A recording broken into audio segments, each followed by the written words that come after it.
Hey now, it's your boy PSA Sitch here with another Sunday show with everyone's favorite, the superior Adam. Okay, the obviously superior Adam who never ruins anything. Adam Friended.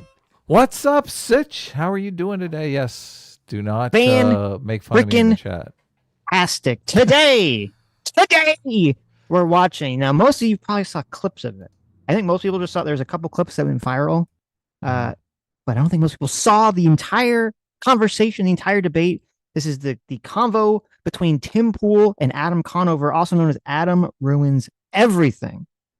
Now, I think most people's interpretation of Adam Conover is that he has like that aura of smugness that everyone hates. Oh, of course. Yeah. He has That's like exactly what's going on. Yes, he has like a condescending, smug aura. Now, we've done response reaction videos to just his stuff, Adam Conover stuff, Adam Ruins Everything stuff before in the past. So obviously, neither of us are fans.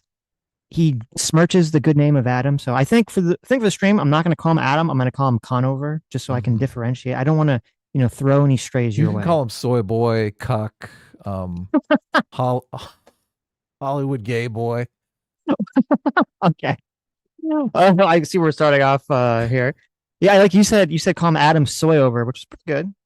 Pretty good. Someone in the chat says soy over. That wasn't mine. Okay. So, Oh, you stole it. Okay. But anyway, so we're gonna watch this. Now I will say, even though I don't like Adam Conover, don't like Adam Soyover at all. But No, well, here there's a but, but there's no but. Okay.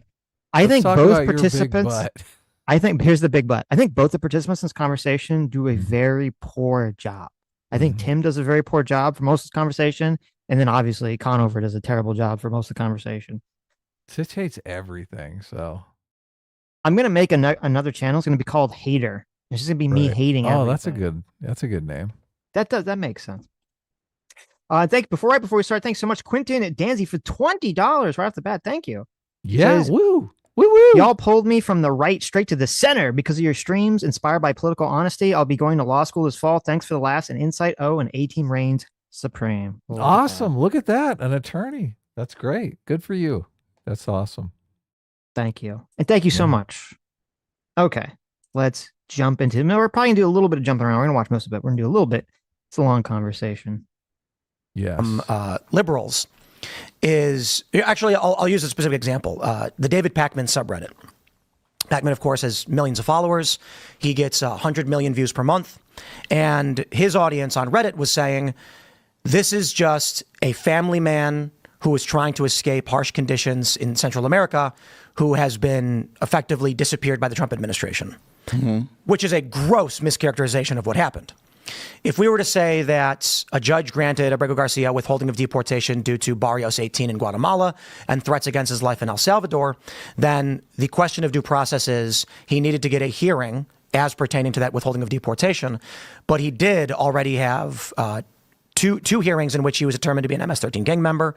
He was pulled over and law enforcement believed him to be human trafficking. He has 2 filings from his wife for beating her. She was filing orders of protection.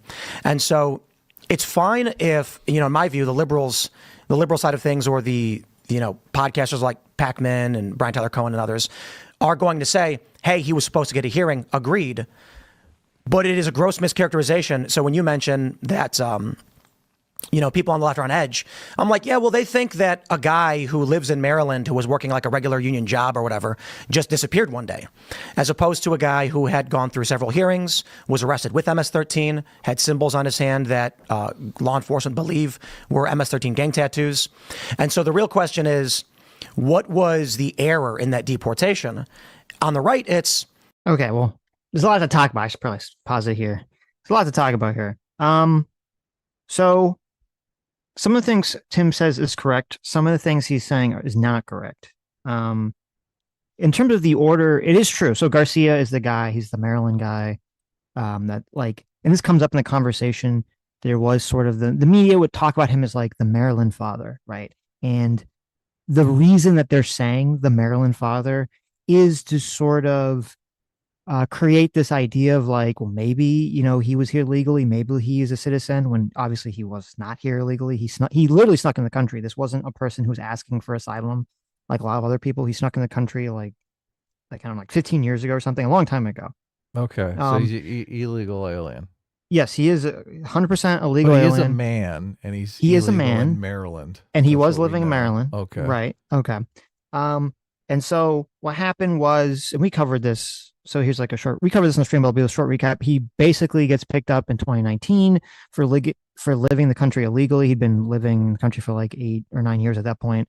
He gets picked up outside a Home Depot, and he got picked up with a group of other people. Supposedly, their people were part of MS-13 or some other criminal gang, and some confidential informant claimed he was part of the gang, and though he was just claiming that he was just trying to do a day labor thing. The courts now, Tim. This is one of the things that Tim gets wrong, and a lot of people repeat this. They say the courts determined, two judges determined he was MS-13. That is 100% not true. And people need to stop saying this. This is completely untrue. This would be like saying if you've ever like been arrested, or if you've ever had like a friend that's been wrongfully arrested, and they accuse your friend of doing something. Like let's say like there's the Me Too movement, right? Everyone would, a lot of people were being accused of sexual assault wrongly. Right. And if someone accused you of sexual assault, you got Me Too, and you say you're 100% innocent and you get arrested, I don't think it'd be right to say, oh, well, just because that person got arrested and the police charged or thought that he did sexual assault, is it right to say like, well, you did sexual assault? Does that make sense? Or should you say, well, you were charged with? It would actually never went to court, never adjudicated on. Right. Yeah, that's the case. Of course. Right. But we don't know. Allegedly part of MS. Yeah, you've been alleged. Right. Someone's accusing you of a crime. Right. Yeah. It hasn't actually gone to court. That's and fine. then with him, if you've been accused of a crime and you ask to, be released on bail, which bail is, in case you don't know, bail is essentially when you're in jail waiting to go to court to have to have your day in court, they're going to hold you. Usually they're going to hold you in jail unless you can pay the government some amount of money. Usually it's a lot of money to get released. And then when you come back to court and you make sure that you show up for your court hearings, they'll actually give you the money back. Okay. And so when he wanted to get bail so he could be released until his hearing, they said, no, we're not going to give you bail. That's the determination. They said, they said, we're not going to give you bail. So is denying someone bail of suspecting them of being part of a criminal gang mean that you're part of a criminal gang? No. No, under of course the not. no. Yeah. Under our legal system, no, and I think under a moral system, but it does no. mean that they might believe you're dangerous. So. Yeah, it means that it means that a judge believes that you could be dangerous, right? Right, or a flight risk. Or a flight risk, right? But it doesn't mean that you are actually that a judge, that the American legal system found that you are part of a criminal gang. And also, this confuses the issue because it's like, okay, if a judge did find that you were part of a criminal gang, either A, why would they give you a protection order? Or even if they didn't want to deport you back to your country, they would still put you in jail for doing crimes, which never happened to this guy. Right. And so, and all this do you have a take on whether or not you think he's MS-13? Well, I'll get there in a second. Okay. I'll get there in a second. That's coming. Get ready. Yeah, that's coming. Don't worry. That's coming. So this Guilty. again. So yeah. So again, this is just solely based, and the judge, and you can read the documents. The judge that denied him bond or bail while this was being adjudicated was based solely on 100% solely on the fact that it's supposedly a confidential informant claimed that he was part of a gang. Now he never got to defend himself in court. They never got to question this guy. None of this was ever played for in court. It was just one person told the police officer that they believed that he was part of a gang, and that was enough. That's all of this is just based on this one thing. When anyone asks me, I say Sitch is a member of a gang. Exactly. Just to fuck with him. Right. Now, Now, the thing, in terms of what do I think he is, do I think he's part of a gang? I don't know if he's part of a gang. Mm-hmm. I don't know if he's part of a gang. Oh, and by the way, and Tim talked about the tattoos on his knuckles. Obviously, that was a big controversy. Trump had the picture where they added MS-13, and it seemed like Trump literally thought that it said MS-13, even though I think most people realized it didn't actually literally say MS-13. They were supposed to be like, explaining the tattoos. Those tattoos, I don't even know if he had them at the time that he was arrested in 2019. That was never cited in the police report whatsoever as like the rationale for him being part of the gang. It was all just a confidential informant. But in terms of like his innocence, I do think that in that video, because I don't know if you've seen that video where he gets pulled over by the cops is like super sus in 2022. Did you see So that video? no, I didn't. Yeah. Okay. There's a video Tell where he me. gets pulled over. There's a video where he gets pulled over by the cops in 2022, and they're like, "What are you doing?" And the guy looks in the back, and I mean, we can't see it from the cops' perspective, but he's saying that like that there was like a bunch of people back there, and that they actually seemed like they modified whatever car they're in to have like an extra row of seats. And it seemed, and he was like looking, he's like, "Wow, there's like a lot of people back here," and none of them were like speaking English except for So him, the driver. he's trafficking. The guy is basically trafficking people. Well, okay, but yeah, that's what's. Well, hold on. What do people mean when they say trafficking?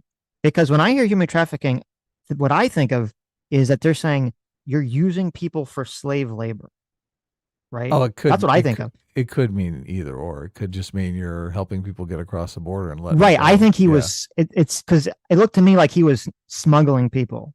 Like people were paying him or paying his They like call a them coyote or a coyotes, boss or people something. Yes. who do that. And they Right. charge them $8,000 to $10,000 a person to smuggle them into America and let them go. So Right. Though I mean, he was in not a border state when he got pulled over, which is right, a little weird. But so I think he was smuggling. I don't think he was like trafficking people to be slave labor. They right. were not really act. I mean, you get pulled over by a bunch of police. I think they'd try to like escape, like if they're being But sold into they slavery or have video something. evidence of him doing this. So this guy is not a good guy here.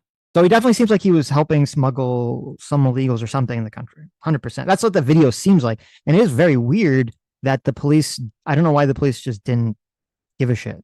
They just completely dropped it. I don't know what the rash. I don't know what was It up was with that. That is Biden's very weird. America. They know they just let him free. So I they don't think that was the don't rationale. I don't think that bother was the bringing him rationale. in. But so I do think. So I do think he was probably doing some shady, smuggling people in the country. That seems likely. Though again, hasn't been adjudicated by court. Okay. Mhm. Um, and then the last thing with the protection order, there's like this really weird thing in the documentation where when the judge is talking about, okay, so this guy, he requested that he could, be in the country, and they said no because you snuck into the country. And then he said, well, you can't deport me because if you deport me back to my home country, I'm under threat because I left my home country. And I kind of went through this on stream. This whole thing with like his parents ran some sort of like tortilla business, This and was the guy, the this tortilla is the guy. guy. This is the Wow. tortilla guy. Okay. And his family was like had a shakedown from the local gang, and they were trying to extort money from them, and they're attacking them and beating them up and threatening to like rape him and his sister and all this other crazy shit. And so he ran away. Right. That That's was the a very story. convincing story. Yes. This is the same guy, the tortillas guy. Mhm.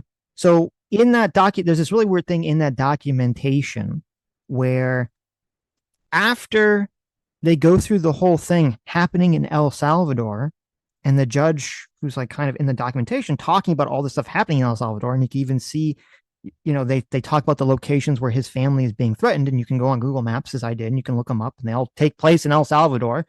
At the very end of it, for seemingly no reason, the judge sort of says something about Guatemala, and it's like, what? Like, how did Guatemala like enter Yeah, what's into going on with that? this conversation at all? And so it's odd. The end of it is worded very strangely because the judge says that he believes that he does have a convincing threat against his life in Guatemala. When you're like, wait, where did Guatemala come from? But then it says, and so the judge grants the protective order to Garcia.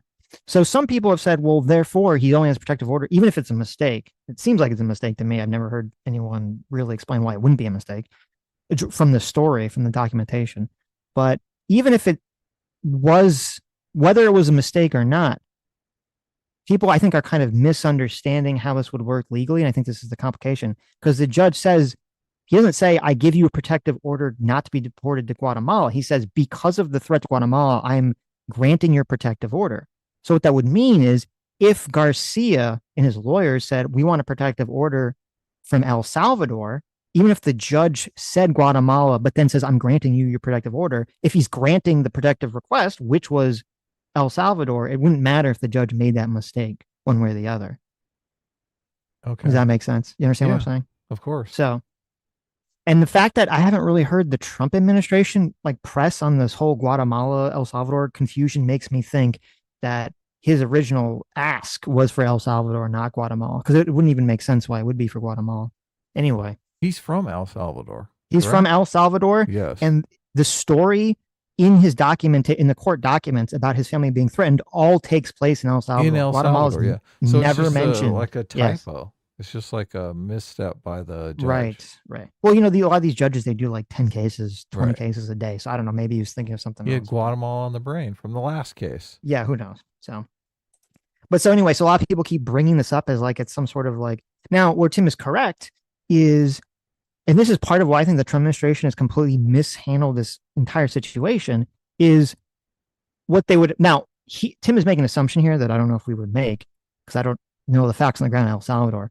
But if this guy, if they brought him back and they said, okay, we're going to reassess your protective order for El Salvador, assuming it's for El Salvador, and we've looked through it and we've determined that the gang that you were under threat of, that gang no longer exists, or that it's no longer a threat to you, and we're going to get rid of your protective order, then he could completely be deported to El Salvador, and that would solve any sort of like due process issue. Right.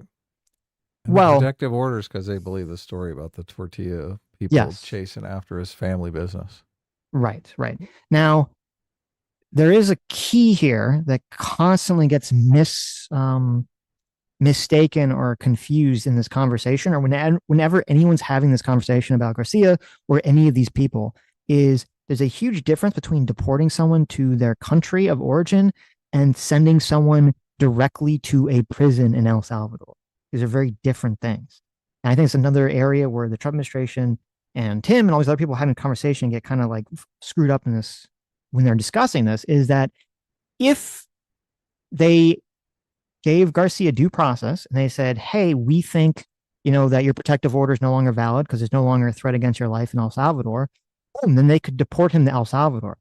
I don't think they could or should be able to send him directly to a prison in El Salvador without actually having some kind of case to determine whether he's done some sort of criminal activity worthy of sending him to prison. They're But not they going to could- do that though. Like I El know. Salvador is going to drop the ban hammer on him just because we say he's MS-13. They're not Exactly. going to mess around. They're going to They don't throw care. him in- Yeah.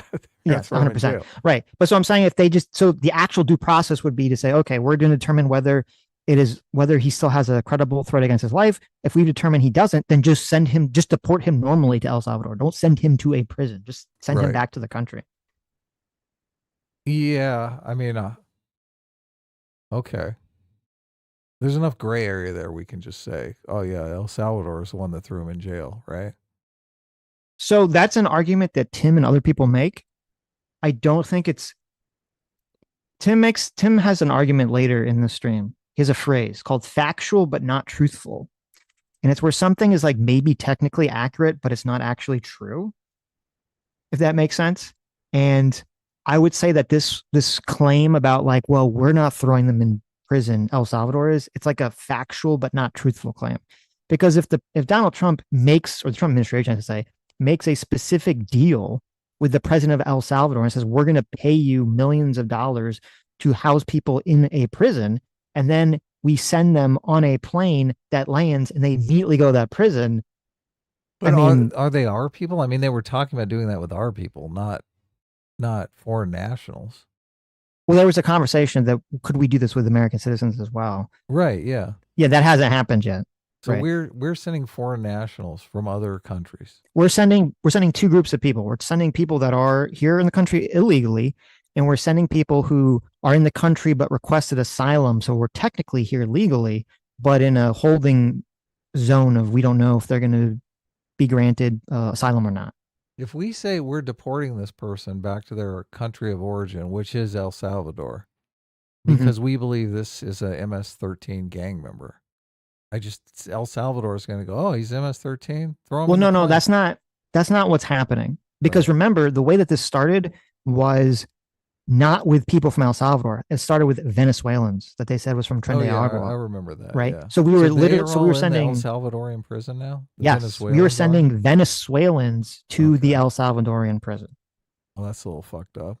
Right. And so under the What same happened to Venezuela? Why didn't we send them back to Venezuela? They were well, like, we remember don't there want was the them. whole thing where we sent some people to Venezuela and Yeah, but Venezuela didn't want to send they them, and wanted then to they did. send them back, but they ended up taking them though. They were did, like, yes. okay, we're going to take them. The reason for this is that, or my understanding is that because Trump's trying to basically, like, if you just deport someone through the normal deportation process, there's a bunch of like steps that the government has to fulfill, essentially, like legal steps. And so to circumvent that, Trump is like, well, I'm going to use this Alien Enemies Act thing, from, the 1700s or the 1800s to sort of circumvent the normal due process so I can just auto ship people out of the country. I don't know if through that legal process. Invaders, right? That's right. Yeah. And I think I'm assuming, maybe I'm wrong, either I'm assuming that part of that, like using the Aliens Enemy Act is I'm just going to send people straight to this prison. I'm just going to send these people straight to this prison so we just don't have to deal with them, essentially, as opposed to trying to deport them. We have a prison colony now in El Salvador. I mean, I guess that's sort of what they wanted to. Wow. So, I hear Hassan is a journalist now. Maybe he can go to the prison colony and check it out for us. There you go. He can do a little undercover job. Right. So anyway, so that's sort of the long, spiel about all the stuff with the Garcia guy. And you believe he's MS-13? I don't believe he's MS-13. I do believe that he was probably involved in helping, smuggle people in the country to some capacity. So he worked with MS-13 then? Because the gangs are the ones that control all the shipping of people. When I don't listen, I don't have an expertise on how people are smuggled into the country. I don't know. I'm assuming that MS-13, when I think of as like a criminal organization that's selling drugs and like murdering people and stealing, like maybe they're involved in smuggling people in the country, or maybe there's other organizations that are involved in smuggling people in the country that are not like killing and raping people. Look, the drug cartels control all the illicit activity, including smuggling people and drugs. If some independent third party comes in and says, I'm going to smuggle people, you know what happens? The cartels show up on their doorstep and say, you're stepping on our turf. We have a monopoly on this. Yeah, but MS-13 exists because the accusation was that he was part of some MS-13 splinter cell that existed in like New York or something. And his lawyers are claiming he's never even been to New York or lived in New York or something. Mm-hmm. So, okay. What I'm saying is, I don't know enough about the human smuggling in America, about how it all breaks down in order to say yes, because I think that he was probably involved in some level of smuggling people into the country means he was automatically part of MS-13 or some other, gangbangers that were, running around shooting, killing, and murdering people. Because you understand, that's like why they're not like, oh, he was MS-13 because he was helping people escape from Mexico to America. They're like, no, he was in MS-13 because he was like a murderer, right? That's what they're trying to imply. Shouldn't your position be, I don't know, though? I said I don't know. There's a lot. Okay. I thought you said he's not a member of MS-13. I said I don't think so. Based on the only thing that we have is. Well, I said I don't know, but I don't think so. You're leaning towards no. I'm leaning towards probably not. Okay. I'm leaning towards probably. I'm leaning towards hell yes. Okay. Especially if they have him on camera smuggling a bunch of people. And I don't think you can freelance smuggling people. The cartels are the ones that control the action for that. I don't think anyone's freelancing smuggling people. I'm sure he's working with somebody. Yeah, the MS-13 or one of the cartels. Well, I don't think it's remotely fair to jump to say it's MS-13 at all. Because I'm sure there's other people, other gangs, other organizations that are smuggling people in the country. Well, look, I would say technically there's not enough evidence. So I would say I don't know because the evidence is not overwhelming. Right. But I'm leaning towards yes because there is evidence pointing in that direction. I mean, you would have to discount that evidence to lean towards he's not. No, the only evidence is there that he's not. Well, whatever the evidence is just that he was doing human smuggling, which a lot of people do. What was the evidence that he beyond that? A lot. I'm not convinced a lot of people do human smuggling. Seems like it's a very lucrative business. They charge $8,000 to $10,000 a head to smuggle these people. That's a big investment for somebody. I could very easily believe that someone who works for, I don't know, some legitimate boss or something is like, hey, on the side, drive a bunch of people, I'm going to pay you $1,000 to just drive a bunch of people, across the state. Don't ask any questions. And you're like, okay. I don't think that's like an unreasonable thing. Right. That's why I'm saying I'm hesitant to be like, well, he's obviously part of a criminal gang. I feel like if he was, the reason I don't believe I'm leaning against him being part of the criminal gang is that if he was, like, when he got his protection order from being deported, the state just dropped any investigation into him, dropped anything into him. If they actually felt or had good evidence that they thought he's part of a criminal gang, I feel like they would have really gone after him instead of just being like, whatever. I think they would have just shrugged, because this was under Trump's first term when this all happened. Not the pulling over thing, but the original thing where they were saying that they were trying to get rid of him. And I don't think they would have just shrugged and been like, well, we think he's part of a criminal gang, but whatever. His family was being threatened for tortillas. Where did that story come from? The what story? It's come from the court documents. Oh, okay.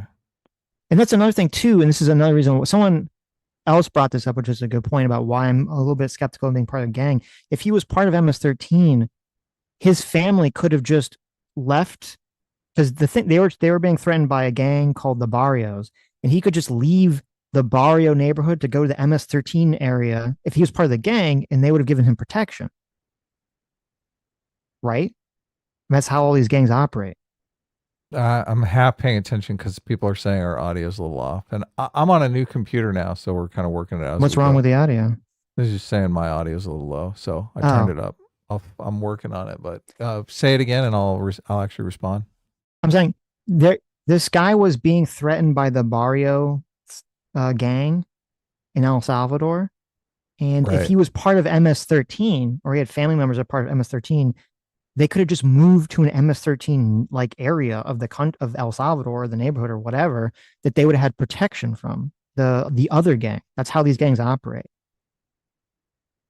Yeah, but that's assuming that the whole Barrio story and Tortilla story is true.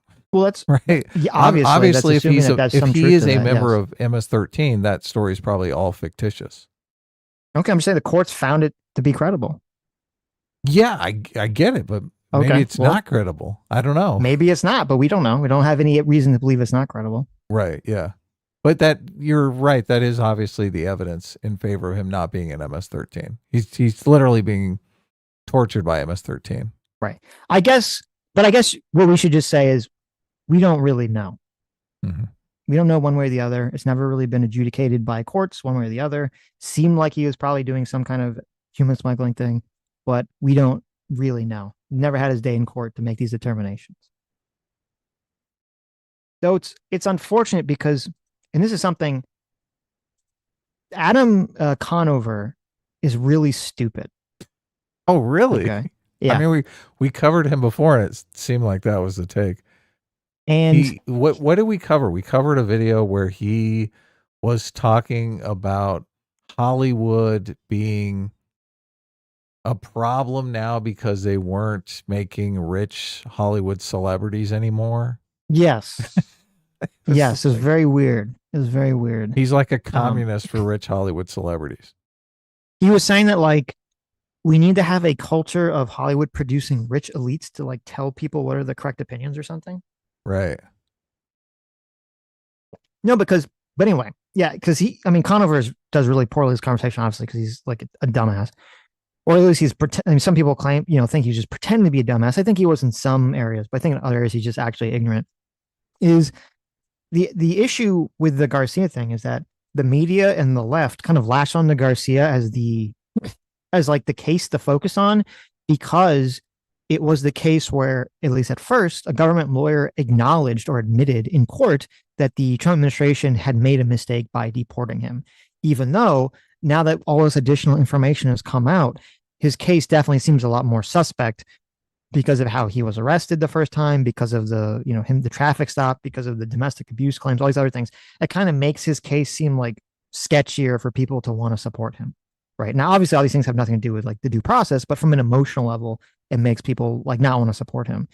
And it's unfortunate because there are cases like, the gay barber who everyone brings up, like the guy who had a tattoo because, he had like an autistic family member or something, or the guy who like played soccer and had some kind of soccer tattoos. There were other people who at least seem way more innocent than this guy that have completely been sent off to this prison, who are not even El Salvadorian, who are Venezuelan, who should have a better case, that have kind of not been as publicized as Garcia. Super unfortunate. The gay makeup artist. Oh my! Is he still there? Is he still still in the El there. Salvadorian prison? Everyone's still there. No one has come back. And was he from El Salvador? I don't. He was even from remember. Venezuela. Yeah, he's from Venezuela. Yeah. So lame. Yes. Anyway. Who lives in Maryland, who was working like a regular union job or whatever, just disappeared one day, as opposed to a guy who had gone through several hearings, was arrested with MS-13, had symbols on his hand that law enforcement believe were MS-13 gang tattoos. And so the real question is, what was the error in that deportation? On the right, it's legally called harmless error, in that he didn't get a hearing as to the withholding of deportation. However, he wouldn't have got it approved anyway. So the answer now is a formality. It's paperwork. It's a Zoom call, and then it's done. But people on the left, I have a huge problem with the way that Tim frames this,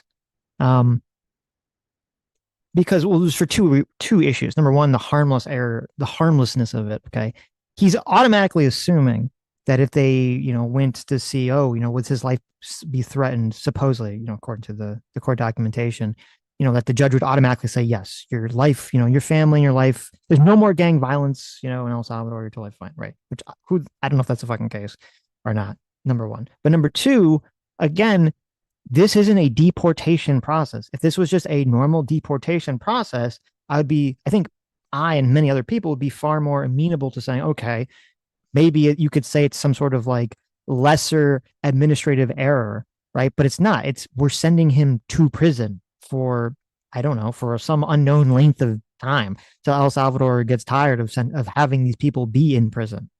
And that is where you kind of get the crazy amount of due process. We're literally just sending people to rot in a maximum security prison because of, without them actually getting some sort of day in court. And a lot of them based solely on the fact that they had tattoos and were from Venezuela. I don't get how this works. We send them there and we pay for them monthly or yearly. How's this work? We send them to prison. When do they get out? I don't know. It's a good question. It just seems weird. It does seem very weird. Yes, doesn't it?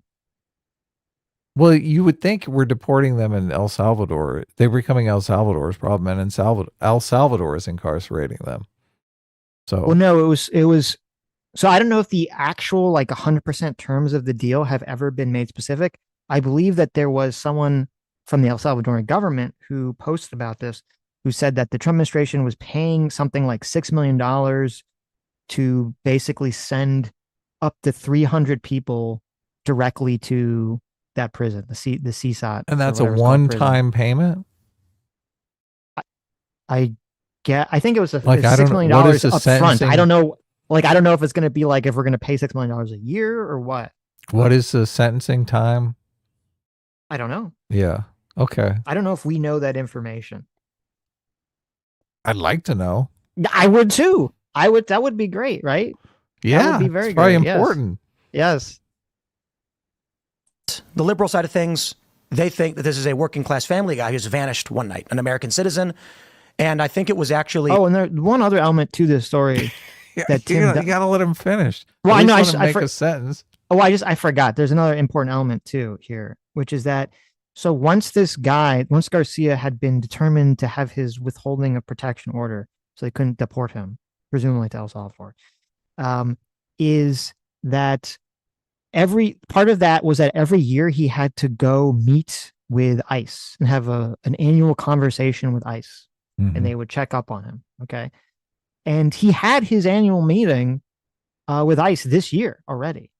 And that's not where they took him away. So it is kind of strange that he had his annual meeting and then afterwards they're like, oh, well, whatever. We're going to, grab you while you're picking up your kid or whatever. What were the notes of that meeting? What were the minutes? Question. What was I want to see the minutes. Well, he came in to the meeting. He had a new fresh row of tattoos. He had a teardrop on his eye, and he drove in with a giant unmarked van filled with 10 people. And he was like, hey, guys, what's up? Yeah. Oh, The no. side of the van said MS-13, Right. and it wasn't coded. Yes. Call, and then it's done. But people on the left, the liberal side of things, they think that this is a working class family guy who's vanished one night, an American citizen.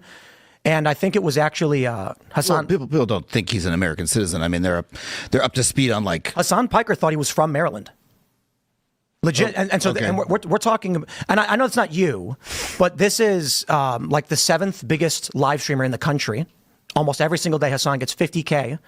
And he actually said on his stream in response to the comments I made at the White House, what do you mean he's not from Maryland? Are you saying he's from D.C.? He's from Maryland.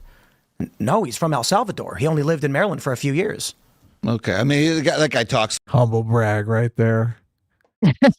Humble brag from Tim Pool. When I was at the White House, You like that? Yeah. when I was a part of the press corps at the White House, if anyone remembers, did you see that when he was there? He I asked a did. question? I made fun of Tim because his question was very like sucking up. Yes, It wasn't a course real question. It was like, of course it it was like, why is the Democrats so shitty? Why do they suck so much? I'm just so curious. You're like, Now what? I don't want you to take this the wrong way. Okay. I'm not saying Mhm. Tim Pool is a cuck, right? But you notice how they have the 3 chairs set up. They're kind of like, Yeah. you're not a full-time member of the press corps here. You got the little cuck chairs. Like Oh, was he in a different chair? set I off to didn't- the I side. don't remember. Yeah, they have like 3 little chairs set up in the press room that are kind of Oh, just okay. extra chairs that they threw in. These are the internet people that we invite to I ask see. super suck up questions for us. Right. Yeah, it is kind of funny. For 8 hours a day, like you can parse any particular For sure. statement, but like I mean that to me everything that you said first. Okay. Well, first of all, Let the guy cook. This well, no. Wait. He's gonna change the subject. Okay. I just want to talk about the Hassan thing. Okay. He's like, oh, he talks for 8 hours a day. You can parse the word. Like that's, listen, I mean, we get it. We talk a lot. Sometimes people make mistakes, when they talk, whatever. But, for you to get like a massive part of the story factually wrong, I mean, okay, he could just admit if he was wrong. Just say, okay, well, he got that part wrong. Like, don't be like, oh, whatever, it's fine that his son got this wrong, blah, blah, blah, blah. So Adam Conover, Soyover, whatever, just totally, trying to create like a smokescreen for Hassan here, which is ridiculous.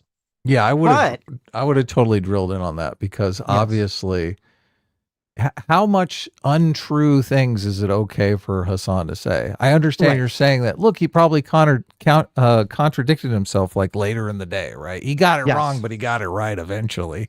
Like, what the fuck? How much untruth can he spit out each day, and that's okay with you, Adam? How cool is that? So because I'm autistic, I went back and I found the clip that Tim was reacting to. Referencing, really? Because he's going to read the quote here in a second. And when you hear it, you're like, well, does that mean Hassan thinks he's actually from America or not? Like, it's kind of unclear. And I found Tim made a video reacting to Hassan, reacting to Tim, which is why he knew about this quote anyway. And it's the same thing. It seems unclear. So then I went back and I found Hassan's stream where he talked about it. He doesn't, because when I listened to Hassan's comment on it, to me, it sounded like Hassan was being intentionally deceptive. Like, really? He knew that the guy was not an American citizen. He knew the guy was not born in America, but was just sort of doing the whole like, well, I mean, like, he's from Maryland, like he lived in Maryland, so he's a Maryland man. Okay. Like he's pretending he doesn't understand the implication of calling him like a Maryland man or a Maryland father or something. Straight up lying. Yes. Now Tim interpreted that as Hassan literally thinking that he was American, which I couldn't determine from that clip, but I found an earlier clip where Hassan was talking about the story where he does acknowledge and understand that the guy is not American. Right. At all. Okay. So he doesn't. So Tim's actually incorrect here. Hassan actually realizes that he's not American, but he's just perpetuating sort of the dishonest framing of calling him the Maryland man. Wow. Hassan is. Wow. What a liar. It's that's how it be. That's how it be. First of all, half of it sounds unrelated. Like, he's had past interaction with law enforcement, like domestic violence and stuff like that. To me, that's like neither here nor there. It's like character stuff. I don't really give a shit about like the character of the guy. And I didn't think that was a big part of the story. It was like the fact that he did not, receive due process before being, rendered to a prison, like this bizarre prison in El Salvador. Like that's the strange part. That's right? El Salvador's government with an El Salvadoran citizen. That's not our purview. I mean, he's like sent directly to this like gigantic, complex. It's in a like highly public way, in a way where like the administration, is making a show of their refusal to, follow the law. It's bizarre to witness, and like the sort of narrow legalistic. Oh, he had a hearing. He was da da da da da da. It's irrelevant to like the purposeful spectacle of the Trump administration, sending this guy who they admit they should not have done this, but they're like, we don't give a shit. We're doing it just because we hate guys like this, and we want like even people who are in the country legally to, be afraid and to self-deport. Yeah. Like it seems like the only justification is purposeful cruelty for doing I don't think they call on any legal immigrant. What stereotype do you think he's using there, Sitch? Who? Oh, at Conover, he's Yeah. using the greedy racist stereotype. Of course, yeah. Yeah, I mean, They're a lot just of people doing it are to be right- cruel. You got to understand. right. Republicans are Well- psychopaths. I don't think that's why this happened the way it happened. But I have heard a lot of people on the right justify this by saying Trump doing all this action deters people from coming to the country, which is probably true. Yeah, it's a giant So- deterrent. I mean, it's not an untrue. It's not necessarily an untrue statement to be like, well, they're making a big show of this in a But very cruel that way is- in order to that's deter people different. from showing up. Using it as a deterrent is different than doing it because you just enjoy being cruel to people. I understand. That's a good point. It's a That is good giant point, difference. yes. Like you Right. spank your children as a deterrence, right? Doesn't mean you fucking enjoy being cruel to your children. Yeah, I guess that's a good point. I wouldn't compare the Garcia or any of these situations with that, because I do think that there's sort of this like, I don't know if I'd say enjoy it, but there's this sort of like, I don't know. Actually, maybe I do agree. I think there's a level of like fuck these people attitude that a lot of in the MAGA base are just like they like it. They're just like fuck these people. And I think the Trump administration is aware of that, and I'm totally on board with that mentality. Right. Because it's, again, if you're just deporting these people, that's one question. You're sending people to prison for some extended period of time, a maximum security prison filled with gangbangers in a foreign country. That's a pretty like extreme thing. Is that not a very extreme thing? It's totally extreme. Yeah. So You think people would be like, want to know make it that they serious, right? themselves are gangbangers. If they're Yes, gangbangers, then they 100% deserve it. Exactly. Right. Get the fuck out of our country. Exactly. And you want to do it as a deterrent, so gangbangers think twice before they come into the country. 100%. Yeah. 100%. Somebody with a family member who's a gangbanger should think twice before they come into the country. Yes. Though there's a very weird conversation that I saw part of where Tim Pool was debating Pisco in a panel. God. I know. He was debating Pisco, and he's debating who's the big booty Latina guy who called AOC. You know who I'm talking about? Yeah, I do. Alex Stein, right? Alex Stein. Yeah, he was on that panel too. And Tim got, I'm going to assume, maybe I could be wrong here, but I think Tim got completely debate locked, which is when you like accidentally pose a position and then you like get locked into defending it, even if it's nonsensical, because you're in the context of like a heat debate, where he basically said he straight up said this, and Pisco called him out on it, unfortunately, because don't like Pisco, obviously. But he said, Tim said that instead of like charging, like if a criminal gangbanger, some MS-13 person in America commits a crime, like the person who, raped and killed Lake and Riley, right? That we shouldn't actually hold the trial, put them in jail, and then either, give them the death penalty or deport them after they've served their jail sentence. He said that we should just deport them back to their country. We shouldn't even try to put them in jail. If they killed an American citizen, fuck that. Are you kidding me? And it was funny because I send them to death row. I know. I heard that and I was like, what? I had to like listen back to it twice because I was like, did I mishear that? And now Tim Pool completely was like, no, just deport them. Can He's you like, it's a waste of imagine? taxpayers' money to like. That's that's ridiculous. I, That's I was ridiculous. just like, oh, Then I you could know. have state sponsored people come in and kill our people and go back and be welcomed home as Yes, heroes. What the I fuck? know. That's completely stupid. The incentive, yeah, I was like, it was so crazy. That's why I'm going to try to give Tim the benefit of the doubt and just say, okay, he got debate locked in that conversation because that would essentially just incentivize people to come to our country and commit crimes with impunity because No, they know that look. they'll just get deported back if they get caught. Which it's a completely crazy condition, like argument. And Alex Stein, who's on the panel, is like, I do not. He's like, tells him, he's like, I don't agree with this position. This position's crazy. We should definitely put people in jail if they commit crimes in America. Hell yeah, we should. You'll never Yeah. see your home country again. You kill an American Right. citizen. That should just be Yes, the way it is. 100%, 100%. Okay, well, let me get back to where we were. Immigrants to self-deport. They're calling on illegal immigrants to self-deport, offering up $1,000 if they do. The guy had a legal status to be in the country. He did not. legally. It's not true. Withholding of deportation isn't legal status.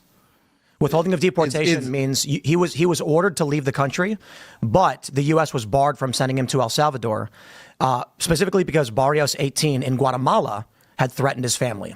So the question as to due process was, this is why I think the actual legal standard is called harmless error. I mean, the gang could be from Guatemala and operating in El Salvador. That happens all the time. Yeah. Like we obviously MS-13 is out of Mexico, but operates in America. So Well, when I looked into it, the gang exists in both countries. But again, when you read the court documents, all of the locations that his family's in where they're being threatened is in El Salvador. It's not in Guatemala. Yes. So Yeah. now, Tim is wrong about that, but he is correct that this protection from deportation, it is a protection from deportation, but it's not a protected status the way that like the country granting you asylum is a protected status. It is different. Right. Now, and then for the due process element, like again, deporting someone is very different than sending someone to prison. These are different things. If he actually got either USCIS interview as to the withholding of deportation, it would have been voided because El Salvador no longer has the crime rate that it did 12 years ago or 10 years ago. The issue is, are you still at threat from Barrios 18? The answer is no. And so then your withholding of deportation is void. We can deport you. The issue is that for deportation of someone like Rego Garcia, he has a home country, El Salvador. He has a withholding to that to El Salvador, withholding of deportation because of a gang in another country neighboring El Salvador. We can't deport him to Venezuela. We can't deport him to Mexico. That requires treaties. The U.S. doesn't have those, though we do have a treaty with Venezuela, with El Salvador as it pertains to Tren de Aragua. So what ends up happening is he had 2 orders of deportation. He conceded in 2019 through his lawyer that yes, he was here illegally. Yes, he had been found to be here, to be removable under the law, and he requested 3. There's withholding of deportation. There was asylum, and then there was I forgot the third one is it's God, this is so boring. Deport him already. you can't deport him because of a fear of torture. It's like a UN thing, and they denied 2 of them. Asylum was denied because he didn't apply for it in a timely manner. Deportation to El Salvador was granted because of Barrios 18 in Guatemala, and then the last one was denied because there's no torture provision. The remedy right now would be a Zoom hearing where he gets on a computer, talks to these are executive judges, by the way, and they would just say, withholding denied. Welcome to El Salvador. You're an El Salvador citizen. I think the real issue is, yes, it was an administrative error. Shouldn't have happened. But the remedy is a 10-minute Zoom call. If we did that, nothing would change. If he was brought back to the United States, he'd immediately be turned around and sent back because his withholding would be voided. So how is this something that you're certain? I mean, the man was, did a judge not order the Trump administration not to remove the guy? Like, I think, it was He's so bad at this because again, he keeps skipping over the fact if they remove the withholding order, he could be deported. That doesn't mean that he'd be sent to prison. These are very different things. And actually, there is an interesting story. Now, it was a story that was reported with sources. I don't believe it was ever like 100% confirmed, where apparently Bukele his administration was like kind of a little annoyed at the Trump administration because they wanted better evidence that the people the Trump administration were sending them were actually part of criminal gangs. They didn't even feel supposedly confident that the Trump administration was really properly vetting these people. So Okay. that's not great, obviously. Under the first Trump administration, he was granted the withholding. He wasn't supposed to be removed. He got caught up in the sweep, essentially. But again, if the due process due to this man would be a... Well, that's another thing, too. We don't actually, and this is something that we should investigate. I don't think it ever will be investigated by the Trump administration, is we don't actually know how Garcia got sent. Like, was it an intentional disregard of the withholding order? Or how do you make that administrative error? Like, how do you just fuck that up? Like, how do you make that oopsie? That doesn't even seems like it makes no sense whatsoever. You put the guy's name in the database. Someone was smiling when they were doing that administrative error, weren't they? Oh, look at this administrative error I'm making. Right. Like, how do you, because he's in like the system and his name in the system is like, oh, do not deport this guy. And they're like, whatever. Like, how do you fuck that up? Oh. A hearing under withholding of deportation. So is he receiving this due process? No, I agree. They should do it. I actually asked the secretary, why not just send the USCIS guy down? So why don't you think they're doing it? I think there's two potentialities. Trump, Fascism. actually, it's probably more than two, but Trump doesn't want to look weak. He doesn't want to look like he's going to be pushed around by the judiciary. Or fascism. But I do agree with you. Otherwise known as following the law. No, not necessarily. I mean, the universal... In this case? No, actually, universal injunctions are unconstitutional. So there's a concern that precedent will be set by Trump adhering to universal injunctions pertaining to the Alien Enemies Act or mass deportation. And he's not going to allow... This is really annoying because he does this total pivot into universal injunctions, which is a separate issue about whether universal injunctions... Well, Tim does a thing where he declares his opinion to be fact, okay? It is some people's opinion that universal injunctions should not be legal or not constitutional. What's a universal injunction, just for those who might not know? That's a thing. A universal injunction, that's a good point. A universal injunction is basically when a federal judge somewhere says the government is doing something, you don't believe the government has the authority to do this, or someone's suing the government because they're doing something, until we can get to the bottom of whether the government's allowed to do this action, we are saying the government has to stop doing whatever this thing is. So nobody in the government can do that thing. Right. Now, hence the universal. Well, the universal part is instead of the federal judge saying like the government can't do it within this district, wherever the court is, it's saying the government can't do it in the entire country. Universally. Yes. Right. And so there is a lot of questions. Universe of the entire universe. The government cannot do this action. That's what universe means. Yes, right. And so, I mean, but generally we're talking about in America. Okay, right. We don't have space travel. Not in all of the universe. Yes. Okay. We're not. But if we did have a colony on Mars, it would apply. It would apply. Right. Mm-hmm. And so, so all those people are arguing about this. I mean, they just had the Supreme Court just heard the oral arguments. They had a case that people were wrongly saying was the birthright citizenship case they're hearing. It was sort of connected to that, but they didn't actually hear the merits of birthright citizenship at all. The entire conversation was about the validity of these universal injunctions. So we probably will get the Supreme Court weighing in on that soon, and we'll have some kind of answer. I'm not anywhere near knowledgeable enough, or even really legally curious enough, I guess, to really dive into it. To have like a deep opinion on like the universal injunction. I was listening to Supreme Court. It was like super fucking boring when they're all talking about this universal injunction. It's like the highly technical legal question. It's like, okay, I don't know, whatever.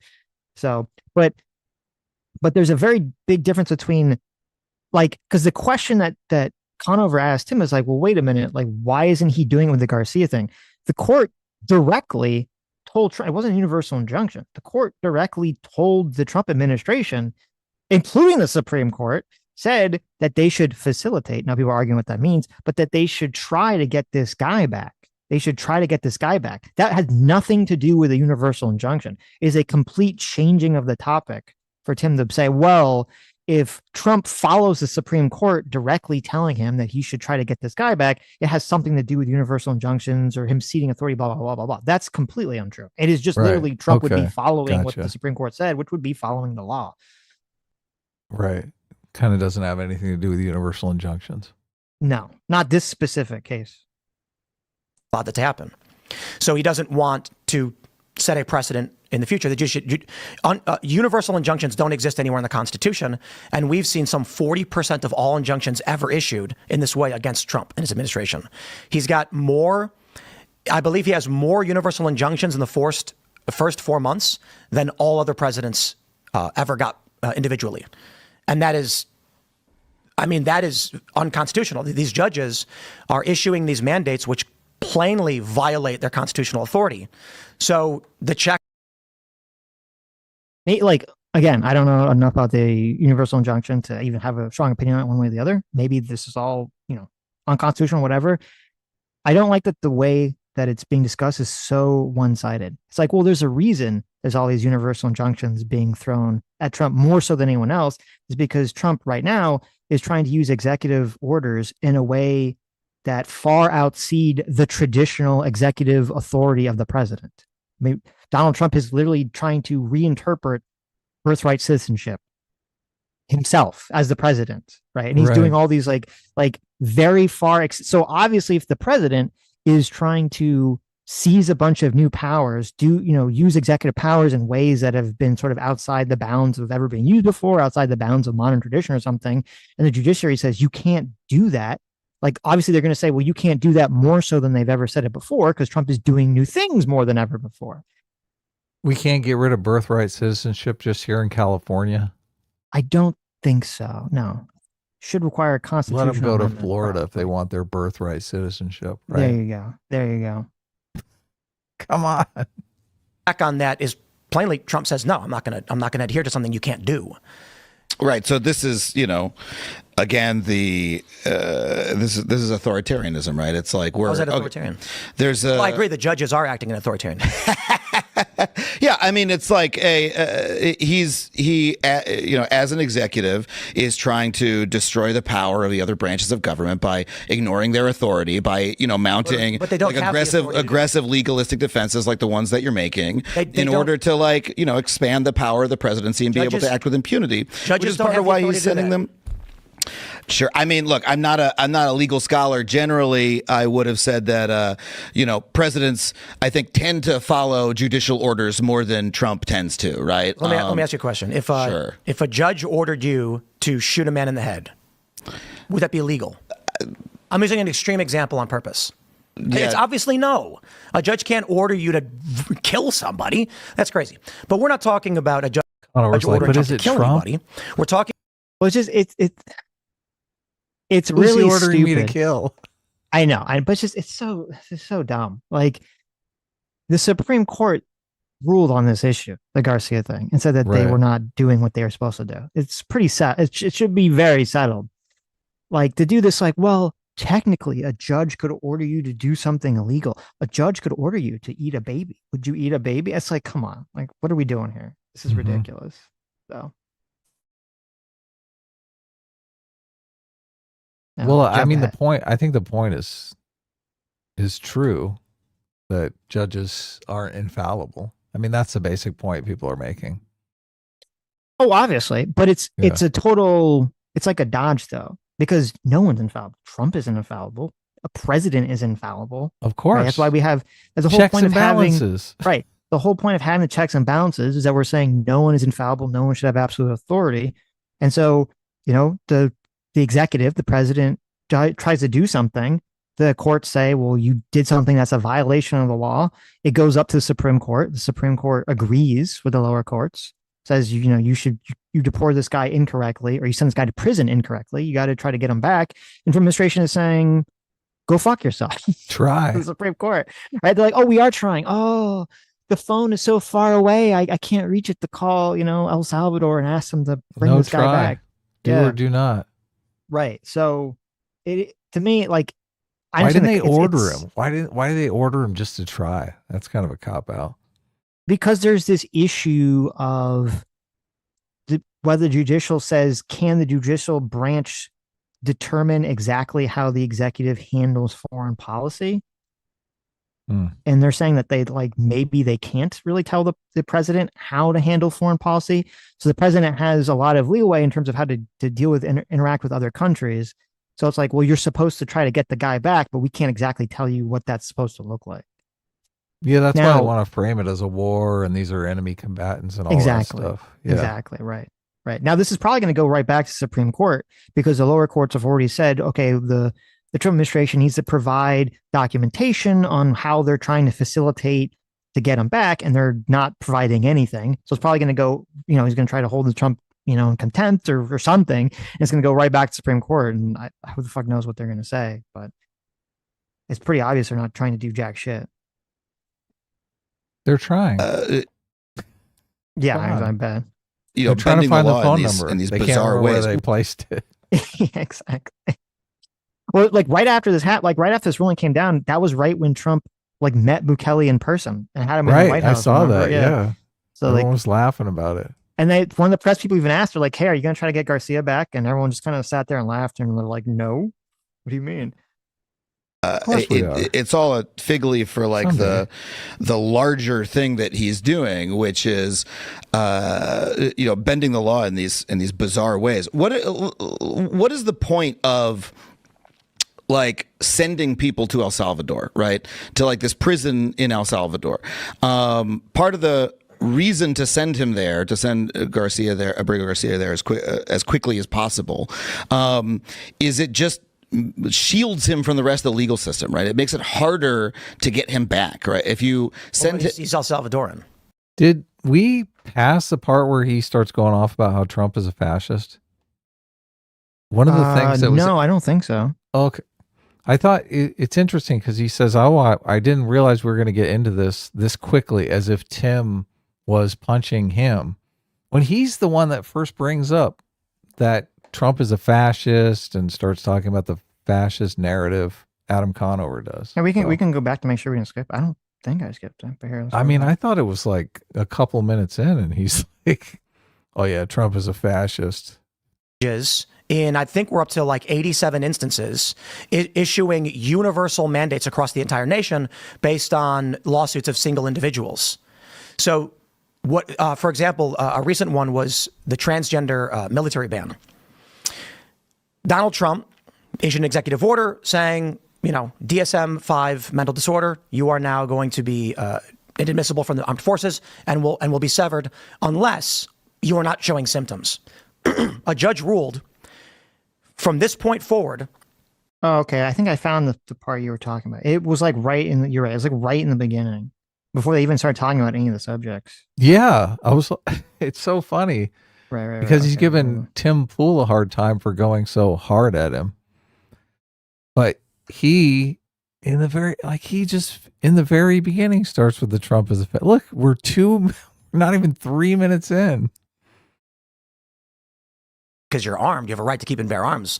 So that was an interesting contrast. But anyway, that was you got a lot of praise from the Pro 2A people, because they were like, hey, this guy's, he's being honest. It's there are Pro 2A people, they're not all going to be racist, white supremacists or whatever. But anyway, I digress. I'm curious. Well, I guess I can ask you something simple first. What are you currently working on? Currently, everything I'm doing is podcast, YouTube, right? The mainstream entertainment industry kind of stopped making the kind of comedy I make, and so YouTube has replaced television for so many people. It's the #1 streaming app on televisions. Their top YouTube format is television sets, and so that's where I've moved all my shit. And so I do kind of similar stuff to what I used to do on cable, doing it on YouTube on a weekly basis. And I'm a touring comic. Right on. Well, let's jump into the current state of affairs. We've got a second Trump administration, non-consecutive. What's your take on what is currently happening politically and culturally? Damn. Yeah, I mean, you're going to disagree. Your audience is going to disagree. That's the point, right? It's hard. Yeah.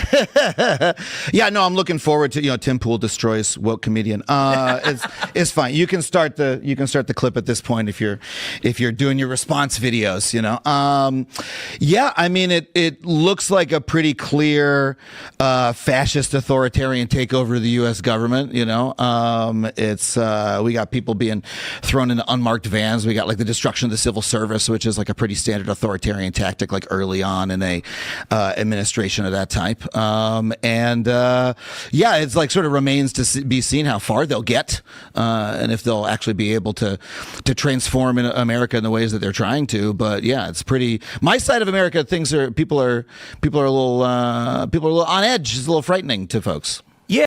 So we basically got the rise of the Fourth Reich here in America. That's his introduction. We're 4 minutes in. So, but later he complains about Tim pushing back on him, thinking, "Oh, I thought we were going to keep it nice." It's like, what the fuck? He's basically said, "We're living in American fascism. People are being disappeared in the middle of the night." Well, do you think that he believes that, or you think he's just saying that? Oh, he totally believes it. This is Okay. He just sucks up MSNBC and CNN. Right. That's all they talk about. I'm certain of it. So this is a popular narrative. Actually, it's probably more from in the YouTube space, right? He probably is getting this from watching YouTube pundits. Brian Tyler Cohen, I think, is one of them. David Pakman is one of them. Kyle Klensky obviously is. It's fascist America. Do you think? Do you think there's any level of validity to claiming that Trump is doing authoritarian things at all? What would you define as authoritarian? Well, I'm asking you. We drew the line a long time ago at disappearing political opposition without any charges or anything like that. We didn't draw the line there. We said that would definitely be a piece of evidence to show that, right? Yeah, I don't think that wasn't the lowest. Right, I would say you could come out and talk about we're drifting into authoritarian fascism if that starts happening, right? Yes, obviously. If he starts disobeying court orders specifically. Well, I guess that's the question with the Garcia thing. If the Supreme Court says you need to facilitate the return of this guy and he doesn't, it was that disobeying the Supreme Court I order. don't understand why it's not framed as like a real order, though. If the order is to try, just try and do better next time. That's not a fucking order. That's not an order at all. A court order comes down and says you're going to do this, otherwise there's going to be some sort of penalty, right?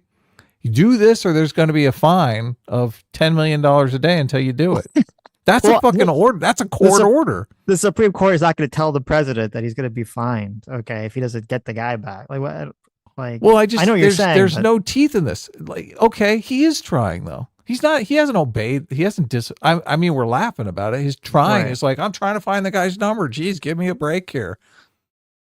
I don't understand why they don't frame it. They probably don't want to frame it that way because they don't really want to have some sort of constitutional challenge go on. That is why. Yes. Yeah. Yes. Right. So can you call it that if the Supreme Court is kind of working together with the president? Well, it's kind of interesting, and I'll read the paragraph with what the order said that's relevant to what you're talking about. It's kind of like it's the same thing where the people that are complaining about the universal injunction the Supreme Court's doing, where Supreme Court, at least, I mean, they're going to probably have to rule on it now. They didn't really 100% want to rule on universal injunctions. They were kind of signaling to lower courts that they wanted them to like chill out without really like demanding that they chill out. And I think it's what you're saying. They don't want to like overstep their authority. They don't want to cause some sort of constitutional crisis issue. They know it's going to be like a big, funny, deal if they start doing this stuff. Do you think a lot of these lower courts are completely overstepping their authority? Probably. Yeah, of course. Yeah. Seems like they're going out of their way to overstep their authority. Mm-hmm. Well, usually that's what happens is whoever the current administration is, some nonprofit group that's either the left or the right will try to find a venue to shop around for some judge who is either very left wing or very Who right is an wing. authoritarian? Yes, exactly. Yeah, Who's who will willing to throw overstep their authority? Right, who will throw some sort of universal injunction against the current administration. Right. And that's kind of where we've been for the last 20 years or so. It's just so funny. Adam Conover here is like, but these judges, these authoritarian fascist judges, they got a point here, right? They're trying to stop fascism. Well, you get into but it depends on what the law is, because if the lower court says the Trump administration needs to get the Garcia guy back, and the Supreme Court agrees, I mean, that's not authoritarian. That's all the courts have agreed. That's what they're supposed to do. Right. I mean, I don't know all the details of these specific cases, so it's difficult for me to say clearly we've passed some line and we're in fascism now. I know it's very easy for Adam Conover and people on the left who have been driven crazy by the media to believe that, because they're primed to see that, right? Yeah, no, I agree. I don't think we are in the authoritarian fascism realm yet either. I do think we're in people should be worried territory about maybe not authoritarianism or fascism, but people should be worried about massive executive overreach, even people on the right, because every power that is either legally or culturally granted to Trump now is going to be a power a Democrat president will use in 4 to 8 years from now. What is against the Republicans? Well, they can't use mass deportation as a tool against the Republicans, because the Republicans are going to be right. Thank you. Please use that tool against us. Oh, you're killing us here. You're deporting everyone illegal. Right. I'm not talking about the mass deportation. I'm talking about the Trump using some legal justification to do to amass executive power to say, I'm going to declare such and such an emergency, so I'm granted extra powers to throw out executive orders without Congress doing anything. This is the key. Right? What exactly do they want to do? Well, it depends. I don't know what the Democrats want to do, but they could declare some emergency of there's an emergency of racism that we need to do a bunch of shit to stop racism in the country. Who the fuck knows what they're going to do? Going after their political rivals, I think, has already been broached. I mean, that's what Trump would say. Going after him was the first step in doing that. So I don't know if he's. I mean, we've talked about him reciprocating. I don't know how much he's reciprocated. That's not what I'm talking about. There's a difference. Right. There's a complete difference between the Justice Department, either independently or not independently, from the president saying, we believe that the previous president committed a crime, the federal Justice Department or even state Justice Departments going after the president because they believe that he committed a crime, versus when someone is president saying, okay, the president now has a massive amount of executive authority to basically cancel any sort of legislative Congress-based institution they don't like. Right. That's a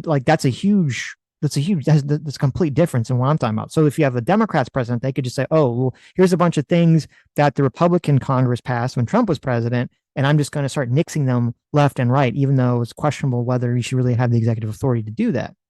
First of all, I'm not sure that the government institutions or factions have been completely closed down, right? We're talking about the different administrations, right? Mm-hmm. They haven't completely closed those. I don't know what you mean. Well, you're talking like he has the executive authority just to close down some branch of government or some. No. That was the whole thing with Doge, is they were just defunding anything that Congress passed that they didn't like. Defunding them is different than actually closing those. As soon as the Democrats come back in, it's kind of instrumentally the same thing. Yeah, but as soon as Democrats come in, they can refund them. It's categorically different. If it's disbanded, and that's a completely different situation. It no longer exists. I understand what you're saying. I wouldn't say category. It is different.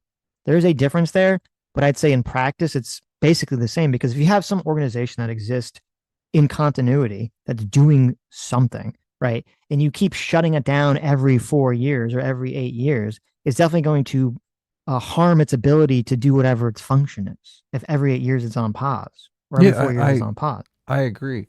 Right? Democrats. But wait, hold on. My point is that concept was not a concept that presidents believe they had the power to do until Trump. So now a Democrat can be president and will just be like, I'm going to basically shut down anything that I don't like that the Republicans passed. Presidents have always chosen not to enforce certain things that they disagree with. That's not a new thing for Trump. Okay, that's hold on. Like that's constantly. I'm speaking as specifically as possible, and you keep pivoting to a broad point that is not what I'm talking about. Okay. Right. It is a fact that the Trump administration has defunded that is making broad claims of executive authority that, at least in my lifetime, in modern U.S. history, is much broader levels of authority than presidents have ever called for. And one of those things is ability to just willy-nilly axe anything that was passed by Congress that they don't like. Now, maybe the Supreme Court will eventually rule on that and say that the president can't do that, in which case, yes, then the Republicans will be protected from a future Democrat president doing that. But the Supreme Court does say, well, the president can do that. Well, then congratulations. You've now also given the Democrat president the power to do this. What department have they closed? What do you mean? We had the whole conversation about the Consumer Financial Protection Bureau. And that's been closed? We had all the things about the USAID. And that's been closed or it's been defunded? It's been both. I believe everyone's been fired and the building was literally closed. Okay. So it no longer exists. Well, I don't know. What is that? Like the building exists. No, maybe on paper it says like it still exists. Legally, right? legally, it's been disbanded. People are not. It's illegal for people to operate in that capacity in the government from now on. I don't know if it's illegal, but I believe everyone's been fired and there's no funding for that department. Okay. And the building's locked.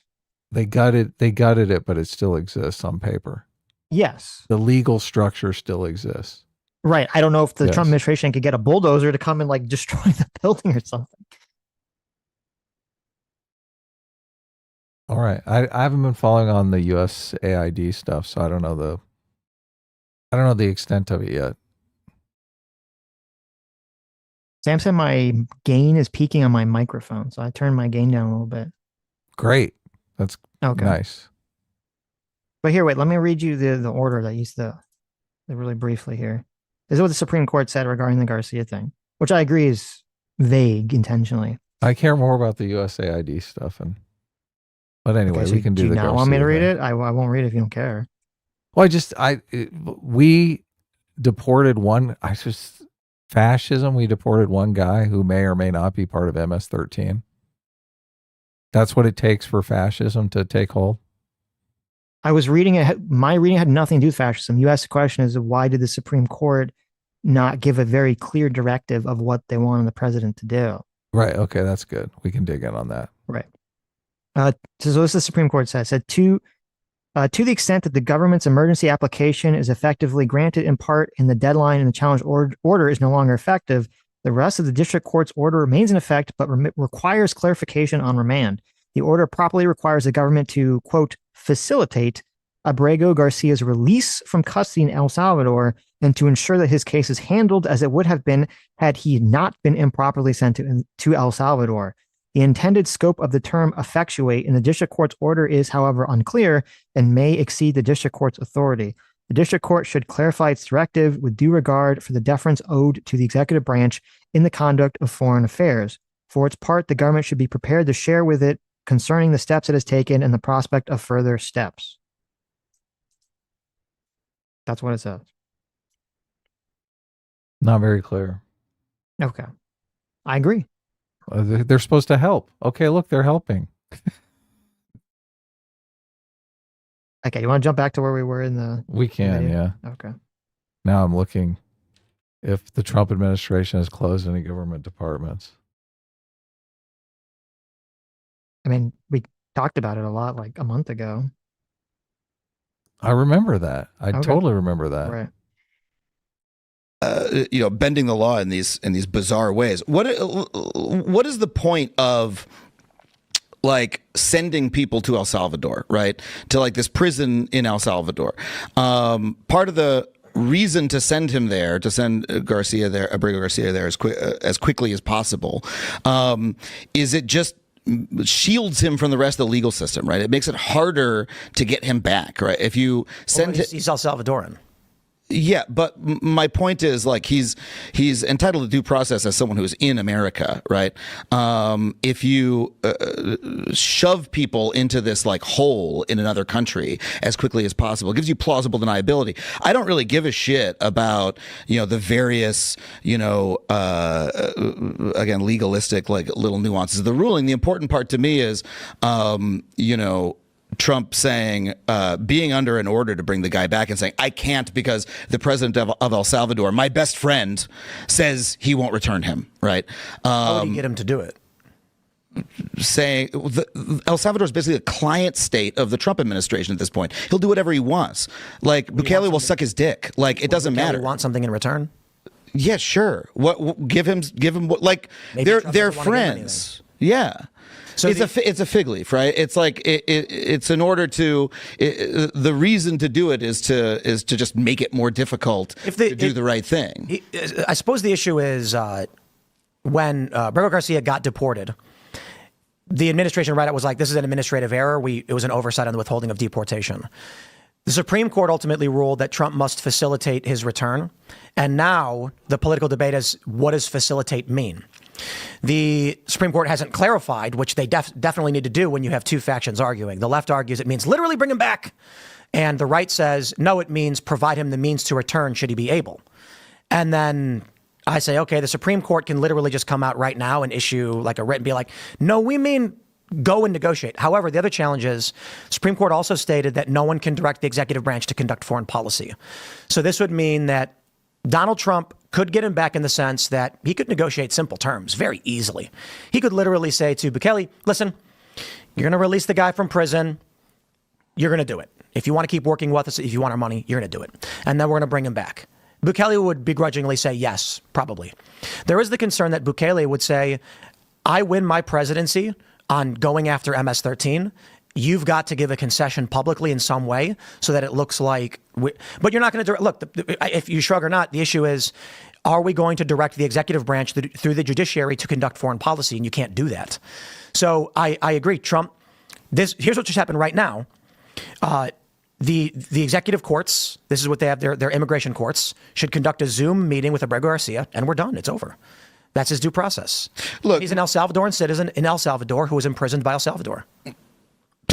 My point is, it does it. I don't know. I'm curious. Maybe it doesn't bother you at all. It bothers me when people do the, as Tim said, the factual but not truthful thing. We're like, everyone knows that there is a deal that the Trump administration made specifically with El Salvador to send people directly to prison. It is untruthful to just keep being like, well, listen, he's El Salvadorian, so we're just deporting him. Like, if we just deported him, Bukele wouldn't have just automatically sent him to prison if we just deported him through a normal deportation process. Sure. I mean, I don't know that.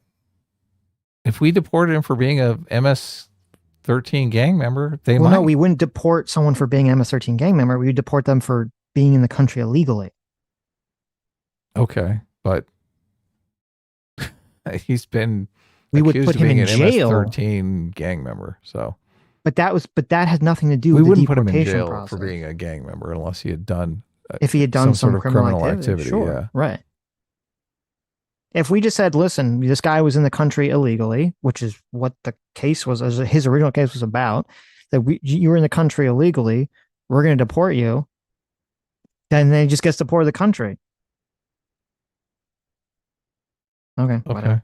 One thing that was kind of interesting too about the Pam Bondi situation is that the government lawyer who originally told the court that the government had mistakenly sent this person that sent Garcia back was fired by Pam Bondi and was fired saying that they were not supporting the Trump administration's efforts or not defending the Trump administration's like goals or something. And so that sort of complicates the issue because then it's like, well, is that the Trump administration saying it wasn't a mistake to send him if they fired the guy who said that? Who knows? But anyway, Yeah.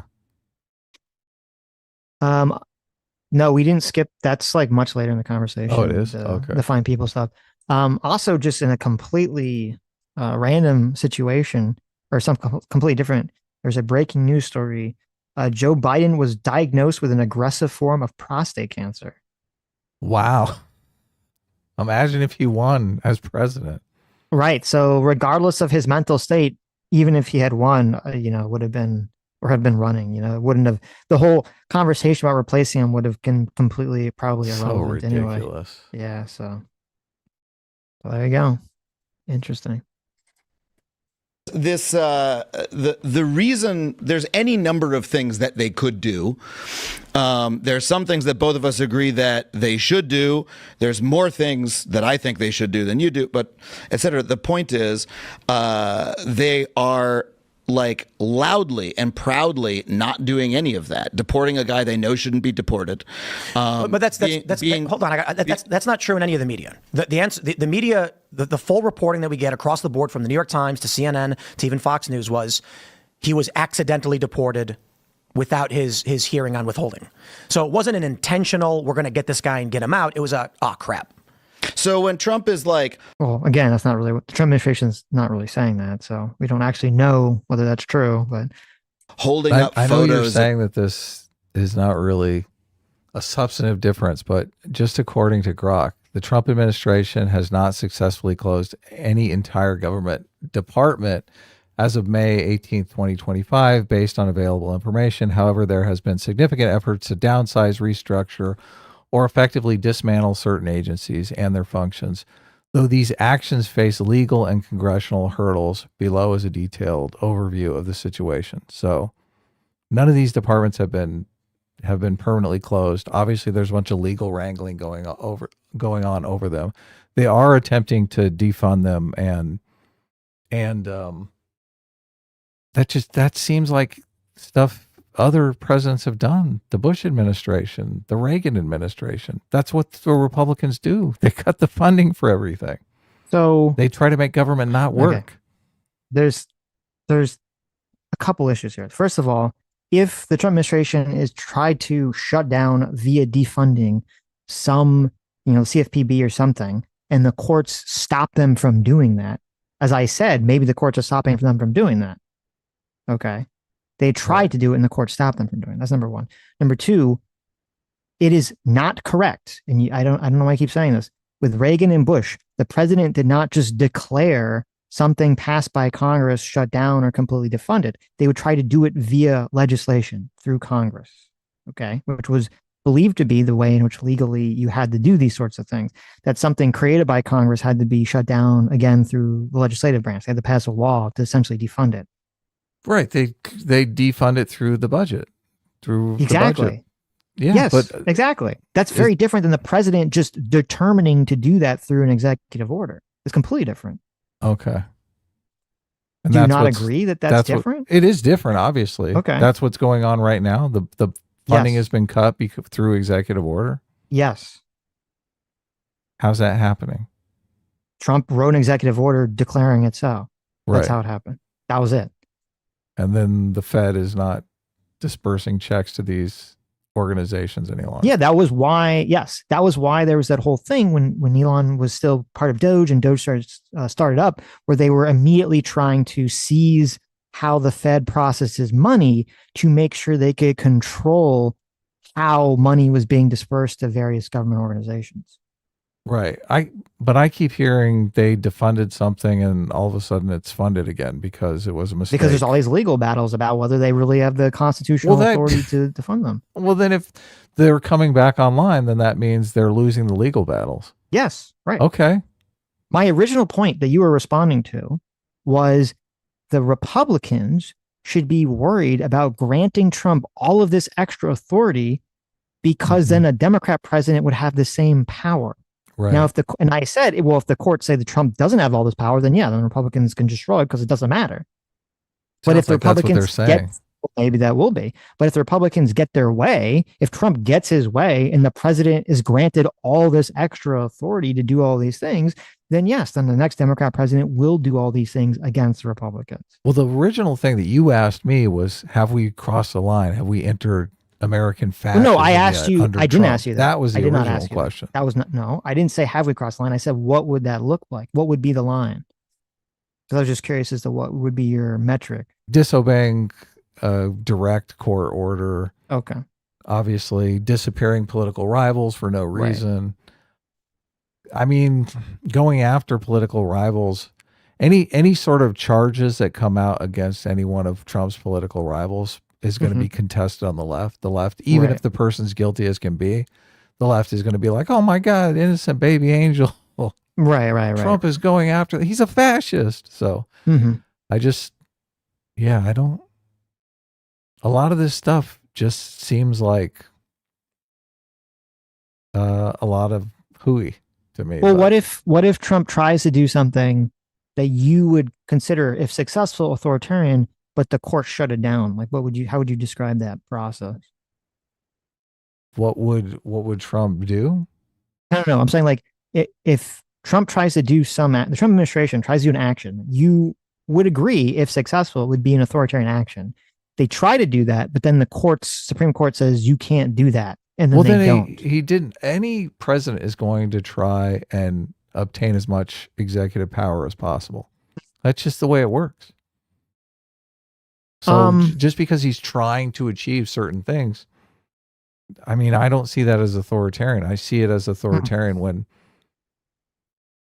Maybe we need, especially if you're talking about fascism, there's a violence component that are we at that violence component? I don't. Well, no, it seems like you get so bogged down the sort of Sitch's law of what the word means, and I could agree that maybe we need some other word here to define, like, the president doing things that we think are bad and would be a wrong seizing of power, but not on the level of, like, authoritarianism. Is that the issue? That we need some other word to describe this process? I'm not sure. I think the executive is going to try and achieve as much as they can through executive power. But that's not okay. Let me give you an example. The Trump administration has gone to, I believe, 4 different law firms, private law firms, and these were law firms that were involved in legislation either against Trump privately or against Trump when he was a president in his first term, and were suing the government for some piece of legislation that Trump was trying to pass, and some private law firm was involved in saying the government's not allowed to do this, right? And so Trump in his second term passed a bunch of executive orders essentially trying to put those law firms out of business and blacklisting his law firms. Okay. Now, to me, that seems completely batshit crazy, and a massive amount of, like, horrendous government crackdown on people's right to sue the government, and like a massively immoral. Is he going outside the law? Is he sending people over to their homes to, like, hold on. Let me just finish. Okay. This is a massive government crackdown on people's ability to sue the government. Okay. Now, the courts, fortunately, that have ruled on this seem to be on this. I don't think any of these cases have been fully finished, but the courts are pointing towards the direction that obviously the president can't do this. This is a crazy overreach of executive authority and power. Okay. So you could say, well, it's not authoritarian because the courts are saying can't do that, and Trump is not sending not military to force to do it. So maybe it's not authoritarian, but still, like, a really fucking shitty thing to do that nobody on the right would accept if it was, Biden or Kamala Harris basically trying to put any private lawyer out of business who was suing the government for woke shit. Right. And so I guess that's why I'm saying, what is the term that we need to use to describe this process if authoritarian, which I agree with, is too extreme of a word? Yeah. Trying to fuck with people. I don't know. Okay. I think it's a little more severe than trying to fuck with people. I mean, I think the government trying to prevent people from suing the government is a pretty extreme action. I mean, he's trying to get even with people he feels have wronged him personally. So seems obvious that's what's going on. Yeah, but so what?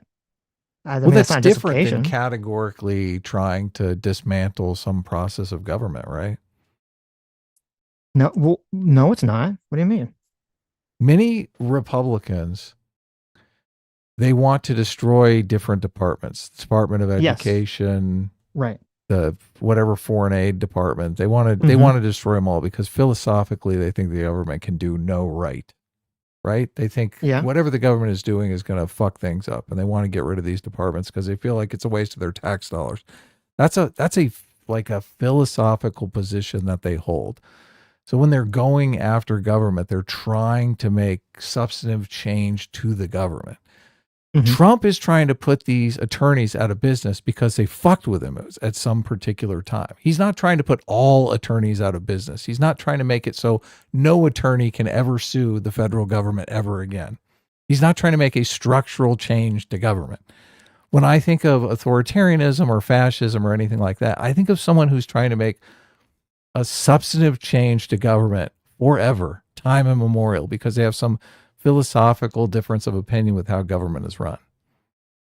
So, regardless of whether we want to call it authoritarian or not, I think, well, actually, I guess going back, using the term authoritarian or whatever, when you have a government that is trying to seize power in an authoritarian process or an extrajudicial process, it makes sense that they're going to say, hey, we're going to basically crack down on any lawyers that sue us in doing things that we like.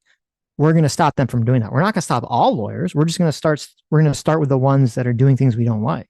And then if that's successful, they're going to keep going forward and pushing forward and pushing forward. So you're saying it's a slippery slope and that they shouldn't do that. Of course. It's not a slippery slope. I mean, it seems very clear. That's fine. But... Well, I mean, you agree that that's a crazy thing for the president to basically say, I don't like yes, that you look, I don't sued I'm me, not, so you can't be a lawyer anymore. I'm not you can't supporting sue the this. anymore. I'm not in favor of it. I don't think we're teetering on the precipice of fascism. I don't feel like it's a rise of the Fourth Reich here. I don't either, but I feel like just because people use this term fascism, authoritarian, it like shuts down the conversation. We can't have a conversation about all like the Trump administration doing fucked up things because people just say, well, it's authoritarian. And then it's like, well, it's not fascism, it's not Nazism, so we can't have a conversation about it. When you say this is categorically different than anything that's ever taken place, didn't Nixon like pay a bunch of guys to break into the Democratic National Convention or committee to gather secrets on their campaigns? Yes. Well, he didn't directly do it, but yes. So has Trump done anything that bad? Or is that worse than anything Trump has done?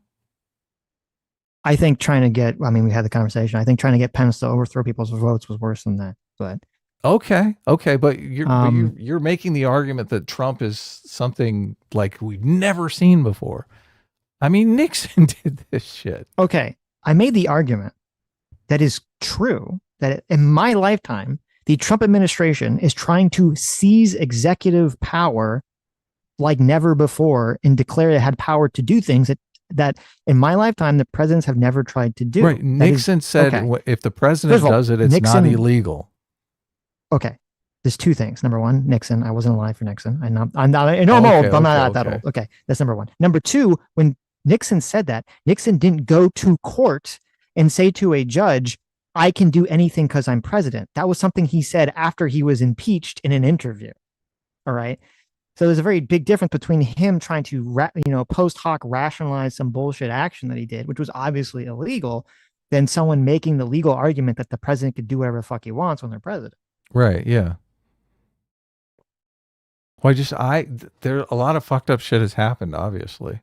So you can think of it as Trump is, I mean, it's just, people do frame it as Trump is the worst thing that's ever happened to America. Like this is a straw that is going to destroy America. And I just think a lot of fucked up shit has happened to America. And I don't think Trump is the worst of it. Okay. I guess I don't understand why you don't just frame it like, yes, I agree that Trump is doing a bunch of bad stuff, but I don't agree that we're on the precipice of fascism. That's what I have said. Yeah. No, if you said that 20 minutes ago, I would have said I agree, and then that would have been that would have been it. I'm waiting. I want someone to bring something Okay. forward that is just.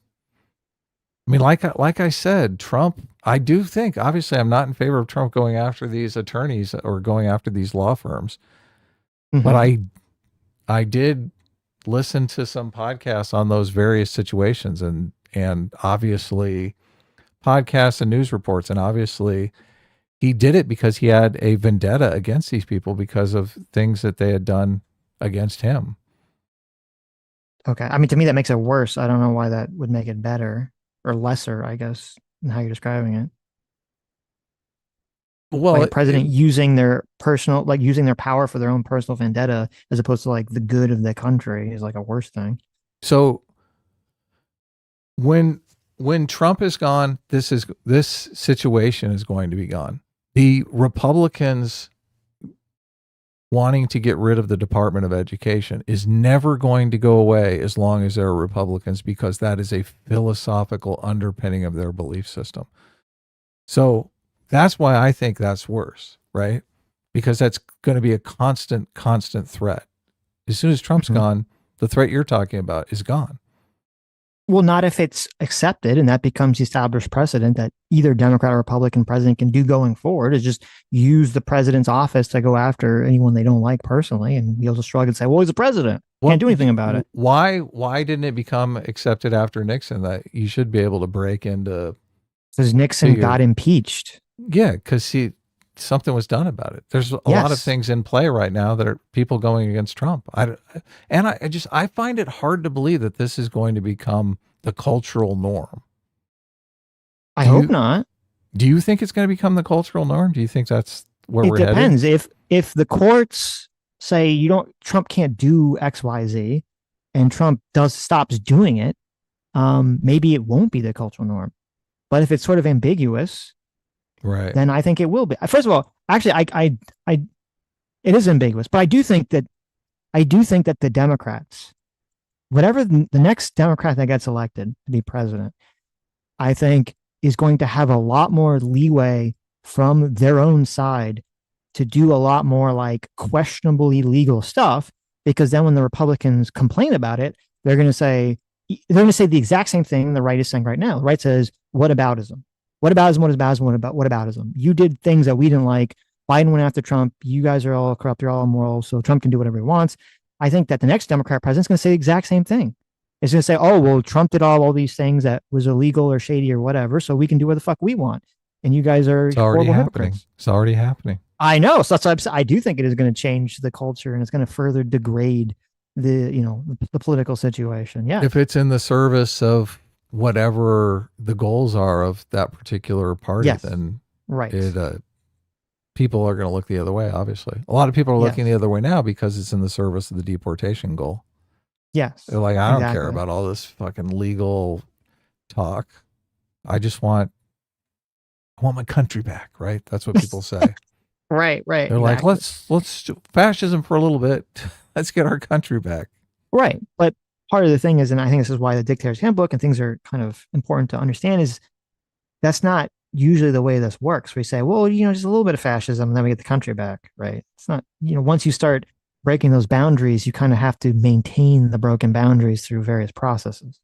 I mean, it worked for FDR, right? Just a little bit of fascism to get us through the Great Depression. What was the fascism that FDR did?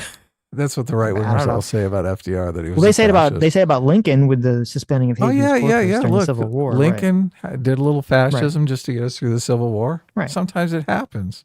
So, of course, I think most people would agree there's a difference between being in a literal Civil War and, saying, well, there's too many people from South and Central America that are, in the country that shouldn't be here. Seems substantially different to me.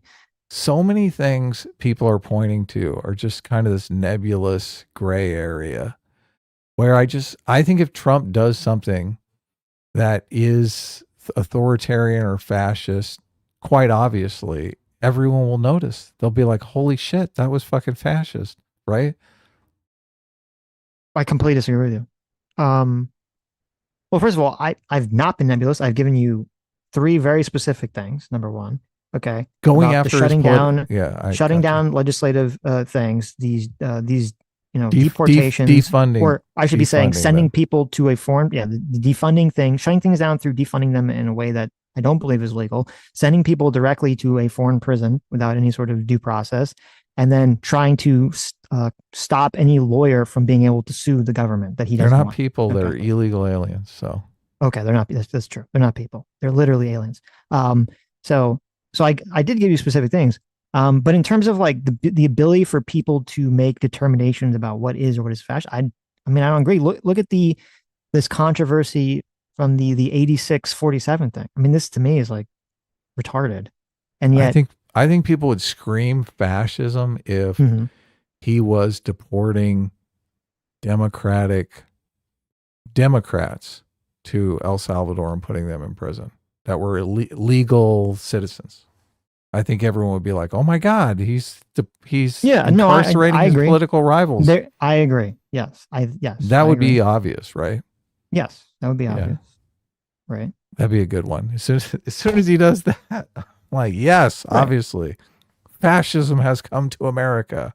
But what if like Cash Patel starts saying, oh, we believe Nancy Pelosi and the Bidens and Shifty Schiff and all these other people, we believe He they've says committed all so. these crimes, right? And they start arresting all these people.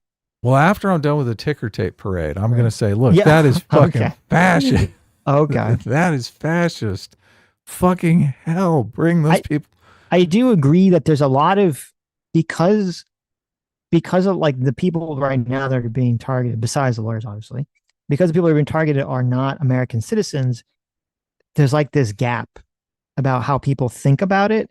And if it changes to American citizens, I would hope that you're correct. And I would hope that people would draw the line there and be like, whoa, whoa, whoa, you can't do this to American citizens. I'm not 100% positive that that's the case, but I would Well, hope that would you're be right. scary, obviously, because there Yes. would be some contingent of Republicans that if they did start deporting Democrat voters, they would be like, yes, based, go get them. Yes. But Right. there's equally some. I mean, a lot of the Democratic Party just believes all Republicans are racist fascists. So if they did the Of same course. with Republicans, they'd be like, oh, well, that's great. Yes. Yeah. Correct. We're getting rid of It, white supremacists. yes, exactly. Yeah. Yeah. Yeah. There's no shortage of extremists on either side here. But like something that comes up in this conversation later in the conversation is that girl who wrote the op-ed, um, who got her name was I can never say it right. Rumisa Ozturk, who she was involved in writing an op-ed basically saying that like the college should allow people to be involved with boycotting Israel. Like it was very tame. It didn't say anything about supporting Hamas or October 7th. It just said like the college should allow students to vote on whether they want to participate in BDS or whatever. And we only citing that, okay, the Trump administration grabs this girl who she's on a student visa, grabs her and sends her for over a month to some ICE detention facility until finally she gets out only because the court ordered her to be allowed out on bail, whether they make a determination about whether she's going to lose her student visa or not. Like that seems like an incredibly extreme reaction to that situation. Yeah, that sucks. That completely sucks. So And it was a now, fuck up, like law enforcement fuck up. no, it was entirely intentional, and it had to apparently the justification it had to be directly ordered by Marco Rubio too. So it was And like a Marco Rubio signed the order on this to yes, nab and he this defended woman. it, and he's defended it multiple times publicly. Right. And this Yes. she was where is she from? Turkey. Turkey. Okay. Ooh, that's tough. Hassan's from Turkey. I know exactly. Listen, if you want to, if you're talking about deporting Hassan, I'm on board. Right.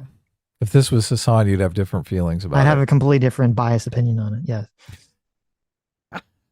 Well, at least you're Well, not. Hassan, At least listen, you're honest. Hassan. I mean, I'm joking. I don't think Hassan should be deported, but Hassan at least we have lots of evidence Hassan is directly supporting terrorism. There's Right. no evidence presented that this girl has ever said any of the shit that Hassan has said whatsoever. They're going to send her to an ICE prison for a month, and then she has to get out on bail while you adjudicate whether you're taking away her student visa. It seems pretty fucking crazy to me. As opposed to just saying, we're trying to take away your student visa because we don't like, first of all, I think taking someone's student visa away because they spoke bad about Israel is fucking crazy already. No, I agree. So, I mean, this whole conversation is around where are we going to draw the line to say where we've entered fascism. sure. And the line isn't there. I agree. Yeah. I agree. It is overreach. I think, I mean, every administration does this kind of overreach stuff. So I don't believe disagree. Yeah. the Biden administration has done it to this extent. I mean, what the big thing that they did in terms of trying to fight the courts was like student loan forgiveness, which I don't agree with that, but that seems definitely different than sending people to foreign prisons and shit.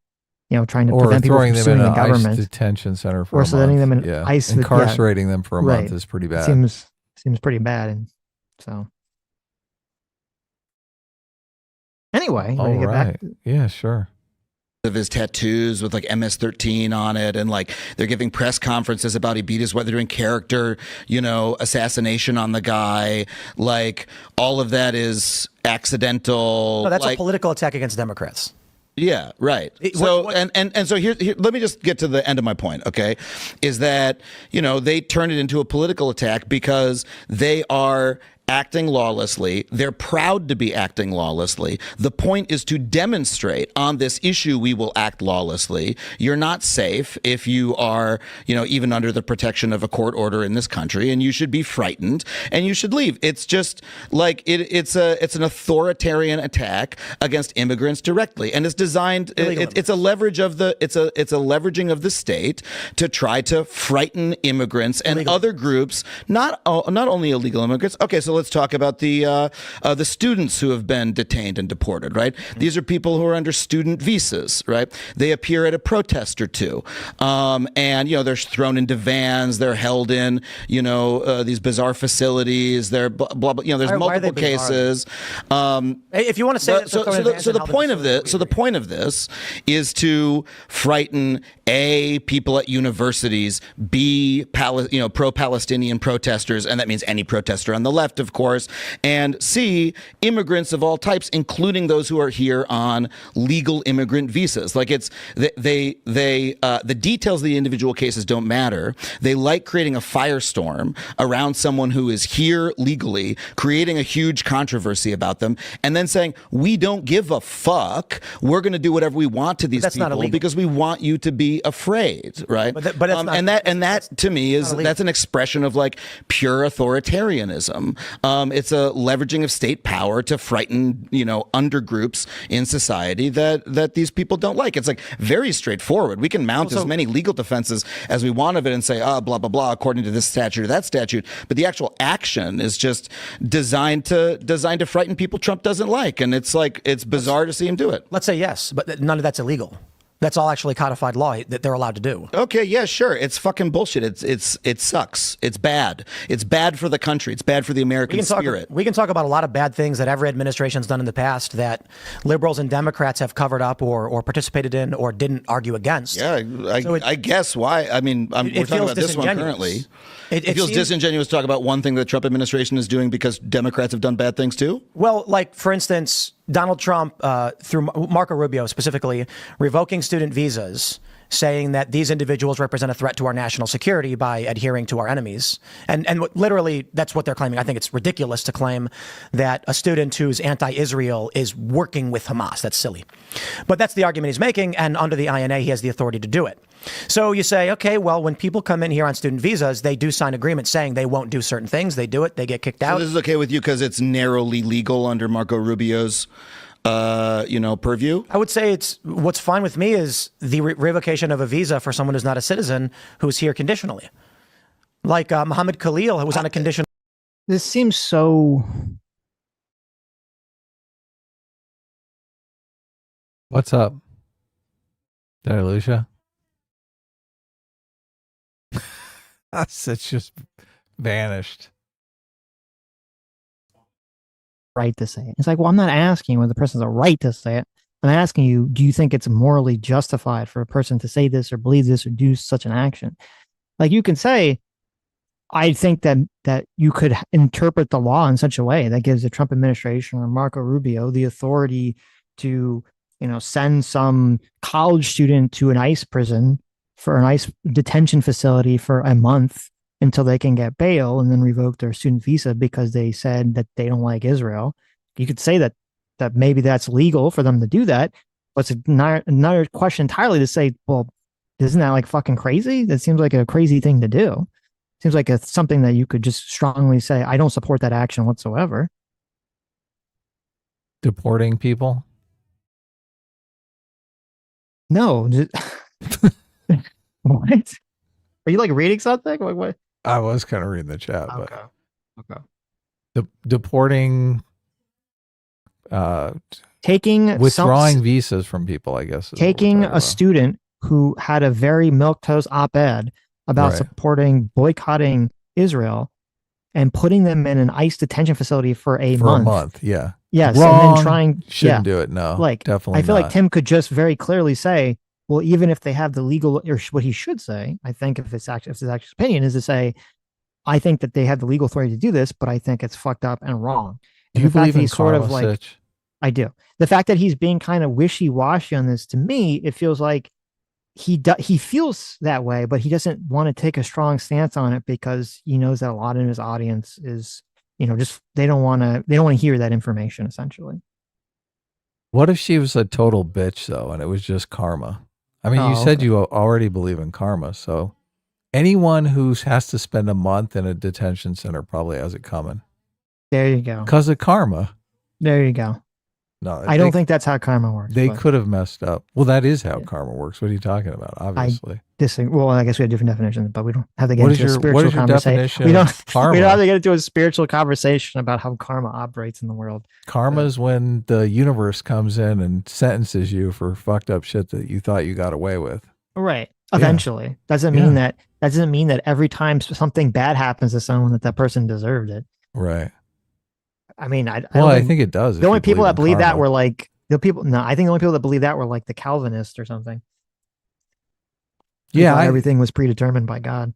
It doesn't, I'd be able to tell if I could see a picture of her if she was innocent or guilty. Oh, you could see it in her eyes. What's this woman look like? What's her name? I'll look it up. Right. I'll give you guys the 411 on whether or not she deserved the month. You read the milquetoast op-ed? I did. Okay.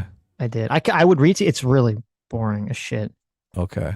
Like, so look, she deserved it. She wrote a fucking boring op-ed. Oh, why are you going to bat for this bitch? That's true. That's a good point. That's a great point. That's a good point. That ain't nice. Right. Mr. Bacross for $20 says the guy's family moved to Guatemala. They continue to be threatened in Guatemala. The order was tied to Guatemala because his protected group was his family. Not to say Guatemala is correct, just that it might not be a mistake. Oh, there we go. That makes sense. That would make sense. I don't know. That information is not in the. I don't believe it's in the court order. I don't believe that's in the court order because in the court order, the one that I read anyway, the 3 places they talked about the family moving, I looked up and they were all in El Salvador. So, but I mean, what you're saying would make sense if maybe in some other documentation that was laid out. So. Philip Kogans for $20 says the Biden administration absolutely just let him go, just like the 3 Jordanian members of ISIS caught in 2023 trying to smuggle bombs onto Quantico that Homeland Security is now looking for because they were released again. I don't know, but that's a crazy story. I don't know about that story. Let's see. More J-Mac. fascism. J-Mac. Daddy What's J-Mac up? for $20. When are we doing D&D? Are we doing D&D this week? We're gonna do D&D. Yes. I want to kill some hobos. He wants to murder some. Well, what Adam wants to kill murder hobos, some but only students that are here on the student work visas. Yes, only if they're illegal aliens or student visas. Yes, okay. They can get rid of them. Let's bring it in. Yes. J-Mac says, "What a bunch of losers can't even make it to MS 14." I hit MS 60 years ago, didn't even optimize my experience gain.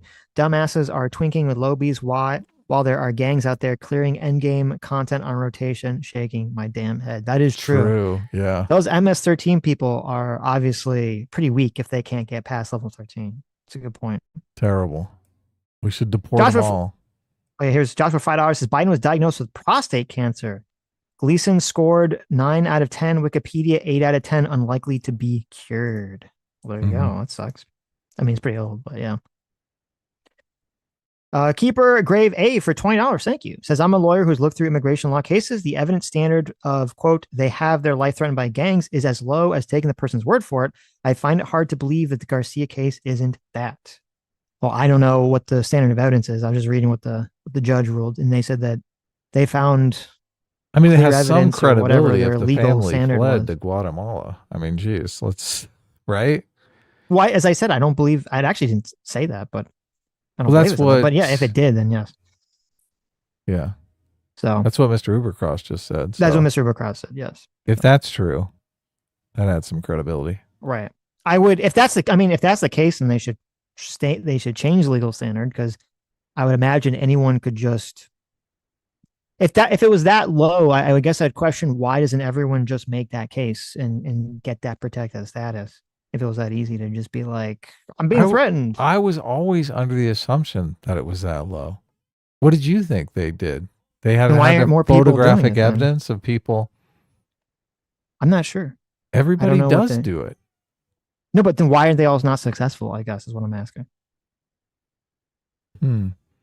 Well, they might only have to give testimony to get the case rolling, but then once the judge gets involved, they might have to actually have some sort of physical evidence, and the physical evidence is never produced, and then they leave. But that's a different. Yeah, anyone can make a claim, right? You can get a lawyer and make a claim that your life is being threatened. Yes, there's no evidentiary standard, I think, to just make the claim in the first place. But then once you're in the case, you got to prove it to a judge through some process. I don't know what the evidentiary standard is for that, but. JV for $20 says, did either of you know about the recent Vice News Curse fiasco? Vice wrote multiple hit pieces on a content creator called Curse. Curse threatened legal action. Vice deleted all the hit pieces, and the writer is now off X. I saw that people were talking about this. I don't know anything about Curse whatsoever, and I don't know what the stories were about. So I know basically nothing about either of these stories. Dark World XL for $20 says, Andrew Jackson was told to form a national bank by the Supreme Court that was passed through by Congress, and then he told them now enforce it. It wasn't until 1913 that was created. You can argue Trump can do the same thing. Yeah, I mean, Andrew Jackson definitely was outside the bounds of basically just telling the courts to fuck off, and I would say would probably constitute a constitutional crisis. I don't know what was going on at the time period. I guess we're glad that afterwards things seem to revert back to the people following the law and the rules. So Andrew Jackson, yeah, he disbanded the bank. He did, and he ended up destroying the economy. Yeah, the economy got destroyed over that. There's a great book, The Bank War, that goes into this. Right. So, but yeah, you can't say Trump's the worst. Andrew Jackson, much worse, and he got on the $20 bill. True. Him. I think putting him, I mean, first of all, obviously Andrew Jackson also, got shit tons of Native Americans killed through the Trail of Tears, but who cares about that? The $20 bill thing, I'm pretty sure was literally a troll, because they knew that Andrew Jackson hated the idea of the national bank and national currency. That is great. And so they're like, let's put him on the 20 to fuck with his legacy. Because it makes no sense. It had to be a troll by someone, and I don't know who made that decision, but someone in Treasury had to be fucking with him. It doesn't make a lot of sense, does it? Yeah. Zero for $20. Thanks so much. Says, just join the stream. Glad you're covering this. Sitch laid out my exact position, so clearly he's right. That's true. Thank you. That's the best way to determine that. That's how you know, yeah. Been down a Dave Smith rabbit hole, and he just seems dumber the more I see of him. Oh, wow. Well, there you go. Everyone loves Dave Smith now because of that Joe Rogan thing. Oh, yeah. People are constantly talking about how great he is. Well, Zero just said he was stupid, but yeah. Kiwi that's a Farmer, unique take. There you go. Kiwi Farmer, thank you so much for the $25 and $15. Thank you. Says, good afternoon, gentlemen. I hope you both and your loved ones are well. Apologies for not making live streams. don't apologize, but thank you for the money. I've been busy working cows, planting, and wheat harvest around the corner. S class is best class. Look at that. That's pretty cool. Yeah, we got An a cow actual farmer in chat. not just a Kiwi farmer. How much to rip into actual Jake? He's been cozying up with Hassan's community, fell out with Hannah. His girlfriend has been banned on X, and he's been getting more extreme. I We'd love to do along that. him hard and used to be a TBR fan. It's a shame. I would love to rip Yeah. into some actual Jake content. If you have anything, just send to me or DM me on Twitter about it. I mean, we're big actual Jake haters here. Yeah. It's such an Adam show. He's basically a piece of shit. I'm glad to see his relationships totally falling apart. People who are generally just complete bad faith people, usually they can't keep a relationship together. So Right. yeah, got to have a So- certain amount of happiness in your life and attitude to have a good, healthy relationship. I like to think that his girlfriend was like, Jake, please, for the love of God, stop wearing the corn cob to bed. He's like, you like my buttery kernels, bitch. Yeah, Suck up and enjoy it. Shut up and enjoy it. this is it. I think that's what happened. That was my headcanon of why the relationship fell apart. this is a good example of karma. Yes. Temporary visa. So And if it gets revoked, I just say like, well, that's a conditional visa.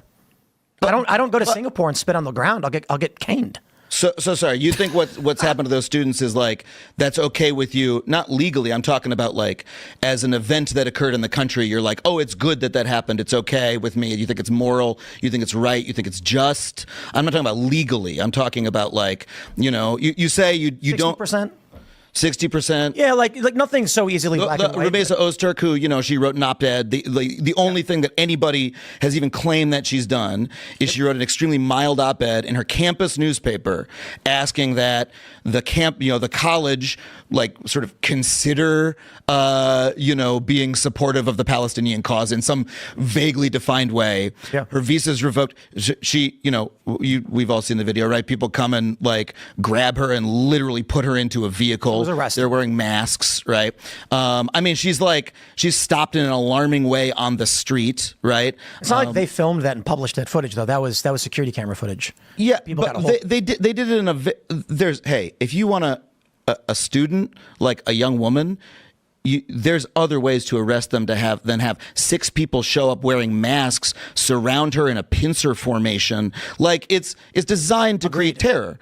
So like what? They don't have to do it that way. Agreed. Okay, great. They didn't have, and Biden's DOJ didn't need to show up at Roger Stone's house at 4 a.m. Sure, and you know what? If you want to bring up another example, I'll say I condemn that as well. Agreed. If that'll keep but us we're on in this topic agreement. for a second. We've had numerous instances. I didn't see the clip. Is it designed to instill terror? I don't know if it's it's like a weird way of framing it. It's weird. Like why, like it does seem like it was like malicious for no reason, right? Because normally what you would do, first of all, I don't even know if you would detain someone. You would just say, we're sending you a notice that's saying that we're revoking your visa and you have to leave the country. Because I'm assuming the only reason, now I could be wrong here, but I'm assuming if someone's on a student visa, the only reason you would detain them or arrest them is if you thought they were some kind of flight risk, if you thought they were some kind of like violent criminal or something. If you're like, well, they wrote an op-ed we don't like, I mean, it seems weird that you're going to throw them in a jail for a month. But then even if you decide to do that, I mean, you could have just knocked on their door and say, come with us, right? You don't need to like do this. Like they're walking to wherever they're walking and you have, you somehow like stake them out enough that their walking pattern that you're going to like come out and like jump them. In, like, kind of a this weird is way. super strange. Yeah. What is she? Some sort of terrorist asset? Well, that's why people, because it does seem strange, and I agree, it does seem strange. That's why people are interpreting it as like, well, is this a signal to send to other people? Because like the argument is like, why else are they doing it in this strange way? Which I don't know the answer to that question. I don't know why they did it in that very weird way. Across administrations that have acted similarly. Okay, let's stay on Rumesa Ozturk. Why do you think that? Like, what was the administration's purpose? Not the legal argument for whether they can do it or not. Israel. What? Yeah. Okay. So It's literal Israel, and it's absurd that they'd argue. They're, what they're doing when it comes to these students is they're saying they're a threat to our national security, and that's I mean, Do you think she was a threat to the national security? It's technically the truth, which is the best kind of the truth, in that, yes, opposing U.S. alliance with Israel is bad. Rallying in any meaningful way students to oppose Israel is bad for the U.S. foreign policy. But come on. You know what I mean? Like, a woman writing an op-ed that's not from here is nothing compared to the people from here writing the same op-eds. What they're doing is they're basically saying, I agree with you in that they're saying, do not do these things or we will deport you. We will find the thinnest of hairs of a reason to revoke your visa if you come out against us. I'm not completely in disagreement. So the reason why I say 60% when you ask me if I thought it was morally right is because obviously they don't need 6 guys swarming her in a pincer formation. One guy could have knocked on her door and said, ma'am, your visa has been revoked. I'm going to need you to come with me. We've got a black SUV you can sit in. We're going to deal with this in a rather kind of boring way. They didn't need to do that. The claim about a threat to our national security is grossly overestimated. The claim that these people have adhered to Hamas is grossly overestimated. That being said, it is still completely legal in that an individual who comes here on a conditional visa not violate the conditions of that visa. Sure. So it's Well, I'm glad to hear Tim say that he agrees that all this stuff is ridiculous. I think he's wrong about the legality of this, because when I looked into this, he kind of says this later that, like, when you get a student visa, that you sign something that says you're not gonna like protest or complain about something the government does. I looked at what I thought was a sample form of whatever the student visa thing is to sign. I didn't see anything like that. So I'm not sure what he's talking about. And I tried to look into other cases. And whenever I looked into this about like what exactly is someone on a student visa, like what are their rights?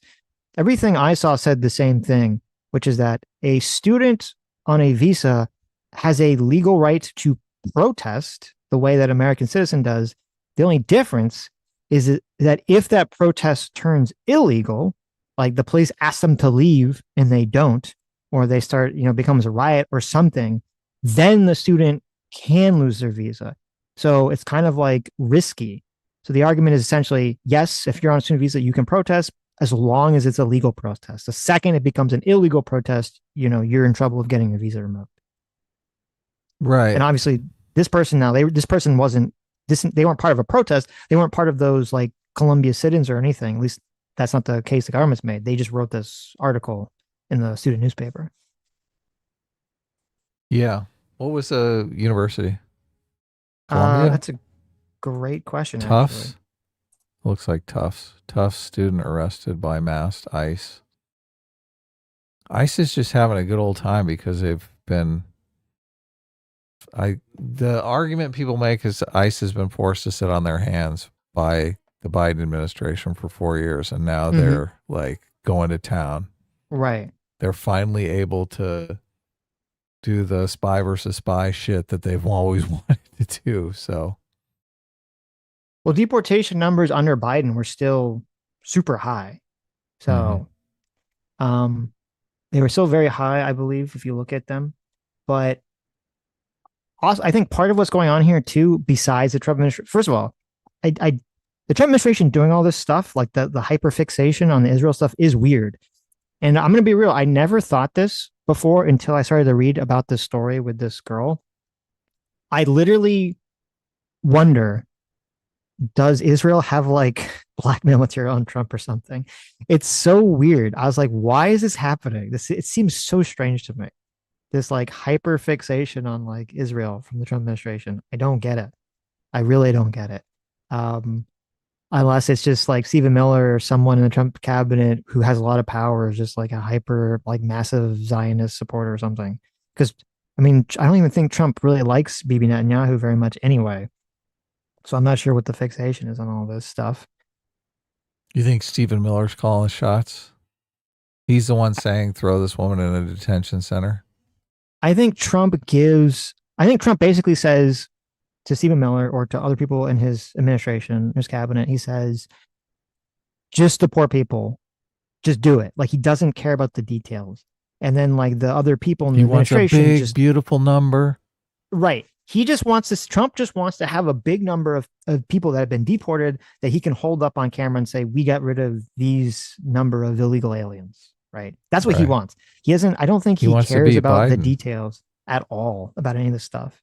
And I think part of what's going on here with a lot of these student visa revocations and the deportations and stuff is that the Trump administration basically said it's not that they unleashed ICE. They basically did. They cracked the whip on ICE. They basically said to ICE and the border customs and all this stuff. They said, we're going to give you like a number, a high number. We want you to like deport or get rid of X number of people like every week or every month. And so they're just kind of Yeah, like quotas. trying to go through everything with a fine tooth comb to try to get as many people as possible to meet those numbers, essentially. Right. Is she still in the detention center? No, she got out she got out May 9th. And she's Turkish, and they're sending her back to Turkey. Well, she's still in the country, so I don't know what it takes. I guess it takes some time to adjudicate all that in the courts, but Right. But yeah, no she more was Tufts University for her. Tufts is in Boston. Okay.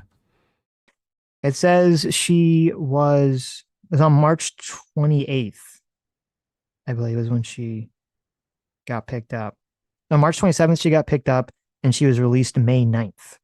So after a judge said that she was neither a danger to the community nor a flight risk, so she was able to get out on bail. She doesn't look very dangerous to me. You don't think so? No, I mean, she's wearing a hijab. She looks pretty like Maybe she's hijab got carrying like to me, but the big glasses. Maybe she's got like a bomb vest under. I knew you were gonna say that. Look, I kid, obviously. Yes. I mean, Right. she seems innocent enough here. Yes. Look, Well, why do you think this is like is that you think? Do you think it's weird? Like, why do you think what's the motivation here? I have no idea. I mean, you could be right. It could be someone in the Trump administration is just sick to death of these anti-Israel, these anti-Semites. They're going to go after these anti-Semites and put them in their place. That could be going on. Right. Could be the Trump administration knows they have a bunch of conservative Jewish voters in their voter coalition, and the midterms are coming up, and they're like, that's right. We're going to fucking clean house. We're going to clean house in all these conservative Jewish districts. Right. By Maybe. going to bat for Israel. Well, I don't know if there's that win many in like the midterms. I don't even know if there's that many Jewish districts. It might just be more like to raise money from Jewish donors. That could be too, right there. Yeah. Get some big bucks. We need money for the midterms. Fill our coffers. Yeah, that would be interesting. No, but dude, I'm asking you, like, do you think it's good for America that, like, college students who are here on a student visa because of political speech are being thrown into vans and having legal things be done? Sure, it's narrowly legal, but like, torture. You know, she's being put in a prison, and then she's being like forcibly deported. Do you think that's good for America? Like, this is okay. So marginally. You think what do you think is good? What does that mean? I love the marginally part. This is the part I really dug. Marginally. What does that mean? Marginally. It's marginally. It's not great, but it's not bad. Well, is it marginally good or marginally bad? It's better by a whisker. Okay. It's just a little better. Okay. It's better. That's interesting. It makes people think twice. Right. Before writing those boring op-eds. That was a spicy op-ed. Well, exciting. If they are taking away all the reasons someone would want to immigrate to America, right? Freedom of speech, all the economic opportunity. We're going to cut down on immigration, right? Yeah, not that many people will come anymore, right? I love that. Let's just take our rights away so people don't want to come to America. No, take their rights away. Look, our rights are sacred. Our rights are protected. Enshrined in the Constitution, obviously. Right. These are not American citizens. Sitch. We're going to pass a new amendment, that says that all the rights enshrined in the Constitution and legal system only apply to American citizens. If you're not an American citizen, you can fuck off. Yeah. We get to do what we want with you. It doesn't say that already? I thought that was the verbiage. It does not actually. I thought that's exactly what it said. No, I think Trump should push for that though. in a prison, and then she's being like forcibly deported. Do you think that's good for America? Like, this is okay. So marginally. You think what do you think is good? Even marginally, like what's the minor small benefit to America? Do not come to our country and rally against it and its interests. I apply this to any of these. So what is the U.S. interest that her writing an op-ed? Suez Canal. The Suez Canal? Right. The United States. The reason why the U.S. Tim always does this, and then he throws out the Suez Canal. I thought we were talking about Israel. What the fuck? Well, the Suez Canal. Did she mention the Suez Canal in her op-ed? She did not. Yeah. No. I doubted she did. It's very silly. Obviously, if you had some Democrat administration trying to deport someone because they were an op-ed saying that wokeness was bad, and they're like, well, it's in our interest to like have racial deport them. They should make them a congressperson. What are you talking about? To have racial equity in the country. I mean, it's a silly argument. It's weird because he said it was a silly argument, but now he's kind of like defending it. So I don't know what's going on here. But this is so. I love these Jews people that are like, Israel controls the foreign policy. Oh, shut up. The U.S. interest with Israel, Egypt, and Saudi Arabia has a lot to do with like the Red Sea and the Suez Canal. This is why Donald Trump is obsessed with Panama and Greenland. He wants to control the global trade routes. This is what America's largely done. That's why I say it's a gross mischaracterization to claim that an op-ed is a threat to national security, in that it is, in the smallest of senses. Students coming here and telling us to oppose our support with Israel puts us at risk in terms of the sentiment of a younger generation as to whether or not we'll fund Israel and control the Suez Canal. But I asked you. you like how Conover's like pause there, the silence. He's like, huh? Do you buy that? Our foreign aid allows us to control the Suez Canal. I mean, that's news to me, but I don't know. You don't buy this argument? I don't buy this argument. Not really. Yeah. Even if, I mean, I think what you said, I agree with more aligned that the Republicans' position on Israel, at least currently, is more aligned with trying to get voters and trying to get money from those voting base, and also, they want to have control. I mean, I think they want to have control over the region, and maybe part of that is the control of the Suez Canal. But I would hope to God, and I can't imagine that Marco Rubio or someone in the Trump administration is not like, well, this girl wrote this op-ed about like colleges should be allowed to vote on BDS, so this is threatening our control over the Suez Canal, so we have to get rid of them. Like, I don't think that was a thought process. Yeah, I don't think so either. It's appealing to voters.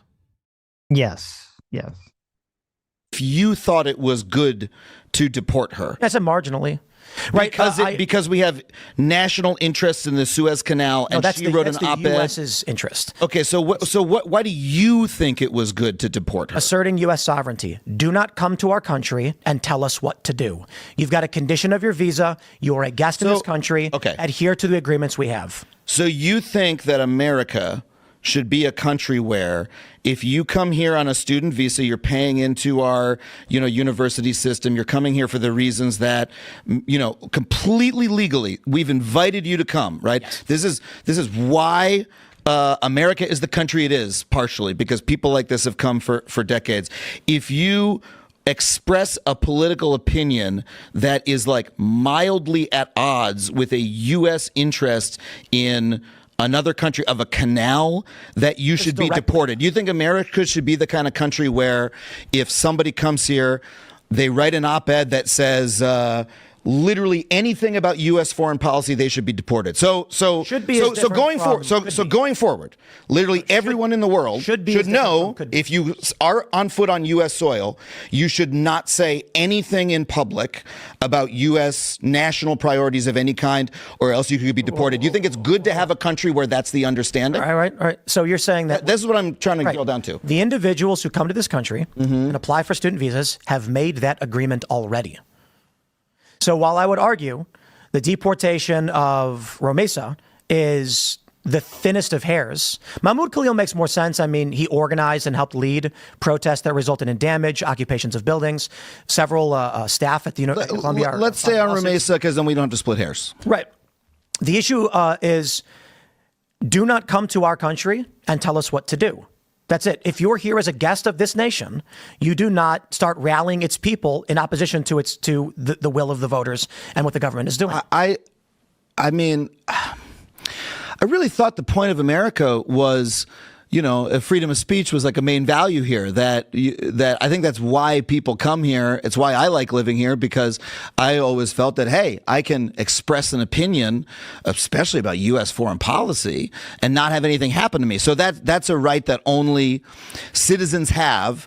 And you think America should be a country where, if you are not literally an American citizen, if you express any opinion about U.S. foreign policy, I mean, and we both agree the opinion she expressed was pretty mild. It wasn't like a very inflammatory opinion, right? It was like, it's pretty mainstream political opinion to have.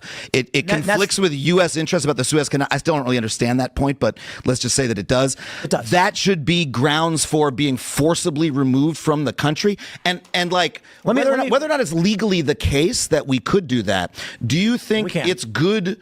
You think it's good to have a country where things like that happen? You think a thriving country is one where people come into the country, they write an op-ed for the paper of the organization of which they're a member. She's paying tuition to go to this school, and she's working for the student newspaper or whatever. She's writing an op-ed. She's probably not employed there, but she. Conover is really bad at this because he just keeps repeating himself. He's not actually like trying to drill down into what is like the moral claim, what is the philosophical claim here that Tim made, which is just. I mean, you can make that claim and say, well, if you're not a citizen, you're not allowed to badmouth the country. And okay, well, we can have a conversation about what exactly that entails. So. Yeah, I think Tim does a shitty job here too, because I don't understand why he just doesn't flip it on him. This guy probably completely believes in hate speech laws. So. Yeah, that'd be a good counter. Yeah. Yeah, he keeps coming up with this like free speech attitude. I would just say, let's say a German foreign exchange student comes to America and he wants to write an op-ed about how Hitler was right. Right. Like, you would support that, Adam Conover, or is that hate speech? Right. Yeah, no, that'd be an interesting question. I assume he wouldn't support that. And then I mean, you have to sort of get down into the weeds of like, okay, there's some criteria that we're talking about here. Because I agree. I think there should be more speech restrictions on people that are not citizens in the country than people that are citizens. I don't have a problem with that. I think that makes sense. I don't either. Yeah. The question is, what is that line? Like, I do think if there was someone on a student, and I believe the courts have already have completely said that this is legal, that if there's a person who has user speech to advocate for terrorism or other extreme groups, things that would be legally allowed for an American citizen, that person will be denied a visa to visit. There's been several cases on this. I don't know if someone's had their visa removed, but I read several cases or summaries of several cases where there'd be some organization, some speaker, some group who someone wanted to get a visa to have them come talk, usually like a college or something, and it was denied on the basis of them saying a bunch of crazy extreme shit. They're too incendiary, yeah. Right, and the courts have said that that's totally justified for the American government to do that. And I agree. If they're saying something great, if they're advocating for terrorism or something or violence, then sure. Yeah, I just think Adam Conover's a total hypocrite on this, and Tim had a perfect opportunity to expose him because Adam Conover is a free speech warrior. Give me a fucking break. Right. Give me a break. That's true. That's a good point. Yeah, I mean, he tries. Tim tries when he hits him with the Muslim stuff. Oh, you wouldn't include a joke that was caustic towards Islam in your comedy set. And he tried to say, of course I would. I mean, I don't really want to, but. right. But there's, I'm sure I would just start talking to him about hate speech. Well, talk to me about hate speech. What is your take on hate speech? Should we be allowed to say anything we want? Right. Should foreign exchange students be allowed to go onto a campus and call Black Americans the N-word indiscriminately? Is that something you're in favor of? How far do you want to take this free speech? Well, I don't know if that's a good example because I don't think anyone would be allowed to do that. He is arguing in favor of this is America. We have all these freedoms. These freedoms, we can say whatever we want, do whatever we want. Right. Yeah. Right. Well, the question, usually when people say free speech, they mean there's some Overton window of like accepted speech that people are kind of trying to refer to. Of course, yeah. They would have to hash out where is the line exactly. But I mean, everyone has their part of own the reason- personal Overton window, though. That's Yes, that's sure, the of point course. I'm trying to make Right. here. No, I agree. But maybe part of the reason why it'd be more difficult, I think Tim should do that. I think it'd be more difficult for him is because he seems to agree with Conover that this speech was not past that line anyway, at least for his Right. personal taste. But now that's why he's making some different argument about like, well, you shouldn't be allowed to speak ill of American government whatsoever if you're on a student visa or something. Which I mean, I guess that can be your opinion. So if Conover knew more about the story, he would bring up because to me, I think having to be sent to a prison facility for a month is far Was it a far more prison or a crazier. jail? Well, it's a jail. I mean, jail Detention is, facility. it's a detention right? facility, but it's essentially a jail. I was reading Yeah. You articles think about she her was raped conditions. while she was in there? Well, it was an all women's jail, so I don't think she was Okay. raped. I mean, maybe, but I was reading Do they have about trans her. women in the- Yeah, there you go. That's a good question. I was reading about the articles talking about the conditions. They weren't great conditions, obviously. I don't think any of the conditions in any of these jails / holding Detention facilities are centers. great. Detention centers, whatever you want to call them, are very great. I had to do So- jury duty in that facility. Was a fucking Right. mess. Yeah. But no, apparently because she had asthma and she had, she kept having like asthma attacks and couldn't really get medicine in the facilities. And obviously the facilities are very unclean. So it's They like setting up finally let her asthma and stuff. go. They're like, So- holy shit. Right. She's writing for the student newspaper, and that is grounds to be deported. And Always was. I mean, so my attitude. you think that's the kind of country America is? always has been. That's why I guess that's where we fundamentally disagree. But hold on. Well, and Conover should challenge him about what is he talking, because I don't think this is true. Tim keeps saying that this is just the way it is legally. I don't believe that's accurate. So, and I mean, this is why they have to make some argument. I believe they have to make some argument to a judge, to a court, that she is, that her op-ed or her presence is some kind of threat to America's sovereignty or America's foreign interest or whatever. Didn't they just the narrow revoked her thing is. student visa though? Right? Yeah, but I think, well, she's She still doesn't in have the to country. commit a though. crime. Yeah. No, but you can't. The government can't. Revoke don't a bel- visa for any No, reason no. whatsoever. Right. So when I was looking over the law, at least the law I believe Rubio claimed was applicable to the situation. There's a very broad authority for them to put someone in jail or an ICE or some kind of detention facility for like any reason, essentially. But it seemed like it was saying, again, I could be wrong, not a lawyer, that they can't revoke your visa for any reason. There's criteria of things you have to do that the government says you did X, Y, Z, and that's why we're revoking your visa. Because otherwise, if that was the case, she would just not be in the country anymore. Do you remember what the XYZ were? I don't remember off the top of my head. I mean, it was pretty standard things. It was like committing crimes, Selling drugs, selling drugs, prostitution, impersonating people, robbing a bank. terrorism. Like, it's pretty things that you would expect there to be. And now one of them, Right. I believe, was something to the effect of like, determine that you are some kind of threat to America's national security, foreign interest, or something, right? That's kind of what Tim was referring to. He talking about the Oh Suez Canal thing, wow! right?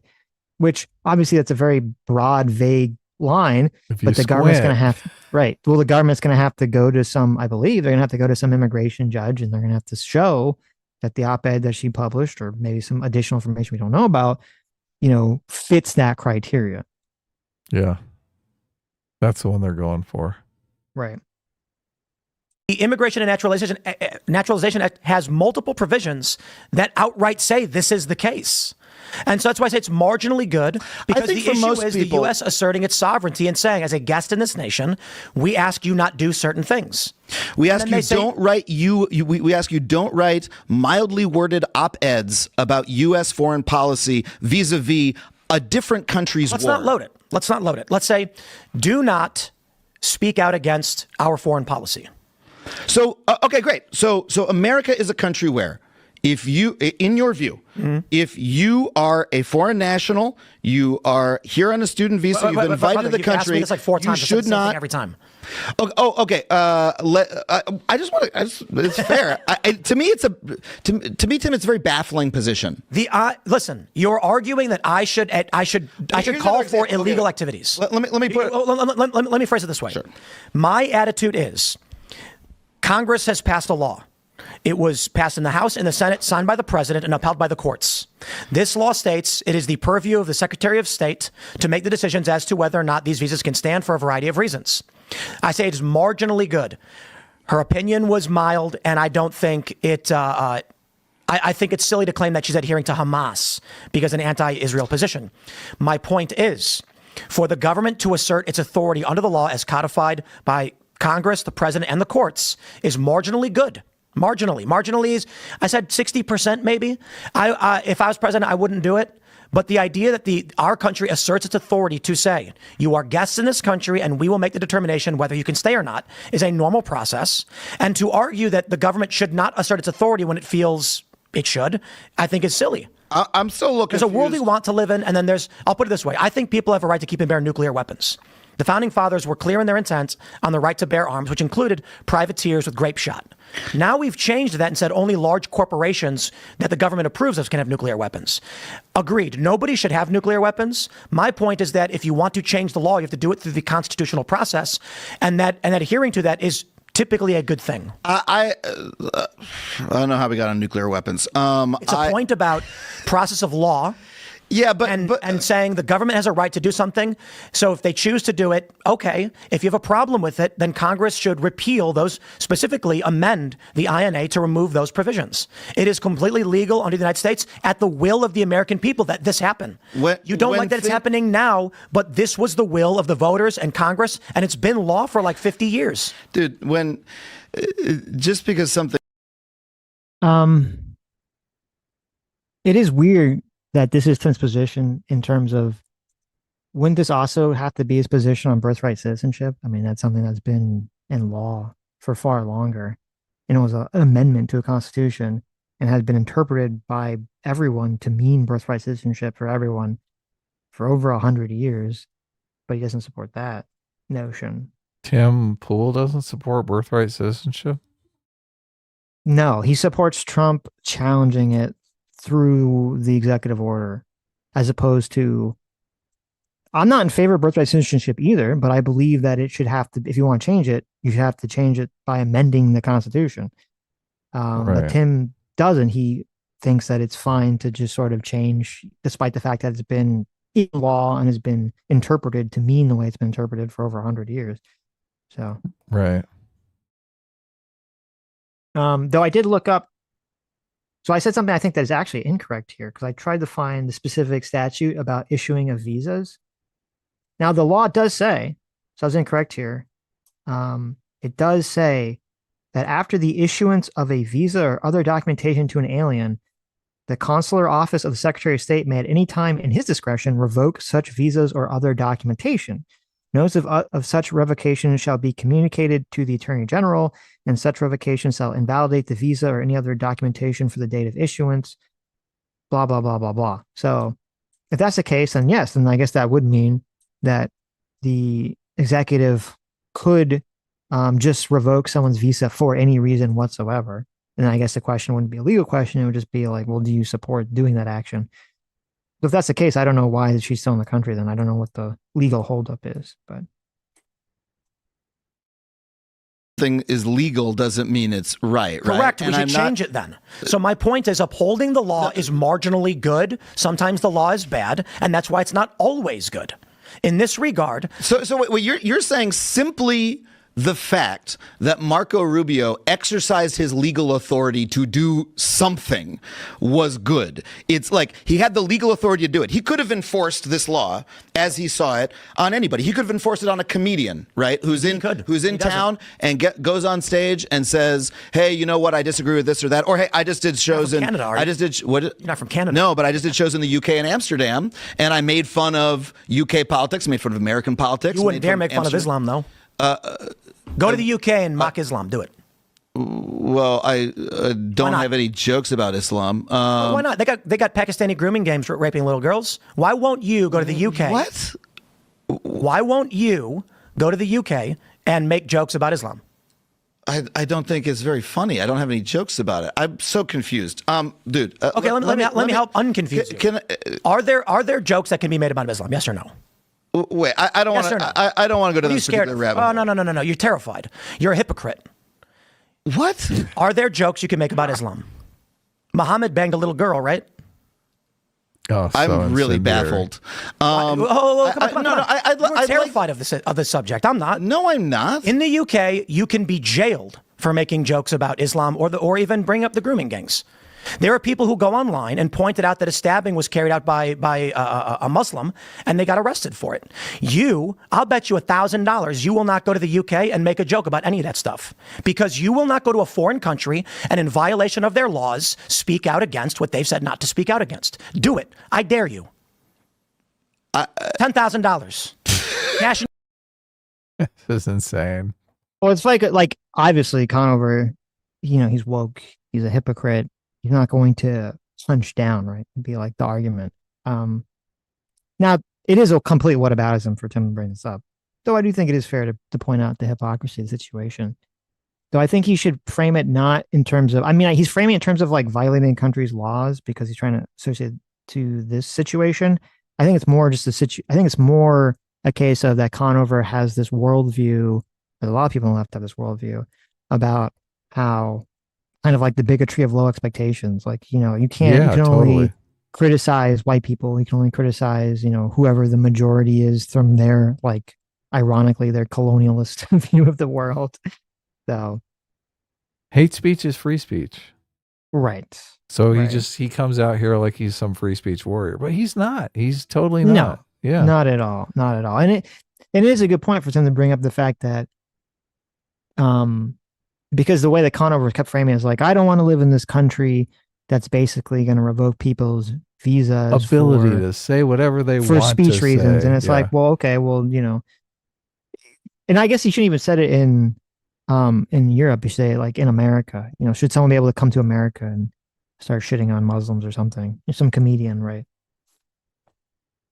Cash in your pocket if you go to the UK and make a joke about Muhammad having a 12-year-old wife. This we got here faster than I thought we would in this conversation. Where you're shouting at me about something I don't understand. I don't really understand how Yes, you would do. think it's incumbent upon me. Do you think anybody watching this right now thinks you are confused by the notion that in the UK you go to jail for mocking Islam?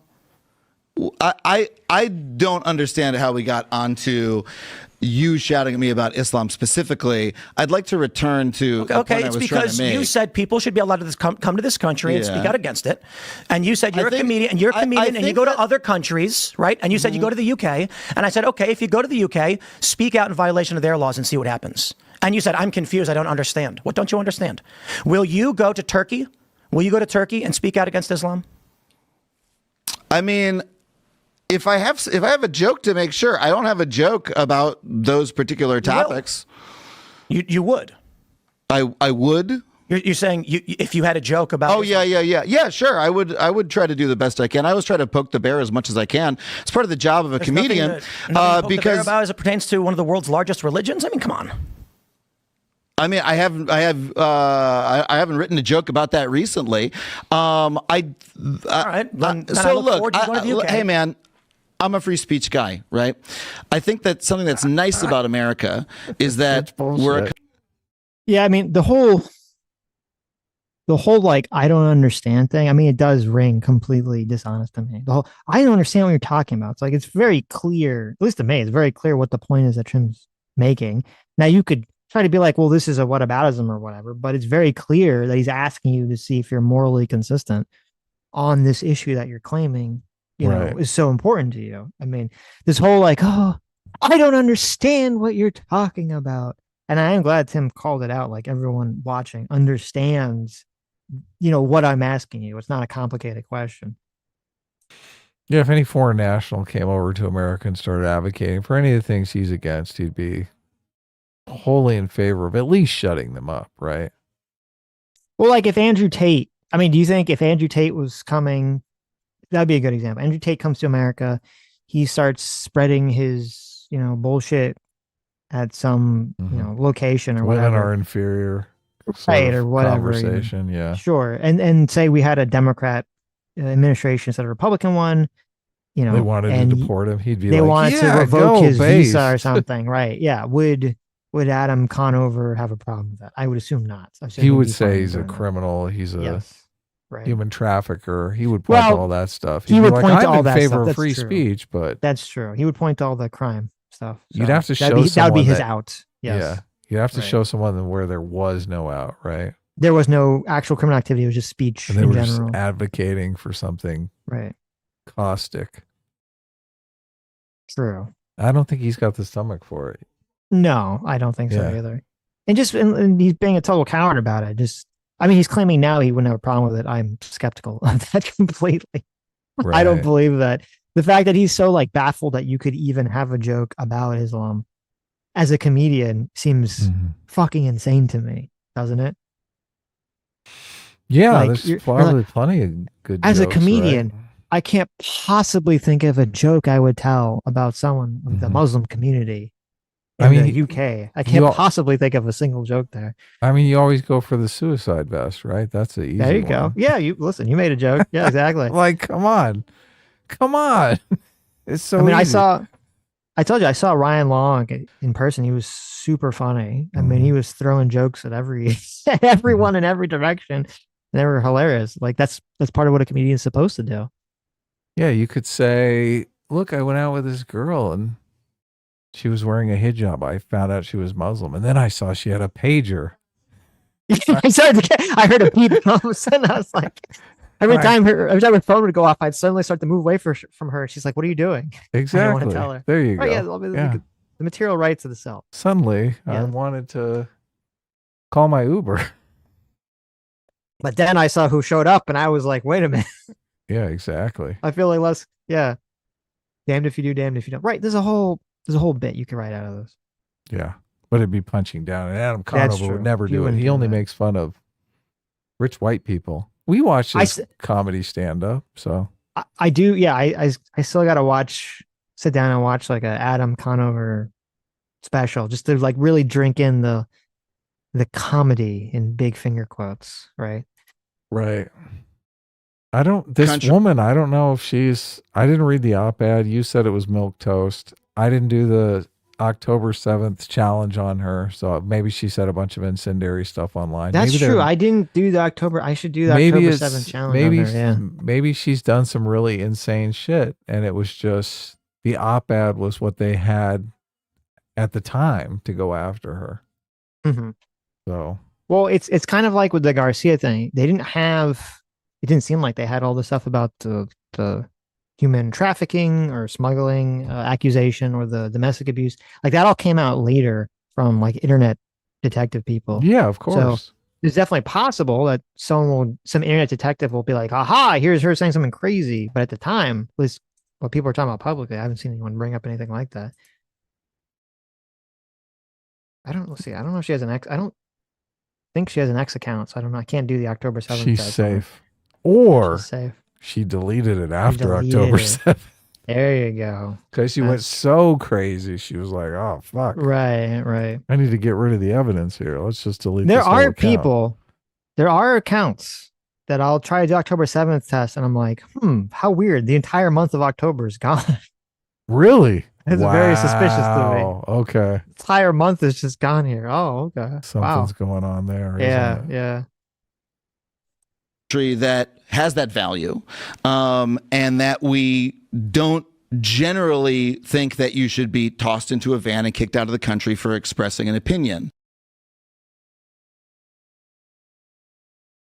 I think it's a change in America to most people around the world to feel that, oh, wait, if I go to America and I express a mild opinion about their foreign policy in my own student paper, or maybe on a stage or maybe somewhere else, I could be, without any warning to me, accosted by 6 people on the street, thrown into a van, and taken out of the country. Oh, come on, right? accosted. Let me finish. Don't load the I think language. that's a strain. I think that's a new idea for a lot of people, that America is that type of country. I think that Donald Trump's purpose is to turn America into that type of country. I think that that's bad. I think it makes the country smaller. I think it makes the country worse. I think it's a violation of most of the values that I grew up with as an American, and that's my view of what's happening in the country. Now, if you want to say, hey, I don't like free speech for foreign nationals who are in the country who express mild opinions about other countries' foreign wars, then that's your prerogative. It's a big difference between us that you don't like free speech in that way. I mean, that's loaded language, right? Yeah, all the language you're using is pretty loaded. Well, you keep using adjectives to describe things, to diminish one thing while exacerbate or exaggerate something else. I do use the English language to express my thoughts and opinions. Yeah, yeah, but it's straw manning. It's not a legitimate attack of the ideas, right? So accosted on the street. Come on. She was arrested. Okay. She was arrested by a relatively large group of men. You know, I thought Tim was on like pretty solid ground about the whole you wouldn't make a joke about Islam stuff. This is like the most flimsy weak ground ever. Tim Pool is complaining about someone else not using neutral language to describe something in the news. I know. Has he watched his own show? Has he watched his own channel? This is all he does is talk about this hyper emotional, caustic language when describing certain things. Yeah, he's on his Democrats are evil arc. Yeah, I mean, it's going to come up also in this conversation. The whole, remember the clip, Tim Pool saying that Ukraine is like the enemy of the United States. Oh yeah, that was we should apologize to Russia. Like, I mean, come on, Tim. What are you talking about? What are you talking about here? And compared to a normal fire, which I think they didn't need to do and was silly. So we can say she was arrested by several men, unmarked or plain clothes, which didn't need to happen. But I don't need to say like she was accosted by men on the street and like it was about a mild opinion. It's like, okay, listen, the facts of the case, like I said, I don't like the idea that people come to this country and then try and tell us how to do, how to live our lives. You're not for free speech. I understand.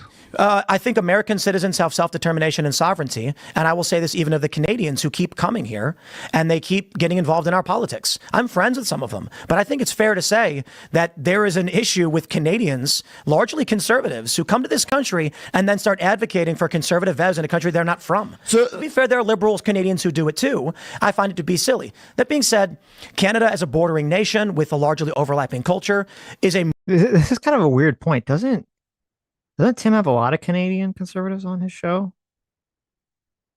I don't know about the Canadian stuff. I think it's fascinating that because it is a completely different moral foundation that you're dipping into here. It's that same moral foundation that I can talk whatever shit I want about my family. Right. Like as soon as you start talking shit about my family, oh, fucking, you've crossed the line, right? 100%. Yeah. 100%. It's so interesting because he basically said, oh, you're not in favor of free speech. What a fucker. I mean, that's such a bad faith comment to make.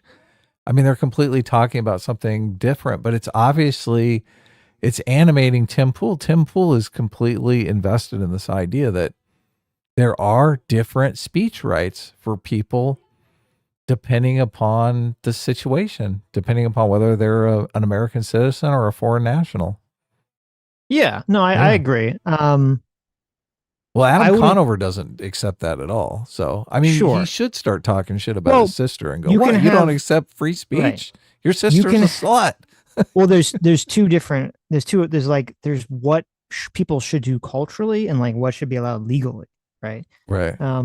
Yeah, I mean, I agree culturally it is weird when a lot of people from other countries have very strong opinions about America. Like I get that we are America, we do control the world. So I get it. I don't like it. I don't like all the fucking Canadians covering American politics on YouTube. All these fucking Canadians, all these English people talking about American politics. It's like, go fuck yourself. You don't even need to vote. Yeah. What I was saying was I agree they shouldn't, but I get it, right? They want to be us. They're jealous. I get it. I understand. They want to be part of the cool kids club, right?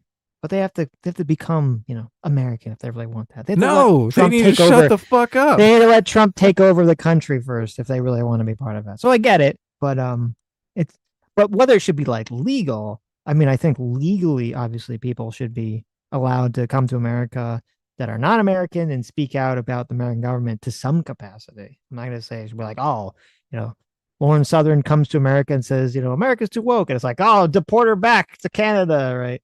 So Well, it depends upon what they say, I guess. that's what I'm saying. The line is different, obviously, for someone who's a citizen versus not a citizen, but I'm not saying it's like a complete on-off switch. I If think someone says you have a lovely sister, there you go. and then you respond, "What do you mean? She's a slut." And say, well, I did see her, I did see that top was a little low on her. And you're like, how dare you, sir? That's the way it always happens. I know. Somebody's talking shit about their own family. Then a friend tries to comfort them with some gentle ribbing themselves. And that's whoa, my God, you've crossed the line. How dare How you? dare you? Yes. You're obviously not in favor of free speech, Tim. Me, Adam Conover, I'm the arbiter of free speech for everyone. Right. Different question, but still applies in much the same way principally. So I do take issue with foreigners coming to my country. It's a nice white country, so we like it. Canada's they call it what, the most multicultural country in the world, I think. Mm-hmm. They big on it. He did throw a. He look, and Tim is missing all of these. No. Tim caught it, but I do give Tim credit. He didn't fall for the bait there. He did 100% throw a racism accusation at Tim. So this is a nice white country here. That was a pretty shitty thing to do. Yeah, that's his attitude. A very, very shitty thing to do. Look at his face. Oh, I know. Look at his face. He seems blazed. He's like the quintessential. If you had to say who is like the paradigm of like smug coastal left elitist like prick, like Hollywood prick. Yeah. I feel like it would be Adam Conover, which is sort of like the symbol of it. He is the Hollywood prick. If you saw him in a movie, you'd be like, come on, that's an unfair stereotype. Oh, yeah. On immigration, I think Toronto is considered to be the most multicultural city in the world. Yeah. So Canada actually is, you can call it a nice white country. That's technically the truth, but it also is very, very much in favor of immigration and diversity and all these things, largely what many of the conservatives who come here are speaking out against. But without this is a country where if you're from another country and you're in America, don't say anything about our politics, or you could be forcibly removed from the country. You're comfortable with America being that kind of country. Marginally. That's something that's like that's a value of yours. Those are your values. See, you're doing it again. No, I'm trying to understand what you actually believe. Yeah, I'd say marginally, it's a good, because I think that's a point of distinction. Like it's useful in a conversation like this to be like, okay, I have my value, you have your value, and my value is like, I really like it when people say what the fuck they think about any country's politics. We can simplify it. My value would just be, to whatever mathematical degree, American sovereignty supersedes the right of foreigners to speak about our policies. But in this case, that's just my value. I mean,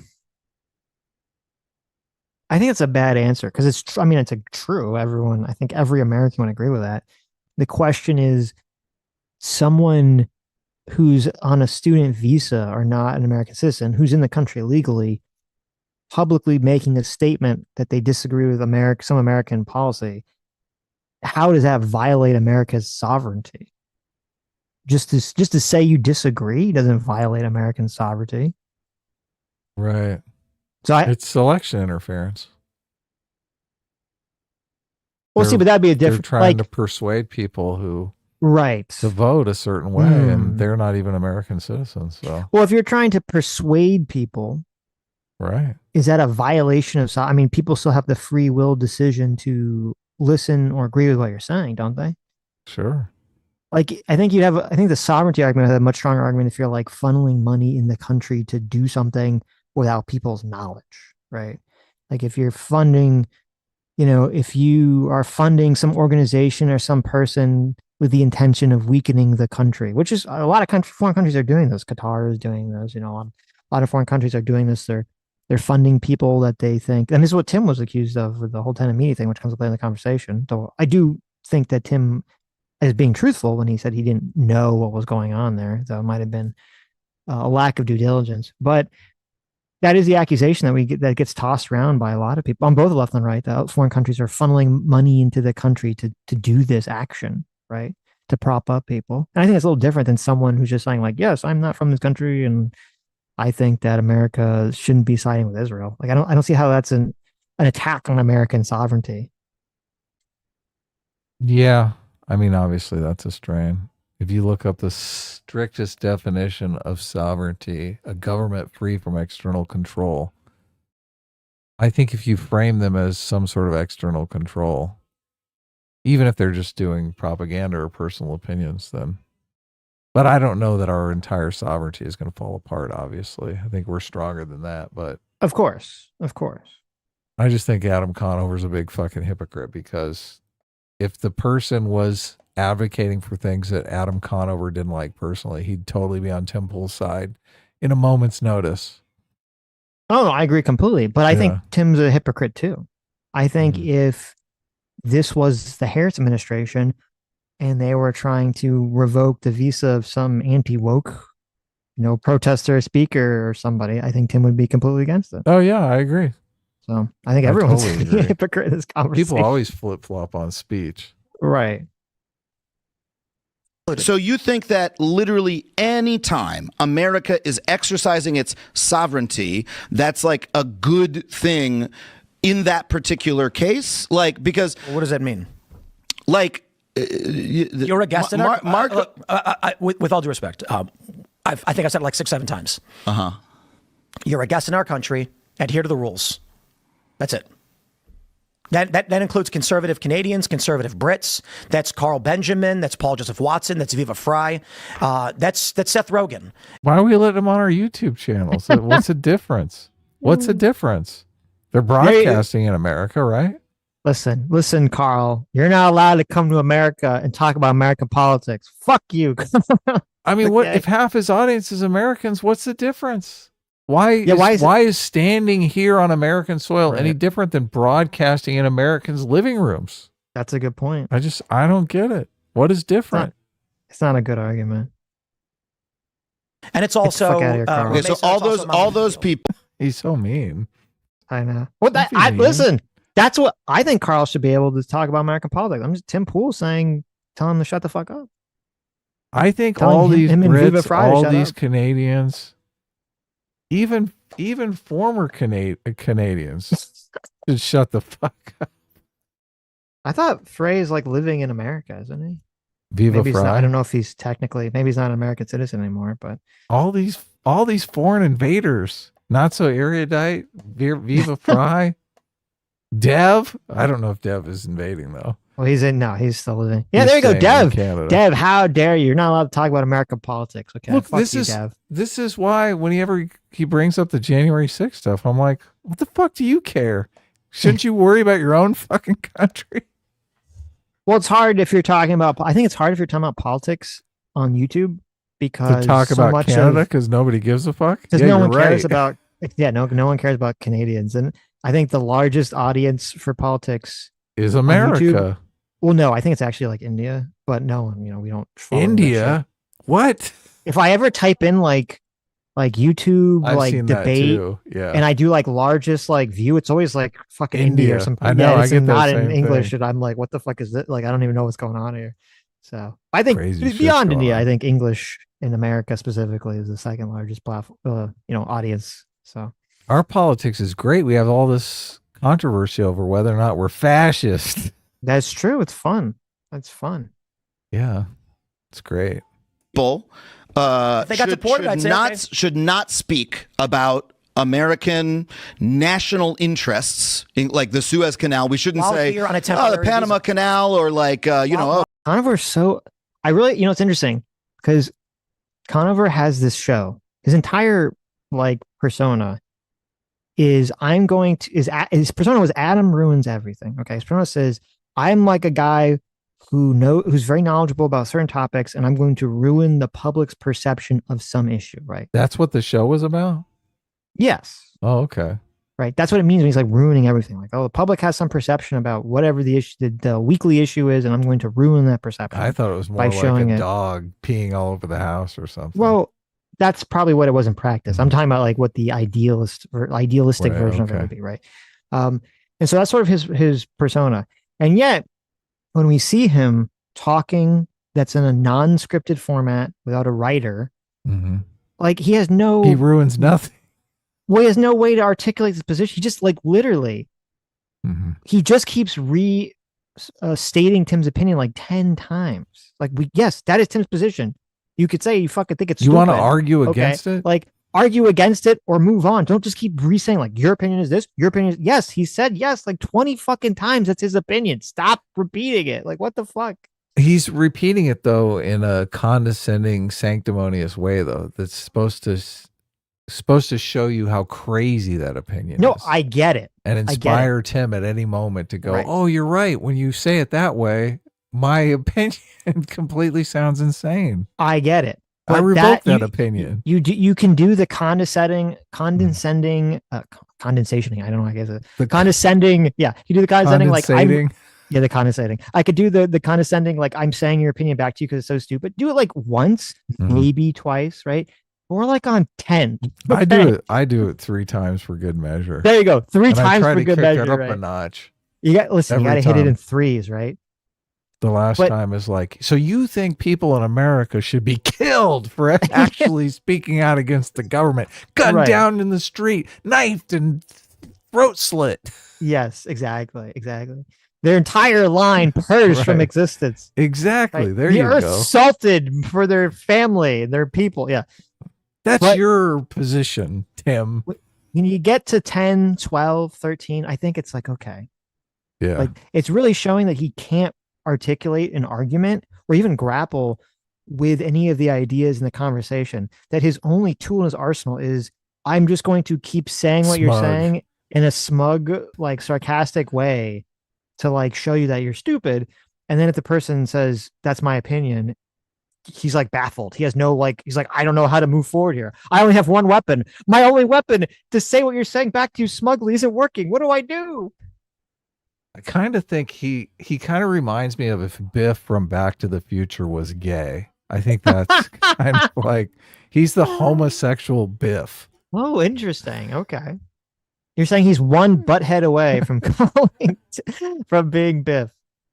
Yeah. I think Hmm. that's kind of his aura, his Hmm. persona. That's interesting. I haven't felt that. Mm-hmm. Do you think it's the outfit, the jean jacket? Make you Maybe feel that way? it could be. Could just be Yeah. his tone. Could be. While Is here on a Puerto Rico a conditional state or not? Visa. They should not speak about American politics. You can speak about what you want, but speech has consequences. I mean, Doesn't it? okay, so we can move on. Consequence culture. I'll say to Oh, me, perfect. that's a radically different America than I thought I grew up in. And I think it's fucked up that we're becoming that kind of country. I think it's This is okay. We got to go to his YouTube channel now. He's got to have all sorts of receipts of him talking about, oh my God, is this okay to say? Some white person said the N-word in a concert. Right. Should they be deplatformed? He was probably in favor of that kid that got expelled from Harvard University because he said the N-word in some video game chat like 10 years ago. Wouldn't be surprised. This is the America that we live in now. Mhm. The one where we go after people for, like, what is he saying about the woman with the GoFundMe, right? The Give, Send, Go for saying calling the little kid the N-word. I mean, I'm he's probably sure like, he's she not should in favor of that. Yeah, I'm sure she he's not should in be favor of that. executed in the street. Right. Now, I'm looking at his Now channel. he's I don't like believe he's talked now about he's it, a but I free can speech guess. warrior. Now he's a complete free speech warrior just in this particular situation because the Trump administration went after some girl for some op-ed. Mhm. Now he's like, oh, yes, this is my America where Americans and foreigners can say whatever the fuck they want, whenever the fuck they want, even if they're at a park and someone tries to steal their bag. So he said, this is what he said, I think, about the whole Tim Pool conversation. This is what he said on X. Okay. Mhm. He said, genuinely grateful to everyone who spent the past few days dunking on me. Taking this gig was obviously a massive mistake on my part. I've turned down the money World was supposed to pay me. I don't know what that means. He wrote World in capital W. And it'll be addressing all of this and World as a company in a video next week. World is his booking agent, maybe. Oh, interesting. Yeah. Okay. I don't know. I thought he was being kind of sarcastic, but that makes me all think these serious. Hollywood people have booking agents, and they're supposed to, and if they book them for something that's like they basically map out their career. So they might have said, you should do this because this will totally blow up your profile to make your show bigger. And all of a sudden he completely fucks up. And now his profile is sinking like a rock. He's probably going to turn to them and say, hey, I pay you guys $5,000 a month to make me look good. What the fuck is this all about? That's so interesting. Okay. Well, I'm glad. Yeah, I'm glad that you knew that, because like that completely changes a lot of the context. So he obviously, they came to him and they're like, yeah, go do this show. And he's going to claim that he like walked into here blind, right? Maybe. But yeah, but the way he's acting and the way he talks at the end of this, when he brings up the whole Tenet Media thing, like he has a knowledge of who Tim Pool is. He has a knowledge that he wouldn't, at least some surface level knowledge that he's not going to like or agree with Tim Pool's positions. So I don't know how much he can blame his own agents for his shitty performance. Was Adam Ruins Everything? That's probably his biggest claim to fame, right? Was that show political? I never watched any of it, so. I'm sure it was somewhat political. I don't know. I don't think it was like super ultra mega political, but it's got to be political to some extent. Like it's going to be talking about like, social issues. I think it talks a lot about like in the environment and stuff. So. Okay. Wow. Fascinating. So he doesn't like the fallout from this interview. He might be watching right now. What's up, Adam? Hey, how's it going? That's the only post. It's the only post I've seen that he's talked about it so far. So that is interesting. Let us know in the chat what you think of the Give Sing I thought he was gonna. They got the $500,000 for saying the N-word. That's so interesting. I thought he was gonna play this off. I didn't know he was gonna cry about it publicly.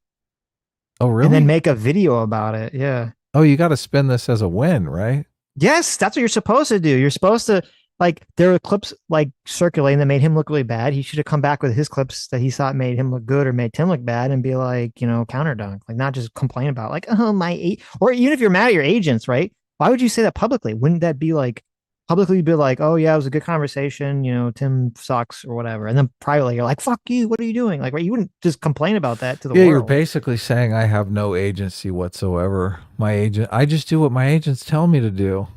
It's their fault. They should have known I was an idiot. I know, you look like a total bitch. It's like a super bitch move to do that. Yeah. Oh wow. Oh, that's super interesting. So he's gonna drop an apology video and blame everything on his agency. That's what this is what the act sound like. I don't know. We'll see, I guess. We'll cover during the week whenever that video comes out. I thought what he was gonna do was he was going to do a video response to all these topics where he was going to try to do dunks on Tim and be like, I was in the studio. I didn't have access to the information, but now that I do, Tim Pool's fucking wrong about everything. I thought that's what he was going to do. I didn't think he was going to be like, oh, I shouldn't have actually done this conversation. It was really bad for the movement, really bad for the left. And I apologize. It's Worldwide Talent Management. Let's see if they have. Is he Canadian? Because they're in Vancouver. No, I don't think so. I think he's American. I don't know. If he was, it's funny. Then if he was Canadian, why don't you just say, he would say to Tim, why did you have me on the show then? If you don't think I should even be able to talk about this. No, he's American. Okay. He's completely American, yeah. Born in New York. Oh, that explains it. There you go. Probably a trust fund kid. Wow. How dare you, sir? Well, people who live in New York are either poor or rich. Ain't no middle class going on in New York City. Come on. His parents one parent was a marine biologist and the other was a botanist. So I mean, that's cool. I don't know if those are big money making careers, but I remember him on Joe Rogan, and I think Joe Rogan went at him on the trans stuff because he started talking shit about men and women denying biological sex differences, and Rogan was yeah, like, he I'm had not a having any of this shit on my show. yes, he said a lot of very stupid shit about trans athletes on Joe Rogan some years ago. Yes. I don't know if we covered it. That might have been Some before we years were ago. streaming. Yeah, did he have a more recent? I thought it was like, let me see, look up the date. Yeah, it says 6 years ago. Wow. Where So, does the time go? yep. Yeah, I don't know. Really who this bad. That's talent true. is. Yeah, you don't believe I think that's true? Well, I mean, I suppose I Like could what I say- just said, I believe. You're like, you don't believe that. Well, because if we go back several administrations, that's not been the case ever. I mean, look at New York in the 2000s when the Bush administration rounded people up, and well, I'm sorry, it wasn't Bush during the Bush years, and they put 200 people in like a bus. They locked them in a bus cage. Yeah, that was bad. That's the country you grew up in. The idea that and it these was things bad. haven't been happening. George Carlin got arrested for swearing. We had blasphemy and it laws was on the bad. book. Yeah, You and it actually was are claiming bad. you- And then we Indeed, said, and you oh, we grew up shouldn't in do that nation, anymore. and it never changed. The idea that you think you grew up in a nation where you could say whatever you wanted is an absurdity. George Carlin Okay. went to jail for swearing. And that was good, you think? No, it because wasn't. you think it's good that Rumesa Ozturk is being She's forced to not leave a the country. citizen. So She's on a condition. Oh, okay. I'm sorry. Everything we were saying was wrong. Okay. Everything we were saying was totally wrong. He's at Okay. UTA. He's got a No, no, manager no. at Artists First. Yes. World is not his. That post had nothing to do with the Tim Pool situation whatsoever. Disregard okay. the last 5 minutes. Okay. There was a situation which I totally forgot about, even though I watched the video, because I saw Rebecca Watson actually made a video about this, which is kind of hilarious. Rebecca Watson is isn't she like the elevator gate chick or whatever? Yeah. Elevator Yes. gate. Some guy asked her up Yes. to his room for coffee. She Trying to get a destroyed the looky. atheist movement. Right. Yes. And she Me Too'd him for asking her out. Right. She basically destroyed the atheism movement in like the 2012. Right. But Richard Hyperwoke. Yes. Dawkins told her to get a life. The fuck so off. That was Yes. kind of cool. So the world situation, this has nothing to do with Tim Pool whatsoever. So I guess he hasn't actually talked about the Tim Pool thing whatsoever.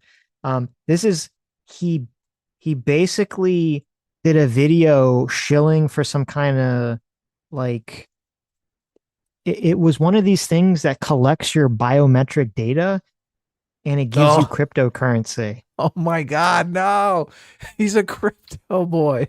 Right. And so he did. Hilarious. Yeah, so there's this thing called World ID, which seems kind of fucking crazy. It says, here's the story. An Instagram reel posted on Conover's official Instagram account showed the internet personality registering for World ID on Sam Altman's backed crypto project World Chain, has sparked criticism and speculation online.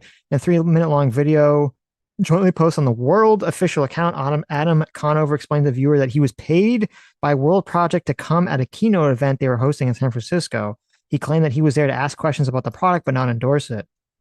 But throughout the video, he's seen interacting with the project's iris scanning orb, blah, blah, blah. So basically, he sounded like he's like, oh, I'm going to question like this weird biometric collection giving you cryptocurrency thing. But then all he does is basically support the whole thing.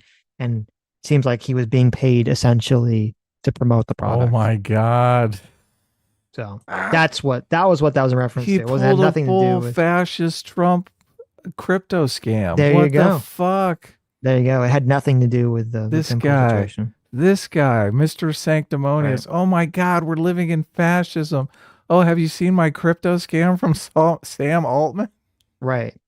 Though it seems weird because he's saying like in his X post, he agrees that it was a mistake to do that gig, but he says I've turned down the money they were supposed to pay me. Well, okay, but so you're turning down the money because like the backlash? Like what do you mean? Like why would you have taken this in the first place? Why would you have taken this like paid gig in the first place? He needed the money. Well, then you gotta just do it. Then you gotta own it, right? You gotta own that you're doing an ad. Don't pretend you're not doing an ad, and then you do a fucking ad. Oh, it was a secret ad. Yeah, that's snaky. That's a problem. If he just do well, I mean, I guess if he was doing this ad anyway, people would complain, which is fair because it seems like a fucking crazy thing. It seems like a crazy product. If some organization is paying you money for your biometric data, especially in crypto, like it seems super shady, doesn't it? That Yeah, seems they fucking want sus your as fuck. they want your yeah, that's not good. Don't give your biometric data away. Supposedly that happened with the 23andMe situation. A lot of people did the 23andMe and basically sold all their biometric data to the insurance companies, which I'm sure will be dropping them soon once they find the Yeah, genes that lead to cancer or that's exactly Alzheimer's what or any of this happened. stuff. Yeah. That's exactly what happened. Yeah. So fucked up. Conditional visa as conditioned by the INA and the existing administration and the will of the voters. Okay, but you're arguing. no. My argument you're is arguing that you said the Ozturk's country I grew deportation makes up sense in. because George Carlin was arrested for swearing. No, you said I grew up in a country with free speech, and I said no, you did not. And it's never been true. And you're like, okay, that's yes, you're right. So under your view, America is a country that doesn't have free speech, never had free speech. Yes, and that's a good thing. No, because we're exercising our sovereignty. No. Okay, but you think it's a good thing that Rumesa Ozturk doesn't have free speech? Can you understand the distinction between a non-citizen here on a conditional visa and an American citizen being arrested for swearing? I understand that there's a Very distinction. different I don't think that either of those people should be treated differently in that case. Let me say this. I don't agree this with you, country man. has never had free speech. Okay, I think it's a fact. When the founding fathers finalized the Constitution, do you think we should have free speech? Yes, but there are limits on what free speech is based on. Hasn't Tim called himself a free speech absolutist? I believe he has. Yeah, this is a really it's just stupid. Insane. It's a very stupid line of argumentation that Tim's going down here. Now he's like, look, I'm a free speech absolutist, but here's where we shouldn't. Look, no one's really a free speech absolutist, so I'm glad he's turned his position around. This is just a weird time to do it. He's going to try to make the argument that he's like, well, I'm in favor of free speech, but I find issue with you saying that this is different than it's ever been because we've never had free speech. So he's going to try to like make this kind of narrow argument, which, I mean, like, okay, you can make that argument. You know, yeah, sure. If you want to go back to the Alien Sedition Acts, or I think we've had more free free speech in the past. Right. So I think people are completely self-censoring now because of the woke stuff. We probably did, and we probably didn't. We probably had more free speech in terms of obviously people could say things and they wouldn't be broadcast to everywhere, so no one would know, right? Yeah, of course. There you go.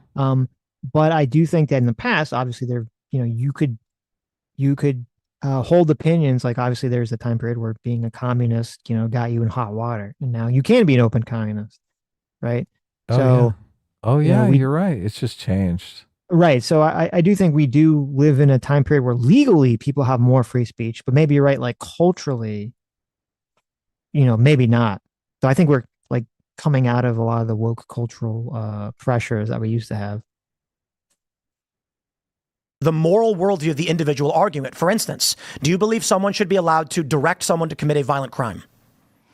That's not the moral worldview of an argument. That is the effect of the speech. So you think that whether you have free speech should be your words should be based on the moral worldview of the argument. So to understand your view of what free speech means, I'm asking you a question. If somebody says explicitly, "You right now commit crime to that person," is that free speech?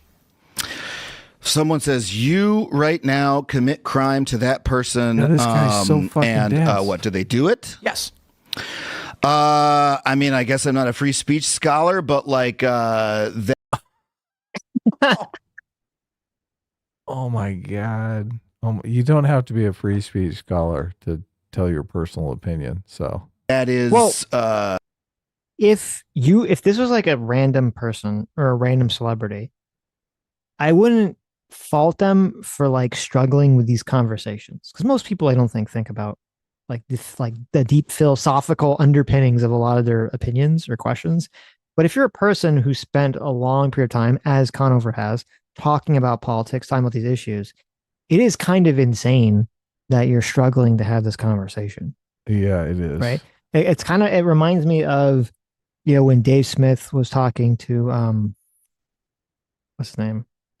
Andrew Wilson, and he like couldn't verbalize the philosophical underpinnings of libertarianism, and you're like, how is that possible? Like that's your like That's your you whole spend so much. shtick. Yeah. Yeah, it's kind of like the same thing with this. It's like this shouldn't be really that complicated for Conover to get, which makes me think most of what he talks about on all his shows and all his YouTubes, like it's not him. It's just No. someone writing it for him, and he's just the face. Yep. Exactly what's going on. Yeah, there's probably be legal consequences for that free speech. It is illegal to do that. Mm-hmm. Do you think someone should be able to yell fire in a crowded theater? I mean, this is the canonical example of a speech that's not free speech. So. It actually is. That's Brandenburg v. Ohio. It is, in fact, legal speech. I don't think people should. I understand the Supreme Court's ruling on that issue. The challenge with free speech, let's go back to the beginning of this country. Blasphemy laws were on the books after they even had the First Amendment. So They literally said you can't blaspheme. We would say that's not free speech, but how did you have a First Amendment if you arrested people for blaspheming? My point is, and this is an anarchist philosophy, the laws of the country are dictated by those with the power to enforce it. That's why it used to be illegal to put a pie on your windowsill, but even though it's still illegal, nobody arrests you for it. So free speech does change throughout the generations. Of course. We never grew up in an era, we never had a time in our lives where you had true free speech the way the absolutists want it to be. yeah, I'm talking about the. I hate that argument that Tim brings about the pie and the windowsill thing, because it's like he's confusing the procedure with the philosophy. Mm-hmm. Because you have some district, some city, some county somewhere make some law about, there's like, you see all these articles. So 20 craziest laws. You can't take a giraffe to get its haircut on a Sunday. Like there's always some like fucking wacky law somewhere in some city that still exists. And the reason it still exists is because it passed for some bizarre, very niche reason, 50 years ago, 100 years ago, and everyone just forgot about it and no one gives a shit to change it because it's so fucking irrelevant and no one cares. That's the reason why it still exists. Like it's just a total like procedure issue. If it came back, if someone did try to enforce the pie on the windowsill thing, Trump is going to then they would then the city legislation would come back into effect and they just get rid of it. Yeah. Because they'd say, well, people don't want to do this. Yeah.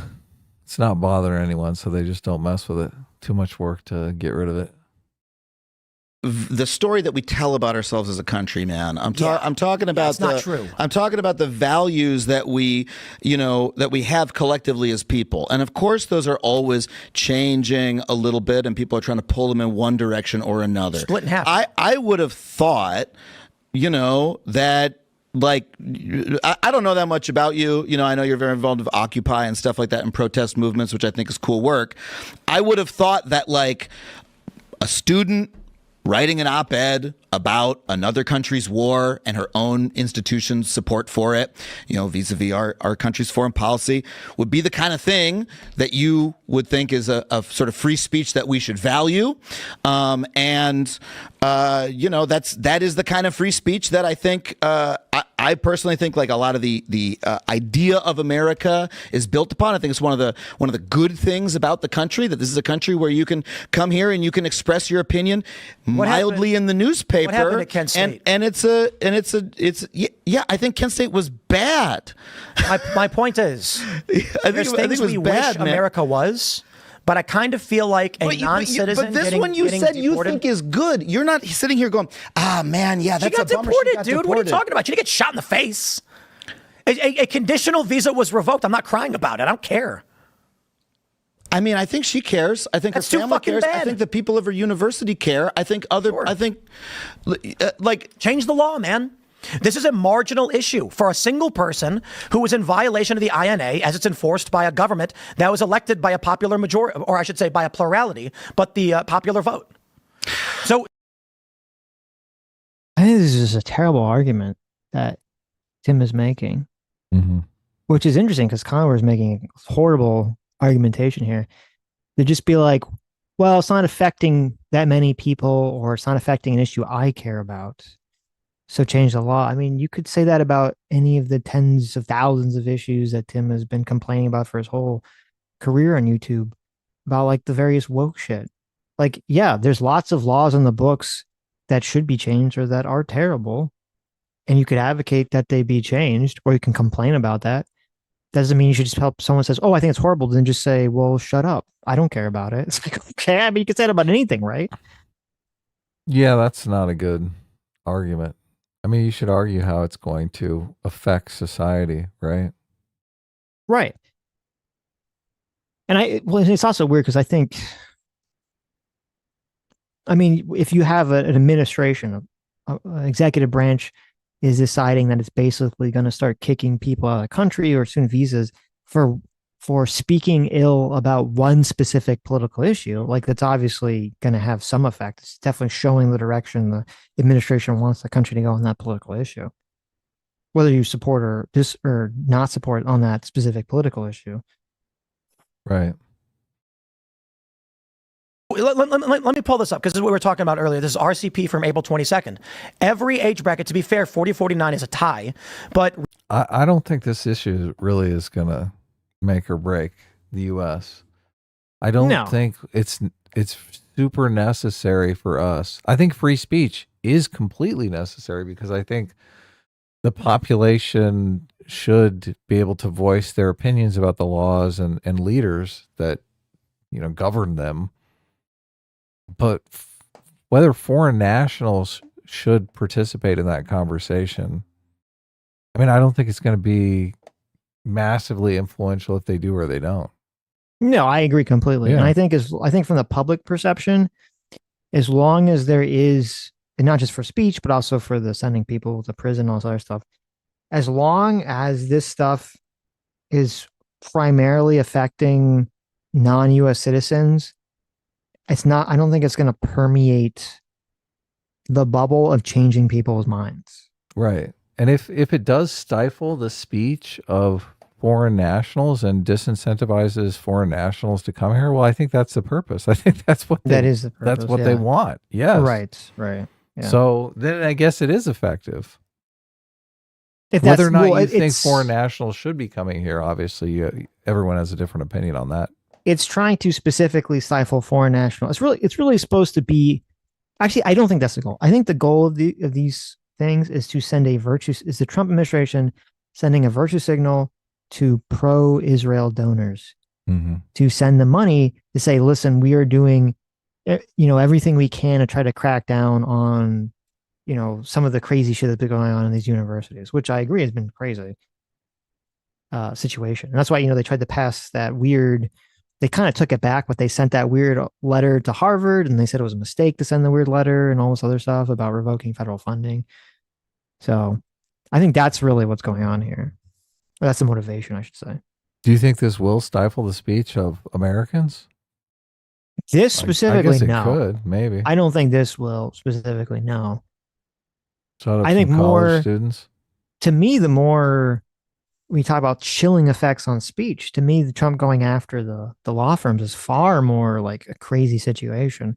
And it's interesting to me that didn't get as much play or really much play at all in the media as opposed to some of these other stories. I don't know. Because to me, that's like definitely a far correlation, a far crazier story. I don't know if it's because people don't care about lawyers. And maybe people just have such a negative opinion about lawyers, they just don't care anyway. Well, and they don't even relate it to freedom of speech. They don't, I guess, yeah. Or maybe it's too legally complicated to think about it. So Real Clear Politics aggregate shows from all of the latest polls, 70 plus is the only age group that is a negative view of Trump's job. Okay. I'm just trying to... This is a popular majority. I'm just trying to make sense of your position around free speech, because you agree with me about all the past things in America that you're talking about. Kent State, you're talking about George Carlin and all these other things, and these were bad abrogations of free speech. And indeed, deportation is not a murder. You're going home. I'm giving you a ride home. But if you came to my house, I let you in the door. I said, you can hang out tonight. And you started shit talking my brother. I say, bro, I'm going to give you a ride home. I don't think you should be here. That's not an affront to someone's sovereignty or free speech. It's like the worst thing that happened to you is I gave you a ride home. Oh, I'm going to cry. She's going home. What's the problem? Home's nice. She was here conditionally. We said, hey, we kind of think you're being a dick. We're going to give you a ride home. That's it. I mean... when I get a ride home, Kent State, six they guys shot don't people and normally killed shove me into a van, and then my family doesn't know where I am. That's you know. How about you're at a bar and you're acting out in some way, and they say, "Listen, buddy, do you feel security throws you out of the bar? Do you feel this gets woman you a was cab." acting out? Do you think she was acting inappropriately? Do you think that she was acting? I've already told you I did not. Okay, I said, so then how are you justifying what happened? I don't It's think you can legally narrow that it can happen. Therefore, it's good. I don't Your think you know how to position is incoherent. separate. I just don't think you know how to comprehend the separation between. I have no issue with a woman making her argument. I think it was absurd to claim she's adhering to Hamas because she's critical of Israel. But her visa is conditional. And it is the authority of these United States and the Secretary of State to revoke that. So it's okay. Right? Trump won the popular vote. What? But this is the agenda. Man. Sorry, man. This is the hump that I can't get over. Clearly. You don't have any problem with what she actually did. Right, but Trump Trump and Rubio had the narrow legal ability to do it. You're not following. Do you agree with their decision to do it? I do not. I think there is a net negative to a degree that foreigners come to this country to dictate our politics. Be it Canadian, I'm sorry, British, dictate our politics, or just give their opinion in the newspaper that's dictating. Let's. I'll turn on the language. To come here and advocate for policies of the American people. So you feel that foreign nationals of all kinds, when they're in the United States, should never speak about our politics ever, upon pain of legal punishment. That is a position that you have about America generally. Did they agree to it? When they applied for the visa under the INA, did they agree to those terms? I don't know. The answer is yes, they did. It clearly states when you're coming here on a condition you can't do certain things. It literally says you won't protest. And we still would allow them to hold a sign up or something. But maybe if they didn't. But apparently we don't allow them to hold a sign up. I don't care. So I'm not asking about what they agreed to. I'm not asking about the legal justification. Don't agree to things you don't want to hear. Do you, Tim Pool, believe that as a moral issue, as a practical issue? Do you think that America should be a country in which every foreign national in the country should feel that they should never speak about American politics under pain of legal punishment? No. You don't think that that's... You don't agree with that? You presented me an absolute. Right? You gave me the extreme end. Okay. So Rumesa Ozturk, I think, is a really illustrative example because it was such a mild understand version. That they've made an agreement upon entering this country that if they are in violation of the terms of their visa, it may be revoked. If they come here with the intent of advocating against U.S. foreign policy, that is a consequence. Speech has consequences. I think we're getting hung up on the issue that I've clearly answered, and I understand maybe you don't understand, but we can try. I think I've pinned you down well enough that like you just like really have a much smaller view of free speech than I do, and I think a lot of Americans do. I think it's a change to the American spirit. I think it makes the country smaller. It's a shittier country to live in. Is a country where people live in fear of what they say when they're here on a student. Always have. Yeah, and that's bad. So it's bad to live in fear of saying shit. This is not. You see, this is here's the issue. I suppose your whole bullshit culture baiting thing about the Islam stuff in England. If what you say is true, and it may be, I don't know because I don't really I don't really follow that as you would do. Never. But I think it's bad. About that country. You would never go to the UK and do those things. If I were now, look, I don't know of the policies of which you speak, okay? But if I were to be in England and I were to make a joke on their stage and I were to be put into a van and removed from a country, I would say this is a bad thing about England, and I think that the country sucks, and I think that they should change it, and I don't think people should go there anymore, and that sucks for them and it sucks for us. You wouldn't make a joke about Islam in the United States. You wouldn't. True. Okay. Sure. What's that meant to prove? You don't actually believe in free speech. You fear the consequences. Because I don't make a joke about the topic that you demand me to? Because this topic in particular has resulted in people like at Charlie Hebdo getting murdered. Yeah, that's bad. It's bad that they were murdered. South Park tried just showing Muhammad and commenting. See, this is Conover's like really inept at this because the argument is, Tim, you know, you're not going to go on stage and say so, you know, would you go on stage and make a joke where you advocate for lowering the age of consent? You say, well, no, you know, I'm not in favor of that or joking about that. Well, that's fine. You cannot be in favor of joking about certain things. That doesn't mean that you think people should go to jail for it or not be allowed to make jokes. Adam Conover could say, I don't personally want to make a joke about Islam, but I'm totally fine with people's right to make a joke about Islam without legal, you know, action, whether it be in America or the UK. I That's just the don't answer to think the he's question. in favor of that. I really don't. Well, maybe. Well, he said he was. He claimed he was. I don't know. Maybe he's Sure, lying. I don't think he would be. But that's why he's such. As I said, to me, Conover is just a face. He's not a. He doesn't have. I haven't heard anything in this conversation that even shows me that his sort of limited positions I've heard in his videos are even his own positions. Yeah.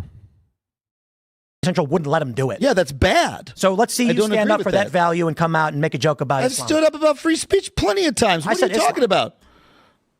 Take it to the next Let's level, hear. brother. When? Okay. How about we do this? This is You believe in free speech. Dude, this is what you do when you've lost an argument. Is that you just No, like okay, you you're just not even jump arguing to it. this. You just brought jump it up. to this. What? What'd you say? You brought it up. What did I? Oh, the Islam piece of it. Yeah. No. And now I'm continuing the conversation, and you're Yeah. derailing into you must have lost the argument. No, because Brother, you're because let's stand up for South Park, for Matt Stone and Trey Yeah, Parker. I stand up for them. So go on stage and show a big picture of Muhammad. I'm sorry. What the thing that you're doing? Stand up for free speech, brother. Do it. So I'll do it with you. So you're demanding me to go on stage and Prove do you something care about free specific, speech. and Prove you care unless about I free- do, I'm a coward. I'm saying prove you- This I didn't is say you this were. is Listen, I hate to say this because I really dislike Adam Conover with all my heart and soul. But this is 100% a bullshit badgering tactic that Tim Pool is saying. He's saying you can say you are in favor of free speech, but unless you go on stage and say the thing I want you to say, you're not ever in favor of free speech. That's a stupid argument. Yeah, look, I don't like that tactic either. Obviously, it doesn't matter if he says it or does it. Like, he could be completely against it. I just think Right. Adam Conover is against anyone doing it. I would be if someone inclined to gets agree, yes. up on stage and they want to make jokes about trans people, oh my Right. God, fucking Adam Conover is going to lose his freaking mind. And you know Right. it. You know Right. it. You know it. He's going to be with the pitchforks on Twitter saying that this person should be canceled. Oh my God. I agree, Punching but down. that's why I wish that instead of making this bullshit argument that Tim's making, he actually drilled down on these questions. Yeah, that's Like, the important thing. Like, you know, where do you draw the line? Yes. Where do you say that's too Is it far okay for people- another comedian to do this? Right. Is it, well, but here's the thing. If he was asked the question legitimately, maybe he would get an answer he doesn't like. But say, you know, Conover, is it okay for someone to, do you think it's legally okay for someone to come on stage and make jokes about, you know, is Muslim people being rapists, Right. or you know, Allah being Or rapist, black or people whatever. being criminals, or black people being criminals, yeah, or trans people, you know, doing yeah, shady shit in being locker rooms or whatever. child like, molesters. Yes. You know where do Right. you draw the line? that's the way to have the conversation, not to just be like, I demand you go on stage and talk about my personal issue, right? Yeah, This would be like no. someone coming onto Tim's show and saying, well, you don't believe in free speech unless you go on stage, unless in your next show you hold up a sign that says Israel's committing a genocide. You don't believe in free speech. Yeah, And Tim you're like, Tim well- is doing a fucking horrible job, a Yes. terrible fucking job here. Because that would be such a better conversation, wouldn't it? Right. I mean, It would you be. know, he would fold like a fucking card table. Do you think he wants to be on Tim Pool's show and say, "Oh yes, I'm in favor of a comedian making jokes about how trans people are child molesters"? Oh yeah, free speech, dude. Right. Now, if he would did never say do- that, he would if he never did say in a that he fucking would million have years. then he would have to put out the ex post apologizing for being on Tim Pool's show. Of course he would. Of course he would. And look, Tim Yes. has the perfect opportunity to put him in that corner Right. and epically fails. Doesn't do Yes. it. Doesn't do it at all. The whole time I'm listening to this, I'm thinking, oh my God, what the fuck, Tim? Yep. Who cares what he's going to do on stage? Right. Just make him say that it's okay if Jimmy Dore does it. Right? Make him say it's okay if Jay Leno wants to go on stage and make fun of black people, he can. Right. Yeah. He doesn't believe in that world, though. He would say, well, I don't think Jay Leno wants to do that. Well, that's not the question, dude. Let's say we live in a universe where Jay Leno does want to do that, okay? He's virulently racist in his free time, and he's gained a huge following of other people who are racist, okay? I always knew Jay Leno was untrustworthy. Yeah, come on. Let's say it's not. Let's say it's Jordan Peterson, right? You think Jordan Peterson's a racist? Let's say Jordan Peterson wants to go on stage and make a bunch of racist jokes. You're in favor of that, right? Because you're a free speech warrior, right? He's even Canadian. He's not American. Right. So I think he might be American now, though. Let him come to America and make his racist jokes. Yep. Adam would fold so fucking fast on that. Are you kidding me? And Tim has the perfect opportunity to just like to basically rub his face in the dirt here, and he misses the opportunity. Yep. What happened, Tim? You're slipping. That's the clip that would go viral. Adam Conover saying, "Oh yeah, I'm totally in favor of that. I love free speech. I'm a free speech warrior." Adam Conover in favor of attacking the transes on stage. You know he's not. He's not. He's totally not. But look, he's talked about Chappelle at all. Because Tim does such a horrible job in this, he gets to walk away and paint himself like, I'm for free speech, and Tim Pool wants to curtail your speech. He's the authoritarian. Right. I guarantee you Adam Conover's authoritarian, though. Oh, my God. This is a bizarre rhetorical move. Speech. This is a bizarre rhetorical move. I didn't call you a coward. I said, prove you care about free speech. Yeah, do something that creates real risk to your person for free speech. Yeah, I speak about shit all the time, dude. I'm happy to live in America where the things I say don't create real risk to my person. In fact, if I were to say the things that you're saying, I would not be creating real risk to my person. You don't think so? I do not think so. Then why not just do it? Prove me wrong. Because I don't have anything in particular to say about those topics. Just put a picture of Muhammad up and say, praise be. Prove I'm wrong. I'm See, it's such a bad tactic. It is. Yeah, it is. The bullying doesn't work. really glad we got here again because it's just very fun to sit in how weird this part of the conversation is. Remember Charlie Hebdo? Yeah, it was. Yeah, what happened? Yeah, Well, see, and even in Conover, as I said, I don't think he's very good at this or very intelligent. He can't even articulate why this is stupid. Like why this tactic is dumb. He can't even verbalize it. Yeah. A bunch of people were shot because they Showed a picture of Muhammad. Yeah, that's bad. You think if you did that, they might want to shoot you too? Yeah, maybe. So you shouldn't do it. I mean, I don't have it. Well, you know, the particular images that they showed, I didn't think were like very funny. Like it was their right to wouldn't do let it. South Park do it either. They censored the whole thing. Yeah, and that's bleeped out bad. like Yeah, this. that's bad, and I think that's contrary to American values. Why won't the free speech people who believe we should live in this country stand up against that? I'm sorry. I'm not standing up for free speech unless I do what exactly?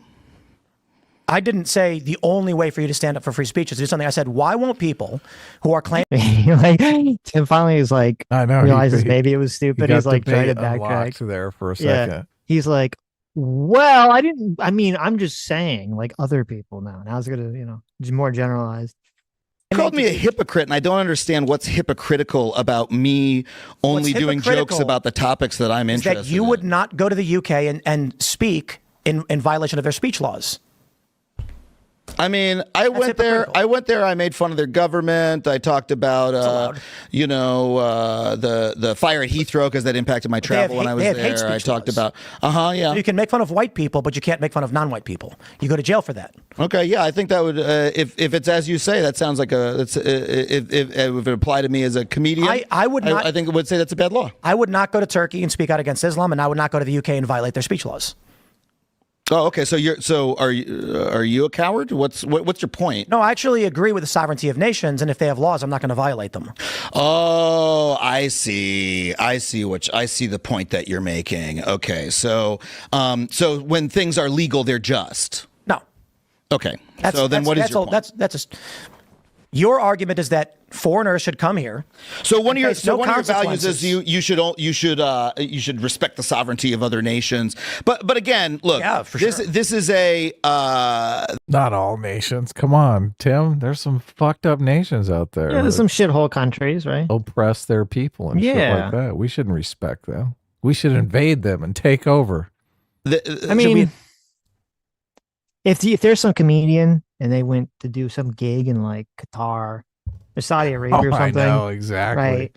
Or even if it was China, if it was China, right? And the government's like, listen, you can do your gig here, but you can't like do X, Y, Z, right? I don't know. I'd be like, whatever, as long as you're not like promoting positive propaganda and they're getting paid. If they want to get paid to do some gig in some country, they're not promoting positive propaganda, but they're not just violating the law. I don't necessarily have a problem with that. It's like, okay, I guess that's fine, right? I don't see why that's necessarily a bad thing.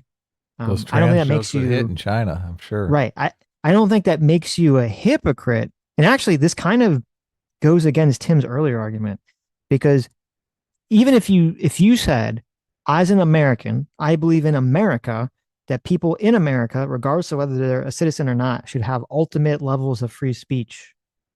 But you went to another country and you said, well, as not an American, I think it's fine for them to say whatever they want. I'm not, whatever this country is. I'm not the nationality of this country, so therefore I'm not going to violate their laws.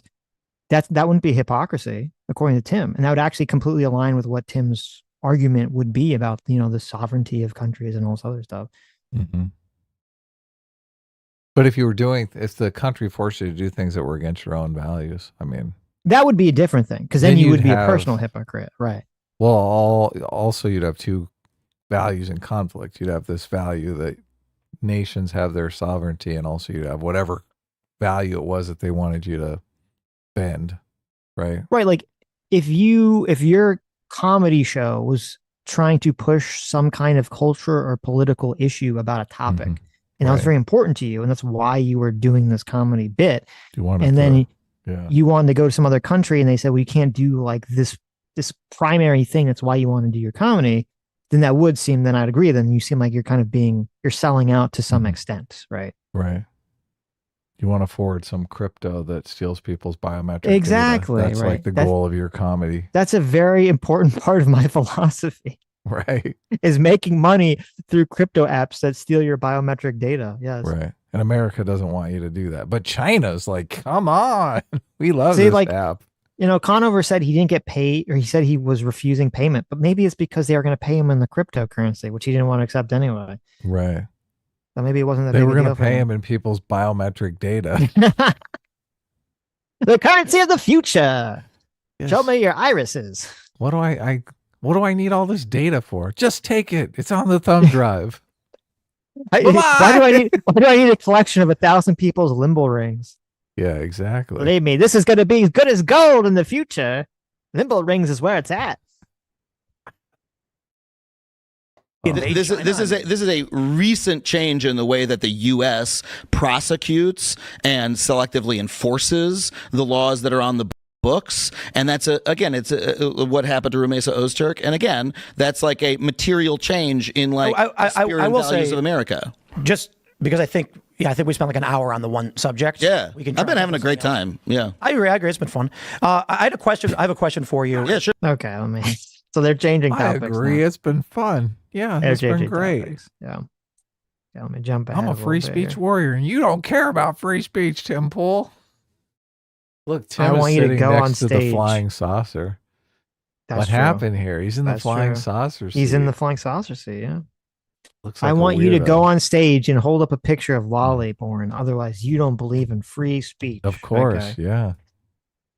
You got to wear It a wasn't- T-shirt that says "Lower Yeah. the age of consent." Exactly. Do it, Do it. do it, or you don't matter, or you're a hypocrite. I want Tim to write the N-word across his forehead and stream every episode for a week with that, or he doesn't believe in free speech. Yeah, Okay? exactly.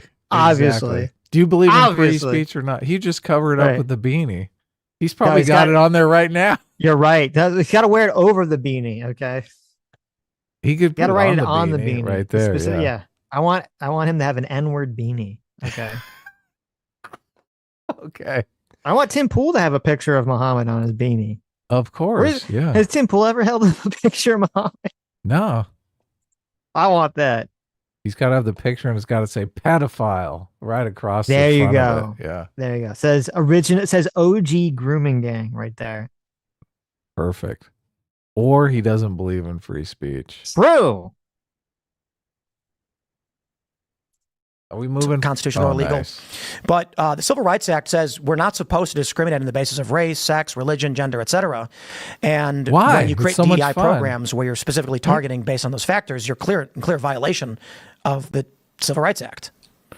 So, you got to amend the law or change it or create new provisions. But how I grew up, I would never want to be in a circumstance where race was a determining factor in whether or not I could get into school or get a job. Yeah, neither would I, but for a lot of people, it fucking is, man. But that's why we got the Civil Rights Act. And you have a right to sue the institutions that are in violation of that. And through those laws, we've eliminated largely blockbusting and redlining. And then Democrats largely started to enact. A lot of redlining still, but it's better than it used to be. It's true. And that shouldn't be allowed. And it's through the Civil Rights Act, through the lawsuits, we've gotten rid of those things. I don't understand how we've circled back, and it's largely through the liberal side of things, to start using race again. That's crazy to me. To start using Good question. race again. Well, let me clarify that. Obviously, everybody always was secretly trying to use race because this country has a history. I don't think it's fair to say just this country, but people are racist. I think everybody's racist. And we're trying our best, I think, civilizationally, to be like, let's stop doing that. But there are a lot of people that don't because they're racist. So when I see, I don't care if it's a white redneck dude saying he doesn't like black people or whatever, these people online that want to make, anytime they post a video, they'll post a video of black people committing a crime, and it's like, brother, I could find videos too of white people committing crimes. If you want to do like a multivariate study of every single instance of video crime or whatever, we could. There are FBI crime sets, I get that. But there are racist people out there. But the Democrats are still engaged in racist practices through DEI and gender-based discrimination, et cetera, which is just clear violation of every title of the Civil Rights Act. I mean, there's a million different programs that get lumped in as DEI. I'm interested to know you do think racism like exists in America, and it's a problem that we should keep fighting? Profoundly exists in this country, and I think he's like totally surprised. What? You think racism exists, Tim Pool? Holy shit! Well, yeah. I mean, I agree 100% with the whole, gotta get rid of all the DI shit. It is totally the left adopting the racist, sexist worldview. Obviously we've talked about this extremely. I would like for him to try to pin Conover on this stuff because he's obviously going to try to run away from this, as much as he can. This is as far as I watch, so we're in new territory right. for me. You're getting fresh, hot reactions. I do wonder when Tim says he thinks extremely, does he mean, I'm assuming he means like, left-wing anti-white racism. Yeah, he's talking about anti-white racism, right? Right. That's what he's like gonna sucker him in. Yeah, I do think racism exists. Exactly. Right. Are you a white person? You've tried to get a job recently, Adam? Right. I don't think that's clearly articulated at any point in this conversation. So I don't think it'll ever go away. I think we have the proximity is the best cure. You grow up around people and you understand they're good people, you tolerate them. I think we have a challenge with enclaves. So you'll find, and I think a lot of conservatives need to hear this too, because I was in Virginia, near Hampton Roads. It's a lot of racism there. And I mean like literally white areas that are predominantly white that don't like black people, don't like Mexicans, don't like Chinese people, and that exists, and they're going to be racist. But you get a similar but different kind of function in white uppity liberal conclaves too. Yeah. And so I do think it's a problem. Okay, fair enough. Mm-hmm. But the problem that I see now is affluent white liberals who have this, let me use an example. Do you know about the Yale study that found that white liberals they reduce their vocabularies to talk to black people? I do not know about it, but it sounds like it could be true. Like it sounds anecdotally, yeah. There's a lot of racist white liberals. They present themselves as less competent in interactions with African Americans. Yeah, conservatives tend not to, but there still are obviously like racist parts of the South, especially in the South. Racist parts all over America. And by the way, Right. racism isn't unique to white people either. Right. You know? I mean, brother, go to Asia. I mean, it's- anybody who's been to China or Japan or Korea, it's like, Well, and in America, we have a form of racism that's like, based around white supremacy, but it's like non-white people can like participate. Wow. Oh my God. I'm shocked that we got that admission from Conover here. It's What's impressive. that? All racism goes back to white people because No, he said white supremacy. he said that racism is not only something that white people do. Right, but it's rooted in white supremacy. So Did he say that? yeah, the South, especially in the South. Racist parts all over America. And by the way, Right. Racism isn't unique to white people either. Right. I mean, brother, go to Asia. I mean, anybody who's been to China or Yes, he says not unique to white people. Yeah, but look, he's still talking. Japan or Korea, it's like, Well, and in America, we have a form of racism that's like, based around white supremacy, but it's like non-white people can like participate and like be a part of it. I think Oh, okay. So maybe okay. So Are does he you only catching it? mean? Look, you gotta let him finish. Okay, Maybe he's not done yet. Even right. So does he only mean that like yes, non-white people can also be racist in a KKK kind of way, or is he not? Is he not? No. See, you're right. Tim missed that too because the follow-up question should have been, well, can a non-white person be racist against a white person? Right. That'd be the follow-up question. No, that Yeah. can't happen. But Right. a non-white person can be racist against non-white people as part of white supremacy, right? That's why they're the Mhm. blackface of white supremacy. Right. Oh, here, let me interrupt this for some more breaking news. That's kind of funny. Oh no. So, David Pakman was supposed to do a speaking event with one Destiny Stephen Bennell in June of this And year. he canceled. Right. He canceled over the sex pestiny. Yeah, this was a Pangburn conference. It was literally called the Anti-Trump Tour, is what it was called.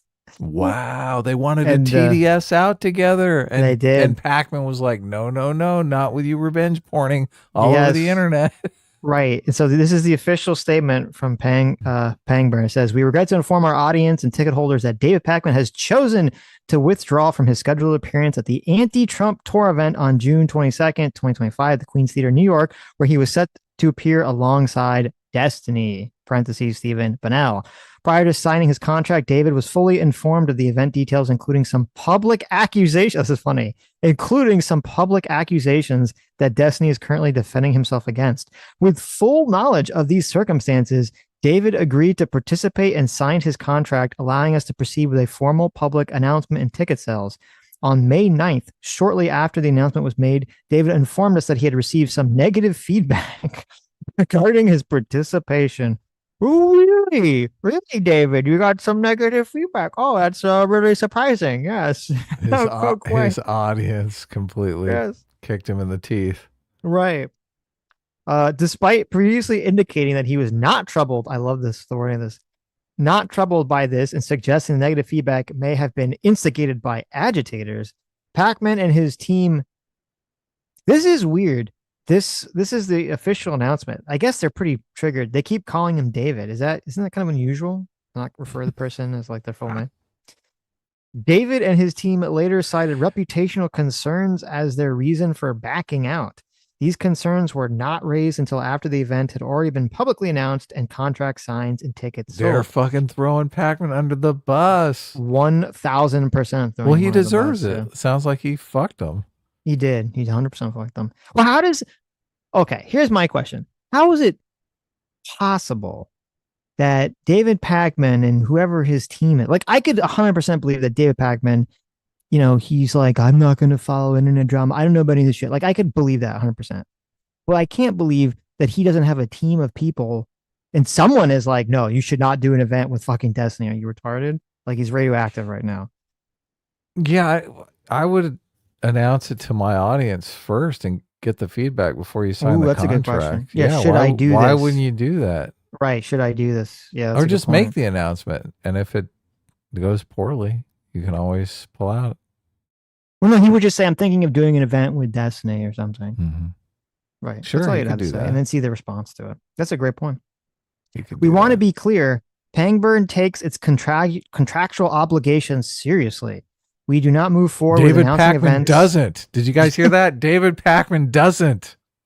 We do not move forward with announcing events until all agreements are legally confirmed in order to protect our attendees, speakers, and organizations from unnecessary disruptions.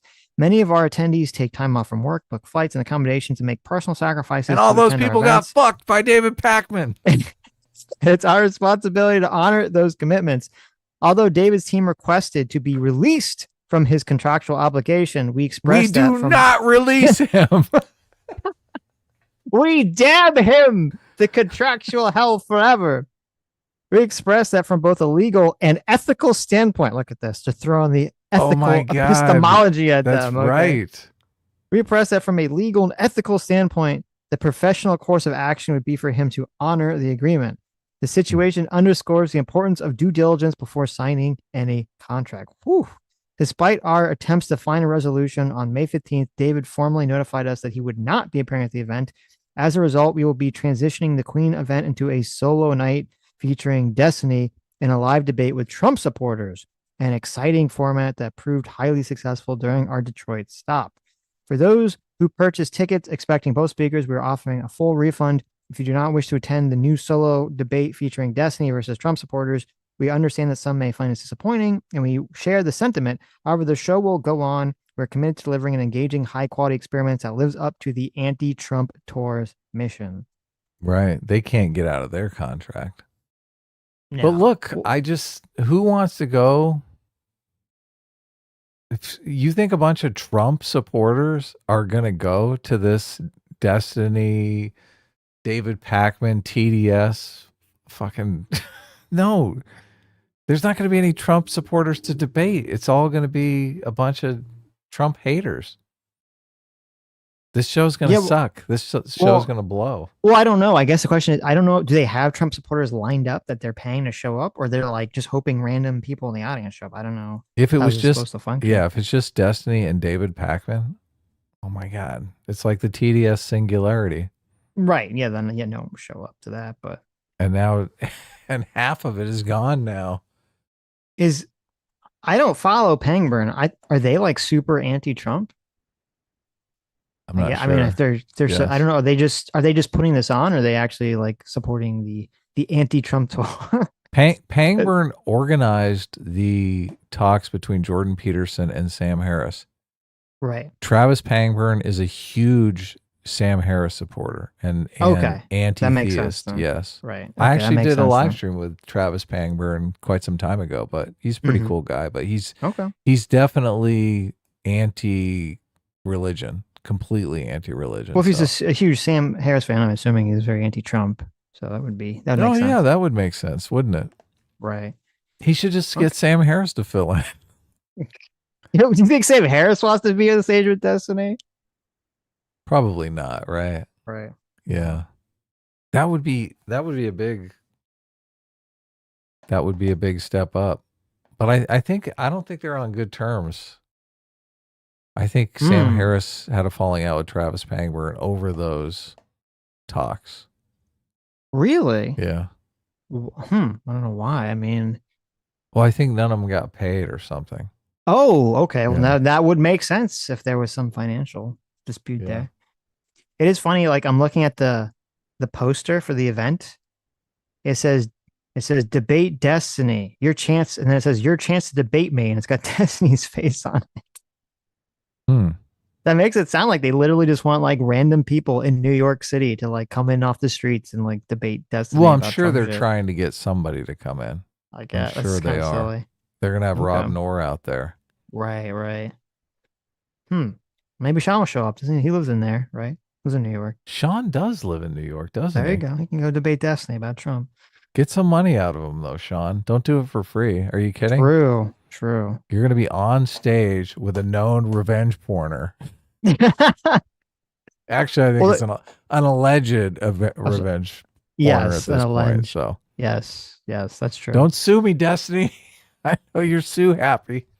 Would you even want? From Destiny's perspective, would he even want Pakman on stage? I mean, Pakman's not a good debater at all. Well, all they were going to do is talk shit about Trump. So Well, they're supposed to debate people. Were they? Yes, you think like if you're like a Trump supporter, you're like, and you have to choose who to debate. I mean, who's not? Who's going to choose to debate Destiny over Pac-Man? Like, Who's I'm going gonna to choose go to Pac-Man that? over here. That's a good question. Who's going to go to that? Yeah, In New York City? How many Right. Trump supporters are there in New York City? probably not a lot. That's fair. Right. Thank you so much, Vanessa, for the 10 gifted membership. Yeah, that was nice. Thank you so much. Right. Yeah, Welcome, Sean, if new you members. listen, Sean, if you go to debate Destiny, just, as someone in the chat said, just don't go in the back room. Okay. Yeah. I agree with Comrade Dave. Just make sure everything's on stage. Yeah. Remember, Phil just tried to say hi and Destiny lost his mind. Phil Labonte was just like, hey, dude, how's it going? I'm working. Leave me alone. That's funny. I think that exists, but I don't think it's the predominant anymore. It may be largely. So let me ask you this: when there's a plane crash or a fire or something like that, and the Trump Do you want administration, to you want to just jump ahead here? Where's the find people part? I think it was further ahead here.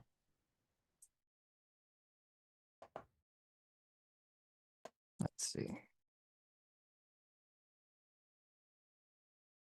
Feet of the president and allow them to blow up whatever fucking country they want. And no member of Congress, no senator. Well, to be fair, Thomas Massey would probably say no, but they all just allow it to happen. And it's bullshit. yeah, and.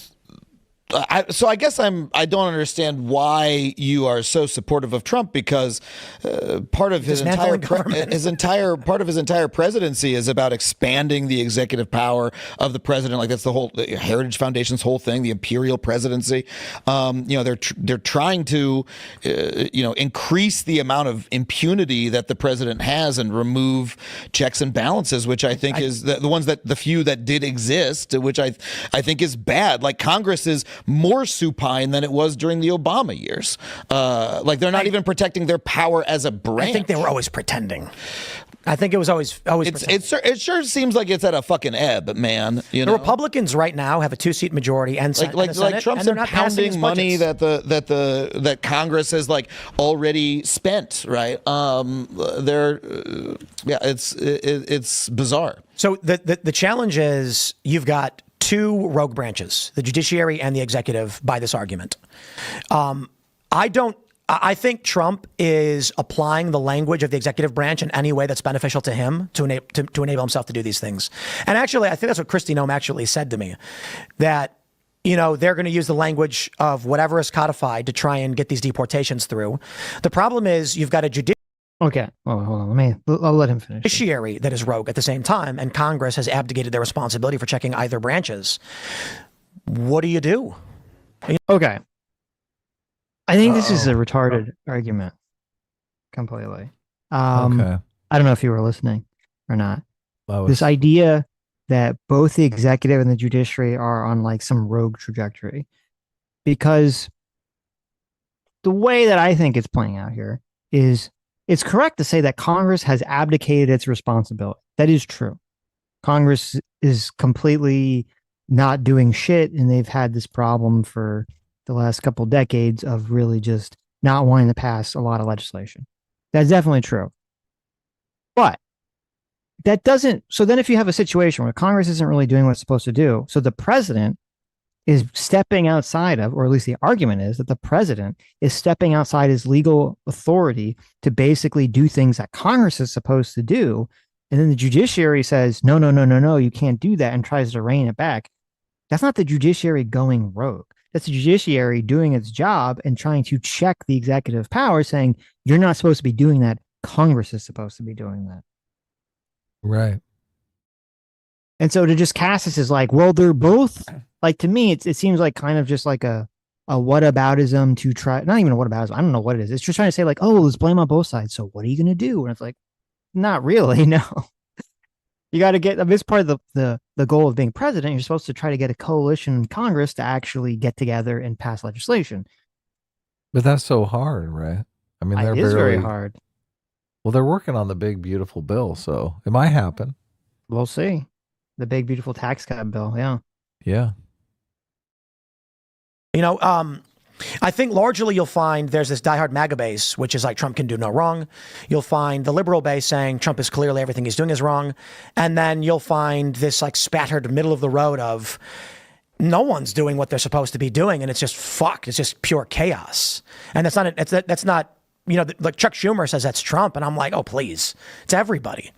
You know, the issue then is the liberal side of things can allow Trump to make his assertions under like the Alien Enemies Act without challenge, and then Trump steamrolls them. They're not going to do that. Trump could allow the judiciary to enact universal injunctions unconstitutionally and get steamrolled. He's not going to do that. Congress isn't doing anything. So there's no check or balance between either of these branches, and it's just going to come to a point we're in a perpetual state of constitutional crisis until one side finally says, I don't think it matters anymore what you say at all. I would argue that there's... I mean, that's what they're currently doing. Both sides, both the executive and the judiciary are doing this. I mean, the judiciary, like, they There's no authority for universal injunctions. To me, what it sounds like is you're participating in the campaign by the executive branch to discredit the judiciary. Now, I'm not going to like go to town, you know, go to the mattresses for like any particular injunction, but like the observation that I'll make is that weakening the judiciary, you know, setting the legal groundwork for why, you know, they can defy any particular court order they want to, because if it goes against the Trump administration, it's de facto illegal. But they're co-equal branches, right? And then B, destroying the civil service. Those are just basic authoritarian steps, and that's what Trump is doing. Personally, I'm not like that's not an argument. I'm not as like apocalyptic currently as a lot of really frightened liberals are, who are like, we're descending into Nazism or whatever, because I think Trump is like ultimately a lot weaker than that, and I think he's like kind of too old and dumb to like really do it. Like he's losing his mind, you know. It's, you know, it's really funny. It's very funny to see just, you know, I came here from LA, and like a couple days ago he had that truth post about like we need to put 100% tariff on movies, on foreign movies. And then the Hollywood press for like the next 4 days was like, oh no, like what does that mean? What's going to happen? Like, oh, John Voight has a plan, like all this shit. And I'm like, do you guys think that he remembers posting that? Like the man is like on pills or something. Like he got a text from John Voight about like, you should do this. He says, we're going to put 100% tariff. One of the fucking cabinet guys goes, we're right on it, sir. And then they're just waiting for him to forget about it, because the idea of putting a tariff on movies doesn't even make physical sense. They don't come here by fucking boat. Like, what are you talking about? Well, the other people are trying to make sense of like the Mad King's like drool coming out of his mouth. Well, that one for sure, because what if a movie is based in Africa? You know, it's like Safari featuring Tom Cruise, but you can't do it because you're filming in Africa. It's like, well, I mean, and also every film is, you know, it's like any other product. They're made multinationally, you know, like every Marvel movie, they ship all the footage off to Korea, you know, to do the CGI, right? So this is the real argument. I think the issue is, the saying has been for a long time that the left takes Trump literally but not seriously, and the right takes him seriously but not literally. So the question is, what does that mean? Like, the question is, what's going to happen from Trump's directive? You can't tariff a movie. How? However, he can find ways to penalize offshoring of CGI or choosing to film Chicago, but in Vancouver. But he's not going to do that because he doesn't have coherent policy about literally anything. Even tariffs, the one thing that he like, the regular tariffs, right? The one thing he really cares about, he's just fucking winging it, like saying random shit, doing math that doesn't make any sense, making deals, canceling deals, like just causing chaos, because he has the attention span of a gnat. The reciprocal tariff stuff where they like did it. Is it impossible to tariff a movie? That seems not impossible at all. Well, it depends. I don't know what does that mean? I guess that's the question. What does that mean exactly? What are you tariffing? Well, if you want to exhibit a movie in the United States in an American theater, you got to pay a tariff. I mean, it doesn't seem that difficult to do. No. I mean, obviously we show a bunch of American movies in China. That's a big part of the box office for us. Right. Yeah. No, what I mean is like, what is it that does the movie have to be filmed in America? Is it that you have to have American actors? Is it that you can't do special effects the special effects have to be I'm done by an American assuming studio? it's Like, just what is like the an elements of American it company. that? No, but that's what I'm saying is like when they say that they're going to tariff movies, what is the part of it that they're concerned about, There or is are it all movies. elements? There Every are aspect of the movies. movie has to be done in America. There are movies that are. Oh, I guess they were talking about American movies that are being filmed abroad. That's what they were trying to stop happening. But obviously, there are foreign movies that are all foreign actors are dubbed and made in another country. Right. We could So tariff those those, are but going I to be just I don't think tariffs? there's like a huge appetite for foreign movies in America. No. So Who? Yeah. it's Who? That's why. not That's the like we're gonna why. clean Right. house on that. Yeah. But it was supposed to be for some element of. I assume it's supposed to be for some element of American movies that had something, some element of the production taking place in other countries. Yeah. It was kind of a weird thing because no one was really asking for it, and I don't. It's not an issue that the right gives a shit about. Like Trump's base doesn't care about Hollywood losing money or whatever the fuck they're doing. I just don't like the So idea that they're saying, "Oh, ho, ho, ho! It's impossible to tariff a movie." The fuck? well, it's a stupid idea. I mean, it's not possible. I mean, you could Yeah. flesh it out, but it's stupid. It's a stupid idea. Well, it's fine if you want to say it's stupid. That's fine. Don't Right. say it's Right. stupid because it's not even possible. You can't do it. You Sure. can't charge extra money for a movie Right. to be displayed in America. I mean, why I'm- not? I'm actually kind of surprised too that Tim didn't bring up like he could agree that's stupid because I said I think it's stupid, but to say it would be equally as stupid, this would be the question to ask Conover here, be equally stupid for say to have the Academy Awards to say we're not going to give you an award unless you have so many black people, on your production staff. Oh, sure, yeah. That feels like the left wing yeah. version of that. So They should do that to go after But, all the woke stuff.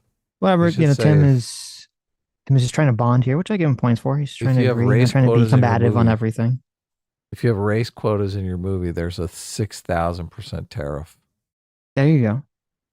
Movies, Netflix blocks movies in certain areas because they don't have the rights to that movie in Europe, right? Or England or whatever country. They sell the film rights per country. So I don't see, it doesn't seem that difficult to make tariff a part of the selling the film rights in the area. I don't know. Bugs me that they categorically just deny the possibility of anything like that. Based on the trade deficit and all that shit. But it all of which is was on apparently the chart. forgotten again. The chart said You're going to stump for the chart. You're going to back up the chart. well, you're arguing they didn't argue a thing that was literally on the picture they showed. Oh yeah. The math was very dumb. The math they presented said including trade imbalance and things like that. Yeah. So it's like they said, here's our and then someone did the math and they were like, he basically took existing tariffs and then added in the trade deficit. Yeah. And then gave us a number. And it's like You exist in like an info ecosystem where what he did made sense. Like you hear people saying, "Oh, this makes sense," and you felt that those charts were ultimately I'm saying sensible. you said the math didn't make sense because he was using the trade deficit, and all I said was it said on the chart he showed the trade deficit. Yeah, well, and that's a stupid way like a fact point, not an opinion. to make a tariff. I'm not giving you my opinion on it. I'm giving you a fact point. Yeah, the policy. There's a total confusion here that Conover doesn't even understand what he's talking about. And I think Tim actually misheard him from the get-go. Tim thinks that Conover was saying that the math didn't make sense because it was greater than the trade deficit, which is not really what he said. Conover was just complaining that using the trade deficit as a concept was a stupid idea. And so we get this kind of retarded, well, technically the math it was displayed on the chart as opposed to, well, the question is, does it make sense to actually use the trade deficit and all these other elements that the Trump administration was using to create this tariff number in the first place? No, it doesn't. No. And there's still the question about how that number, who came up with that in the first place? Was it what's his name? Mm-hmm. Who was the tariff guy? I'm blanking on his name. Who cares? Okay, Adam doesn't. You tapped out. I can't remember his name either, but Okay. policy making is chaotic and erratic. It has no thought process behind it. So the idea that the idea that Trump, that's a judgment on my part. Like, hold on. Like, so the idea that my point is just the idea that Trump would like look at Hollywood and go, oh, there's like a problem here. What if we disincentivize them from doing? That's not how he operates. I agree. He doesn't actually make he saw it on real Fox policy. News. He's watching Laura Ingraham. Does loyalty tests. He does he misunderstands things. He has a whim, and people do you remember forgets. Do you remember the story in the tariffs where they claimed that Trump was tariffing an island only inhabited by penguins? Mm-hmm, yeah. But you know that's not true, right? Okay. So this is the challenge we face communication-wise. There are a couple islands that operate companies but don't have a living population that we do import from. So Trump imposed a tariff on any region that he could. That was the point, closing loopholes. The corporate press, like Newsweek, CNN, they all, and prominent liberal personalities started running this lie that Donald Trump was tariffing a island with only penguins on it, which is, we call that factual but not truthful. There's businesses that are on this island. Fishing refineries, and they do ship products to the island as corporations, and then when they're done, they transport them to the United States. Trump wants a tariff on anyone who's trying to use that island loophole. But instead, the media just claimed he was so stupid and didn't think about his plan. And I'm like, why don't you just say you don't like the tariffs? I don't know why you have to make up that weird story. Well, I mean, everything about them was senseless. This was simply the silliest detail without. But that's what discredits the actual argument. Look, I think the universal tariffs were a bad idea. I think selective tariffs on like particular products on nations can make sense, especially like Canada or China. Universal tariffs seemed like a scatter shot that was going to cause more problems in the short term. Mm-hmm. I can say that. Nobody fucking cares. The right goes, interesting point, Tim, but our problem is the left is lying about what he's doing. And then I go to the left and they go, you're wrong, our story is right. And I'm like, but that's not true. It's this shit all over again of the first Trump term of, quote, stop making me defend Trump was the trope, where Trump would do something that was like, I wonder why. Here's the problem with this. So it was Lutnick. So the situation with the Herd Islands, they had some tariff imposed on them, and everyone laughed, said, ha, ha, ha, ha, ha. These are uninhabited islands full of penguins. And then you had Lutnick come out, and he said it on CBS. So he said it on network television. And he said that the rationale they gave for doing this was because, what Tim said was that there was this fear that companies, or countries, I should say, in order to, I guess it'd be companies in conjunction with countries, would, in order to try to circumvent the tariffs, they would do some process where they would either lie or they would send a shipment of goods to these uninhabited islands and then bounce them off of those uninhabited islands to send to America, thus subverting the tariff. Thus. That was the argument. Yeah. Yes, that was the argument. Now, that was what Lutnick claimed was the case. Tim's making it sound like this is something that's happened. I don't believe this has actually ever happened at all. There was one story I saw that said that there was some shipment of goods that was labeled from like one of those islands, but that it was like a misprint or something from some company. Because when I was looking into this, because I was really curious about this, like, how does this work legally? Can a boat literally just like pull up to an uninhabited island, like stop for like 30 seconds and then just pull away?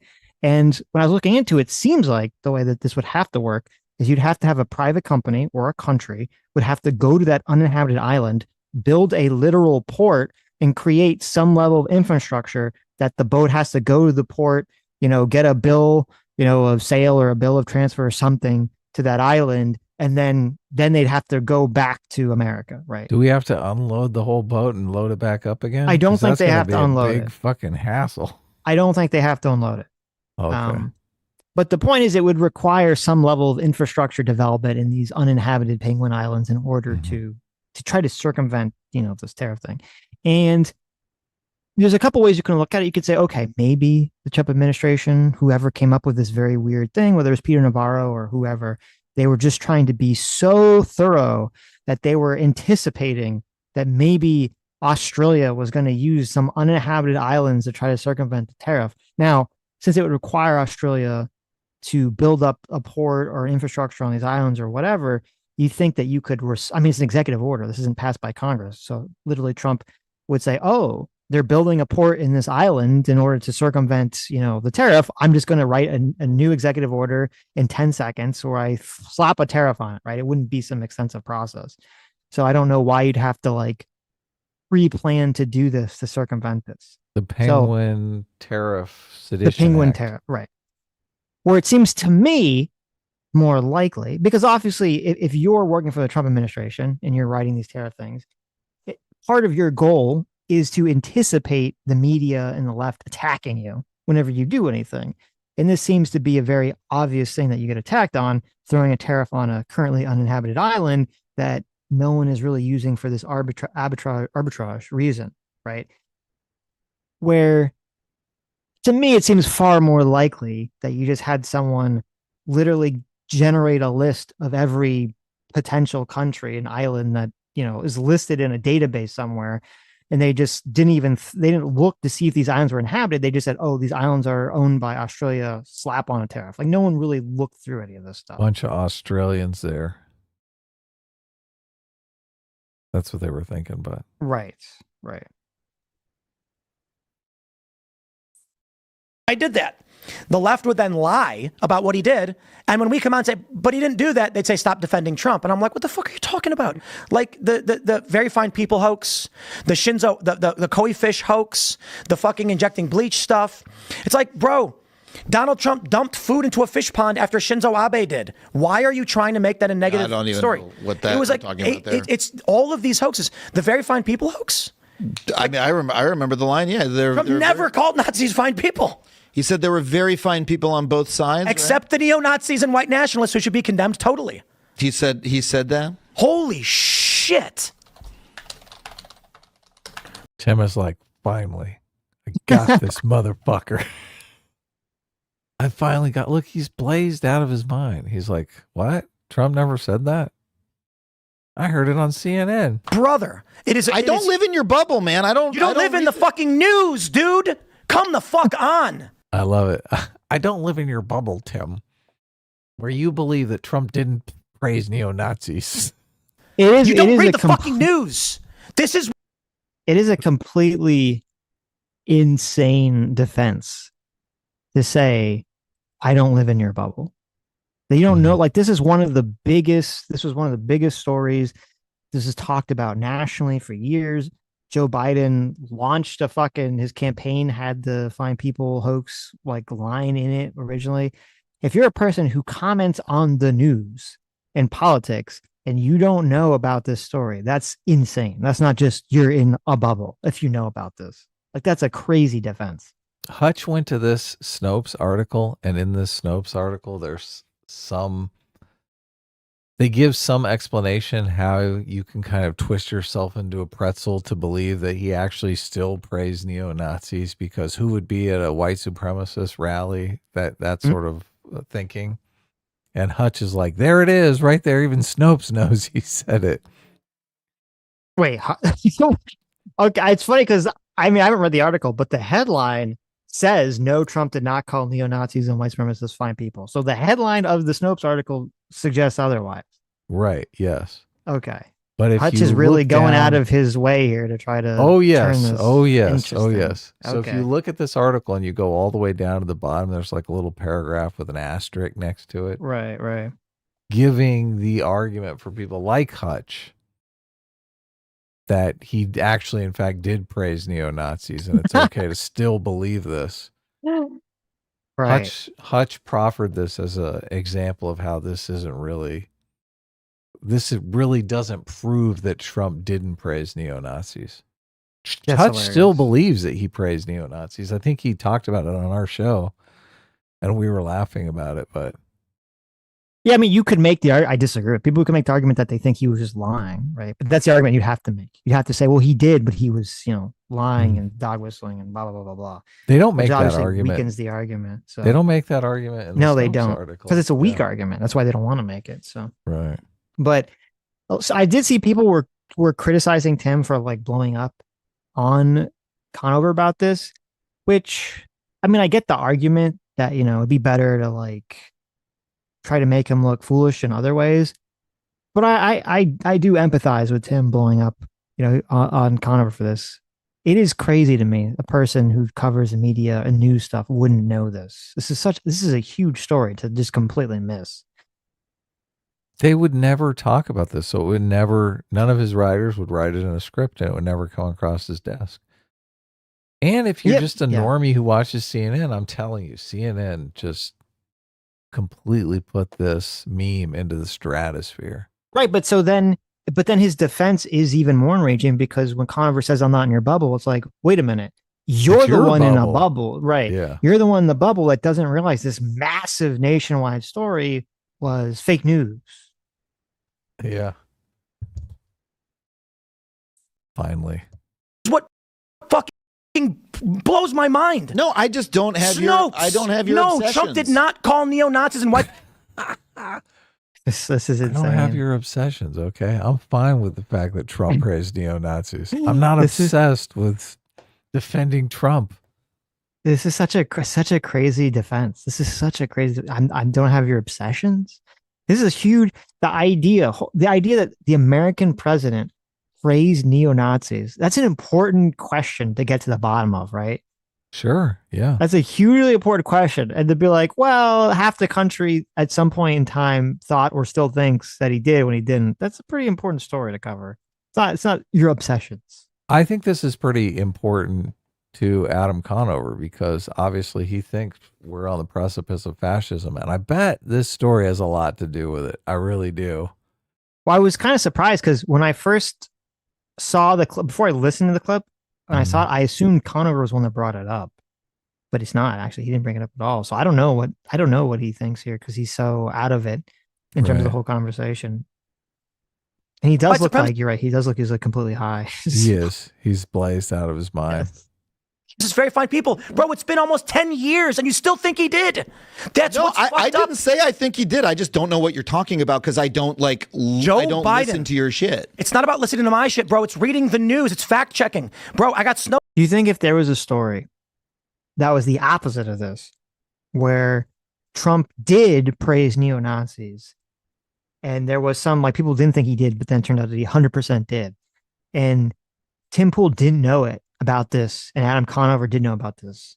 Don't you think he'd be like, "How dare you, Tim? You're pushing this to your audience." Blah blah blah blah blah blah. Oh yeah, of course he would. Yeah. He probably thinks that Elon Musk did the Nazi salute. Right. I think that comes up at some point in this conversation. Does it? Okay, good. Snopes for you. They're not a conservative publication. Even Snopes was like, guys, stop saying this. I don't know why you're shouting at me. I was just asking you to explain. Because the issue we have, and I apologize, because I'm not trying to shout at you. I'm shouting in exasperation that we've had two liberals on in the past 2 weeks who didn't know this. And I'm just like, for the love of all is holy, all I do all day is I read probably 500 news articles every single day. Is there 500 news articles printed a day? It's a lot of fucking articles. He's being hyperbolic. Okay. 500 though?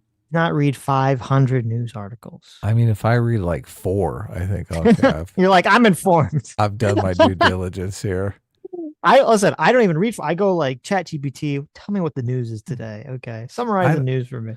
I don't worry about it. I figure we elected a man who's making America great. So I'm letting him cook. There you go. Yeah. I've taken Sammy G's perspective. I'm like, let him cook. Let him cook. Bring home the bacon. Okay. Gotcha. Yeah. Let me know when the mass deportation is done. What? He deported my grandma. Holy fucking shit. Wait a minute. Yeah. Damn it. From CNN, the New York Times, MSNBC, and all their aggregates. And then liberals come on and they believe things that were debunked 8 years ago. I didn't say I believed it. I was just asking what you were talking about. You didn't know this. Yeah, I don't know everything that you know. But this is what Biden launched his campaign on. Biden made a public announcement to launch his presidency in 2020 off of this lie. And you didn't know that. 5 years later. I don't know why you're getting on me about this, but again, I apologize. I'm not trying to get on you. It's the exasperation. Okay. He didn't know anything about it. And he's acting like, oh yeah, I heard something about that. Yeah. No big deal. I don't think I don't think Tim should apologize or try to Yeah, change why it. is he I mean, apologizing? You didn't do anything wrong. he should be like, well, as a person who covers the news and politics, this is something you should know about. This is a pretty important story to know about. And he should just calm down. He should just ask him. Right. What do you think happened? Trump gave a press conference, right? Where people say he said there was fine people on both sides. What happened in that press conference? Give me your recollection of it. Right. Let him do some talking. I don't know, dude. Don't Listen, let him I don't back know, up and hide I behind don't the know, desk. dude. Okay. I don't know. He says, I don't remember anything. This Then is you're kind like, of, okay. this is not as extreme as it, but it's sort of reminiscent of when Joe Rogan didn't know that Trump said that Ukraine started the war, and I was like, how do you not know that? Right. What fucking enclosed bubble are you like living in? Fucking worse than that. This is a more well. This was more a national extreme dialogue for 4 years while Trump was president. Yes. This happened in the first year of his presidency. This is more, and it's a more extreme issue, but that one was more recent, which is why it was a little bit more shocking to me. Like that wasn't something that happened like 8 years ago. This was something that happened pretty recently, and Joe Rogan talks about the Ukraine situation constantly on the show, or has guests talk about it, and it just seemed weird to me that he never heard. No, it seems completely weird to me too. Yeah, yes, that like was complete news cycle. Everyone talked about it for a week. It's that real oh shit moment when you think, right, wow, this person has no idea what's going on in the world. Right. Yeah. What do they? Yeah, they just don't listen to the news at all, I guess. So, largely with liberals, like this is when this happened, and like the Covington kids hoax. You remember that one? Kids on the steps of the Lincoln Memorial back. This is 7 years ago, and he's like, I am a news actor. I do not read this fucking shit. Okay, that's the real answer to the question. That's the perfect description of Conover. Sir, I am a news actor. Okay, I'm an actor. All right, someone writes a script and they put it in front of me and I read it at the camera. That is what I do. All right, I'm a comedian. I know what you're talking about. I mean, he'd come off cooler if he just came out and said that. Yes. I mean, they'd be more authentic for sure. Did Trump say a knock knock joke and then fart? Because if he did, I'd be on top of that. But this stuff, I don't know what you're talking about with this stuff. Exactly. I watched David Pakman. Is Trump losing his mind? I can tell you everything about it. Right. The kid that was smirking or whatever. The Native American guy goes up in his face, banging a drum. Yeah. And CNN gets sued. That smirking kid. I love that story. That was like the best story. God. I know. I remember. Vietnam time veteran. That's what the guy said. Vietnam times veteran. Yeah. Right. He was. People were like, I remember when he said that because I said it on stream. We were streaming to them. I was like, what does that mean? Bullshit. What does that mean exactly? Because that's a very weird way of phrasing the set of that idea. You would say you were a vet in the Vietnam War if you were a vet in the Vietnam War. Of course. That was over it. Listen, that video I made on that subject, that was one of my favorite videos. Nice. I made a video. If you haven't seen video, it, right? Okay, no. I made a video because there's the part of that story that I love, the Covington Kid story, that most people to this day still don't know, is that entire situation started because there were Black Hebrew Israelites at the Lincoln Memorial that were shouting racial epithets to a group of white kids who were just standing there. That's exactly right. Yeah. That's how that situation started. And the fact that the news, talk about like the news, like not talking about that. Being fucking biased as shit against white people. Yeah. Yes, 100%. The fact that was never included in the story, like never reported except by like a handful of outlets is insane. That you had a group of Black Hebrew Israelites like racially harassing a group of fucking like high school kids that are just literally just fucking standing there. Okay. White kids. And that's what on the basis same of the fact age that as Luffy the pirate. The same younger than Luffy the pilot. Okay. That kid was like 19. These are high school kids. The fact that they created this entire situation and no one ever reported on it was fucking wild. And it's so funny too, because the Black Hebrew Israelites, the reason they were there was literally to be racist against Native Americans. That's why they were there, because it was there was 2 protests going on in the vicinity. I think there was like a Native American some kind of Native American Remembrance Day or something, which is why that guy with the drum was there. And then there was, I think, some kind of like, was it like an anti-abortion protest or something? That was They're all happening where professional the Covington kids protesters were in there. Washington, D.C. That's Right. all they fucking do all Well, day the kids long. weren't. They were just some like high school kids or something. They were there But- for an abortion protest. I know, but they weren't pro-life they weren't- protest. I know, but they weren't like professional protesters or something. They probably some They religious bust school. them in.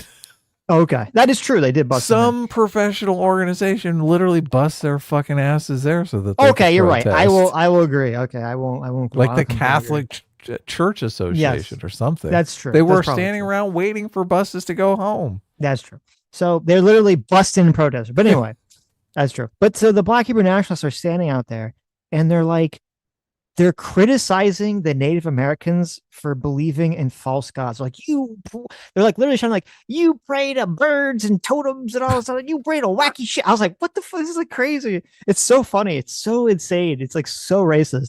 No coverage about this whatsoever. So I made a video where I just, and they uploaded it themselves. That's the only reason that this got known. Was They that did, yeah. You the Black counted all the nationalists- slurs, and there was like Yes. 100 of them.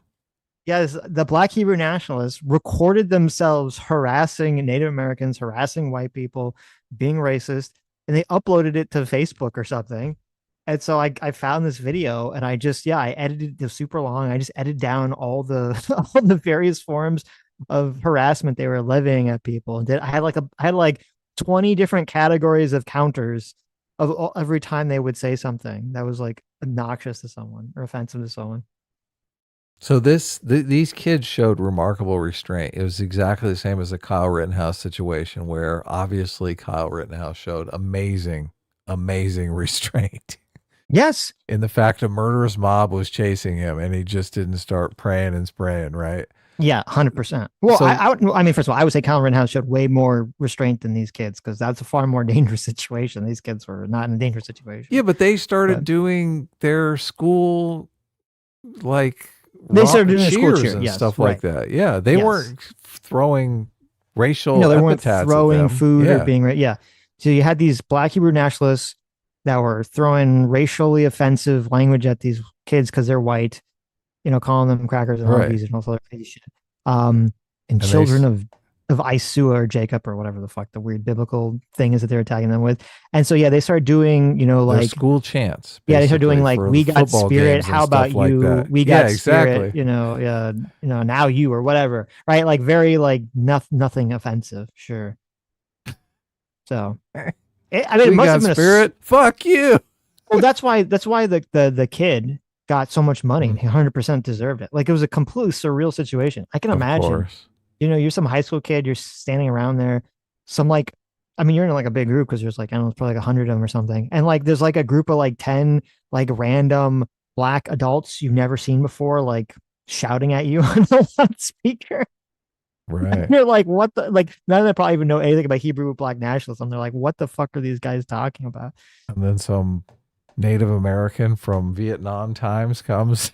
That's a and total chants fucking in your asshole. face, Yeah, some gets total right fu- up in your fucking Yes. face, and everyone's like, Yes. the white kid was getting in the poor Indian's face. I know. Yeah, some fucking asshole. By the way, that guy, super huge asshole. I'm gonna say horrible racist too because he was there at the beginning. He knew or should have known that those guys were there harassing the Native Americans too. Yeah, he was there Because the they'd whole been time. there all He day. heard him. He was probably You're right. snickering about it, laughing. Oh yeah, call those honkies names. No. I'm saying he was there when they were before the white kids showed up and they were harassing the Native Americans. He was there, so he should have heard all that shit too. Yeah. And so so then for him to like be like, oh, I'm gonna just drop like he like sees like a group of white high school kids saying, spirit chants, and he's like, oh my god, Here's a my race riot's about to opportunity. blow up at any second here. Oh, we're so scared. I gotta intervene. It's like, what? That's like I super need racist to go of you to incite think the that. race riot. All right. He's like, oh my god, I see white kids shouting at a black person. This a lynching is about to occur. I have to go and save my them. God. Oh my god. I love that. That's where he's so And Adam fucking stupid. Conover believes all of that. I He- wish he would have asked him. Conover just feign ignorance or say he's ignorant or whatever about the situation. I'm but- not in your bubble, Tim. I don't know these facts. Well, okay, here's a question. I think Conover legitimately is in a bubble and is stupid. That's my interpretation of all Mm-hmm. those. There are people who think regarding the fine people thing that Conover knew everything Tim was saying, but was intentionally like trolling him to try to get Tim angry. Really? People said That's an that? argument. I don't Okay. think that's what's going on, but I'm curious if you perceive any of that in this interaction. I think he 100% believes Trump praised neo-Nazis. Probably went home to his wife or girlfriend and said, "Oh my God, can you believe Tim Pool buys that insane Snopes article that Trump didn't praise neo-Nazis? Didn't he read the asterisk in the bottom of the article? Jeez, everybody knows Trump is guilty." He said that. I mean, as much he said in the very beginning that he thinks Trump hates trans. He said all of these things, and Trump was just, or Tim Pool was just giving him a pass on all of them. He said Trump hates trans people. Trump hates gay people, and I was thinking, well, what? Really? You think that? I don't think Trump hates those people. Nobody likes the gays like I like the gays. He wants to protect women's sports, and he doesn't want trans people in the military because it's a big headache for if they're transitioning. A lot of people go in the, well, I don't know. This is what people say. I haven't done my research on it. So, but if people go into the military, that they get their transition surgery paid for. Do you think that he actually has a strong opinion about that, or is it just that he knows other people in his base have a strong opinion about that, and he's servicing that desire? I think they probably ask they probably do surveys of people in the military and ask them, "Hey, do you want to serve with trans people? Do you have an opinion about trans people?" If a bunch of people in the military don't want to serve with trans people, then that probably affects military readiness. There are times when the military has leaders that just they care more about social issues, right? They care more about. Yeah, no. I'm not. I agree with all that. I'm not questioning whether it does have an effect on military readiness. I understand. I would assume it does. I'm sure. I'm just saying. Sure I don't know. It might be inconsequential. It might have an effect. I don't know. I don't know. Yeah, right. Sure. I'm just saying. I don't know. To me, I'm skeptical that Trump is like so detail oriented that he looked into any of this. But that Hexeth guy probably has looked into it, right? And Hexeth probably comes back to him and says, kind of skeptical of that too. Hexeth is like, look, I went to a party with a bunch of my bros from the military. We all got shit-faced, and we decided we had this stripper here. Turned out it was really a man. Yeah, exactly. So I'm bitter about that shit. Yeah, and we can need to do something about this. There you go. Right. I don't know. I mean, it doesn't matter. I don't have a problem with the president, just doing things that they're based on. Well, look why people vote for the president. So. Look at the trans women in sports thing, right? A lot of women have spoken out about how they don't think it's fair. They don't want to share. They don't want to share locker rooms with penises, right? They're like, get the fucking dicks out of our locker rooms. So, and there are a bunch of people who are higher up in positions of authority that want a virtue signal about, oh no, we're doing the right thing here. You just shut up, women. Shut up, ladies. Take it. I know take the penis. Seems to be affecting their readiness to serve in the sports that they're playing, right? I don't know the situation, but look, I don't think Trump cares one way or the other. Okay. He cares about military readiness. And if Pete Hegseth comes to him and says, yeah, the guys, they don't want to do this, it's affecting our military readiness, and Trump is going to be like, no more trans people in the military. And Adam Conover is going to be like, fascism. All these outlets, all these journalists were pushing this lie. And I was just thinking to myself, Resistance 1.0 stuff was cringy, sure, yeah. But I mean, here we are today. We had a journalist on. She's a Brooklyn journalist, and I thought she was very nice. I don't mean to be disrespectful, but she was like, no. Let Adam talk. Ask him some fucking questions. What the fuck? Why is he letting him off? This is where I think Tim's biggest mistake in most of this conversation is that this entire conversation is like 75-80% Tim. Broadcasting, yes. Ranting, broadcasting. He's not really talking to Conover to try to pull out, like, usually he'd be trying to pull out all the things he doesn't know. Yeah. Right, throughout this conversation. I'd be asking him, what is the fine people hoax? Have you heard that term before? I just like Right. talking to people. I like meeting new people and getting their perspective on things. What were you He'd be like, posting on Twitter on "Hoax?" October 7th? Yeah, he hasn't even asked him about that. Yeah. Do you think Israel has a right to defend itself? What's your take on the parking lot strategy? Mm-hmm. No, Trump did this. And we're just like, I don't understand how we've come to this point where there are so many stories like the Penguin Island hoax, Very Fine People hoax, Covington injecting bleach, Maryland man. It's like Sitch, the bleach hoax. the media just lies and the liberals believe all of it. Look, man, You're never going to convince me of that Sitch one. believes the bleach hoax, guys. Laughing. I actually no. Well, there's two elements that the version that the people pushed was untrue, where they said that Trump was telling people to drink bleach. Trump did not say that. Okay, he only believes 1 out of 2 bleach hoaxes. Exactly. Yeah, no. I'll just tell you, Trump was suggesting that the scientists should investigate whether they could use bleach. Is that the one where he said he was being sarcastic? That's the one where he said he was being sarcastic. Yes. Okay. Well, he admitted it. He was being sarcastic. Yeah, you guys can't say that I'm wrong. Trump himself, he did not say he was talking about the light. He admitted that he was talking about the bleach. He just said if you asked me about some argument I made 4 years ago, I'll probably tell you I was being sarcastic too, because I don't remember the fucking argument. I don't remember argument from 4 I would years agree ago. with you, except if you were doing a national debate, and you would probably understand that would be part of the conversation. I would have said I was being sarcastic just to trigger the shit out of Scott Adams, because it worked. It totally. Scott is your biggest advocate. You shouldn't be trying to trigger him. Okay, he's the one advocating for you. It got so under his skin. Oh, so good. It did. He was like the #1 defender on that point. We don't know anything about Adam Conover from this. Tim, you're doing such a bad job. It's supposed to be an interview. I mean, we know he's dumb and uninformed. Oh, they have. I guess we knew that before. Adam Conover.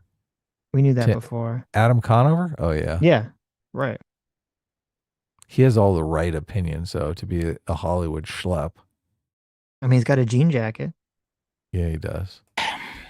So I'll tell you what it looks like from my side, which is that it looks like he's like, let me speak for all left-leaning people, all liberals, all leftists. I am your avatar here.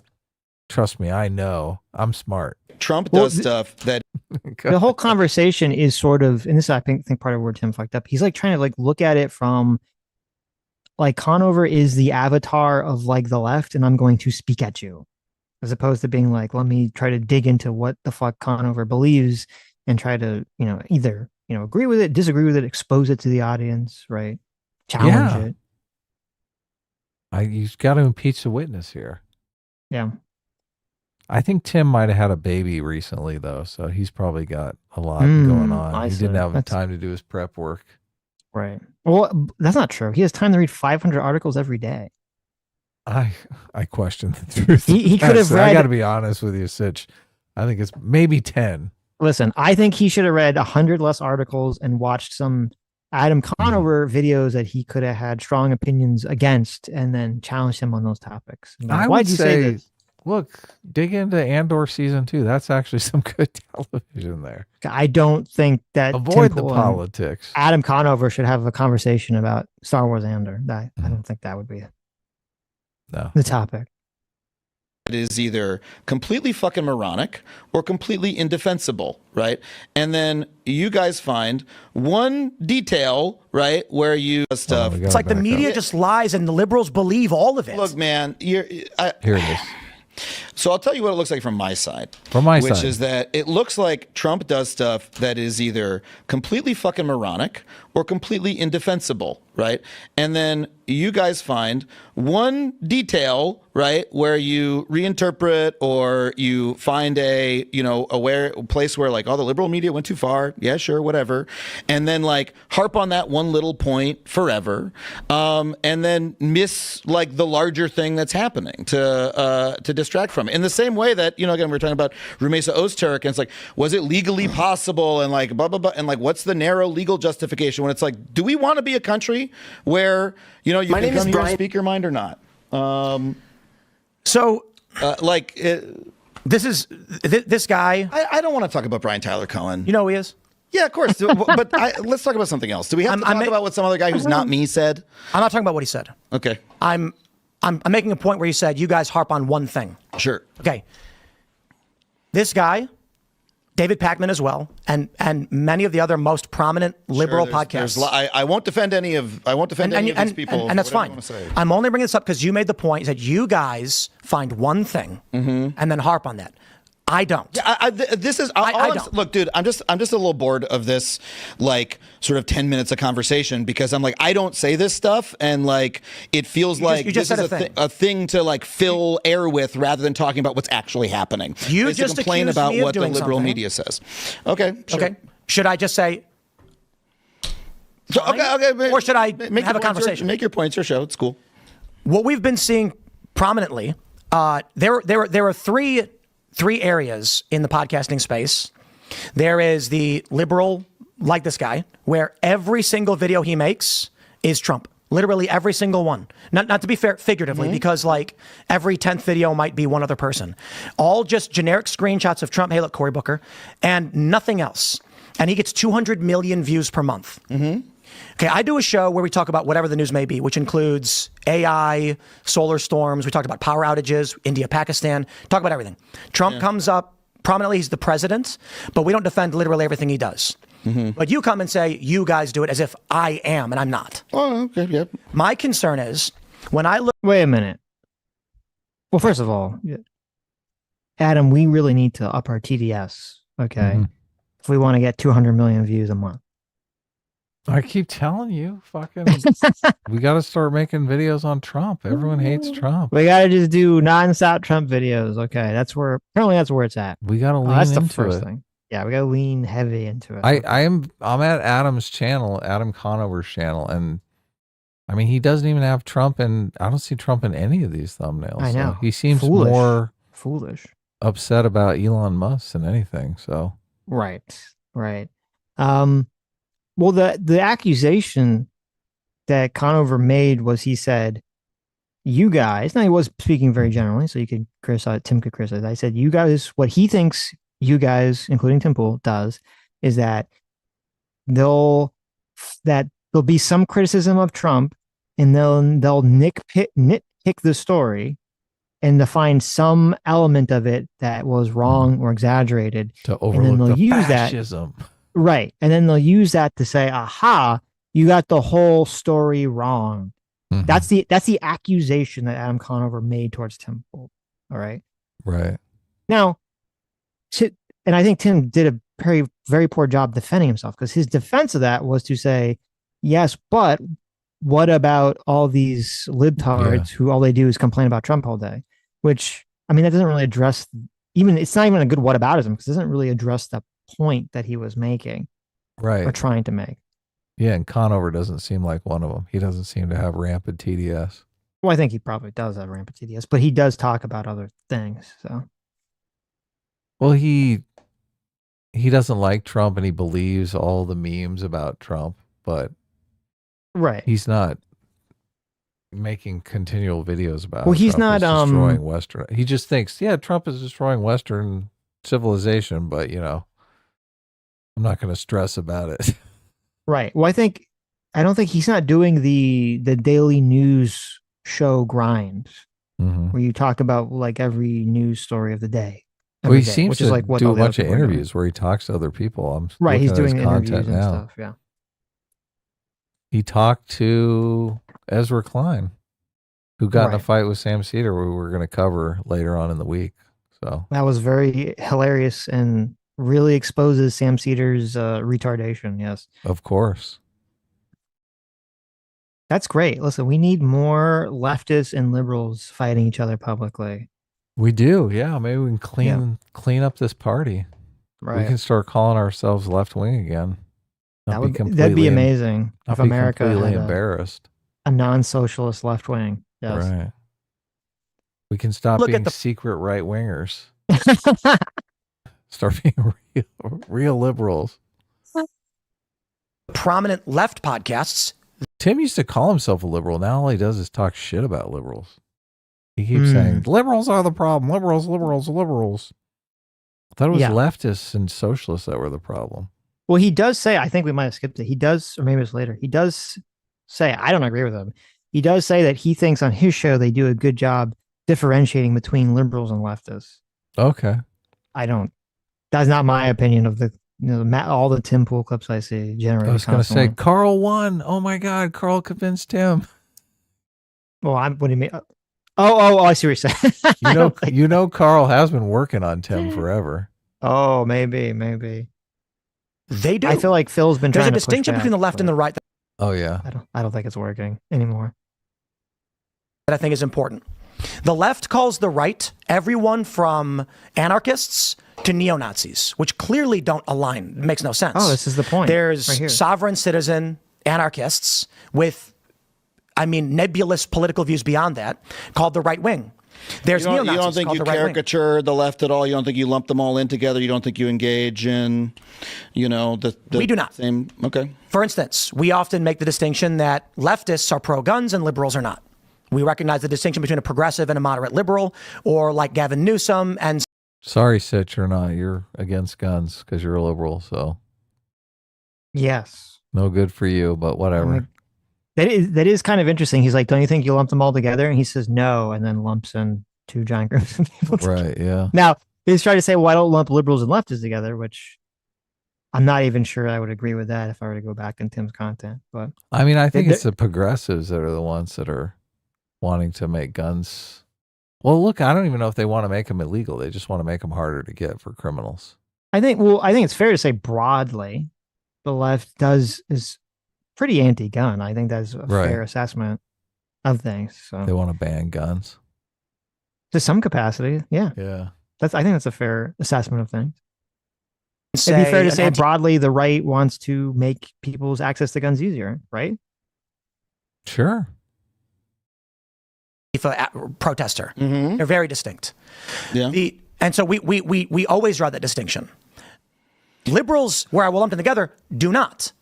So this is like, but you literally are, because you're saying that like liberals do that to the right. I am sitting here. You'd probably define me as a liberal or a leftist or this is anecdotal. whatever you want to say.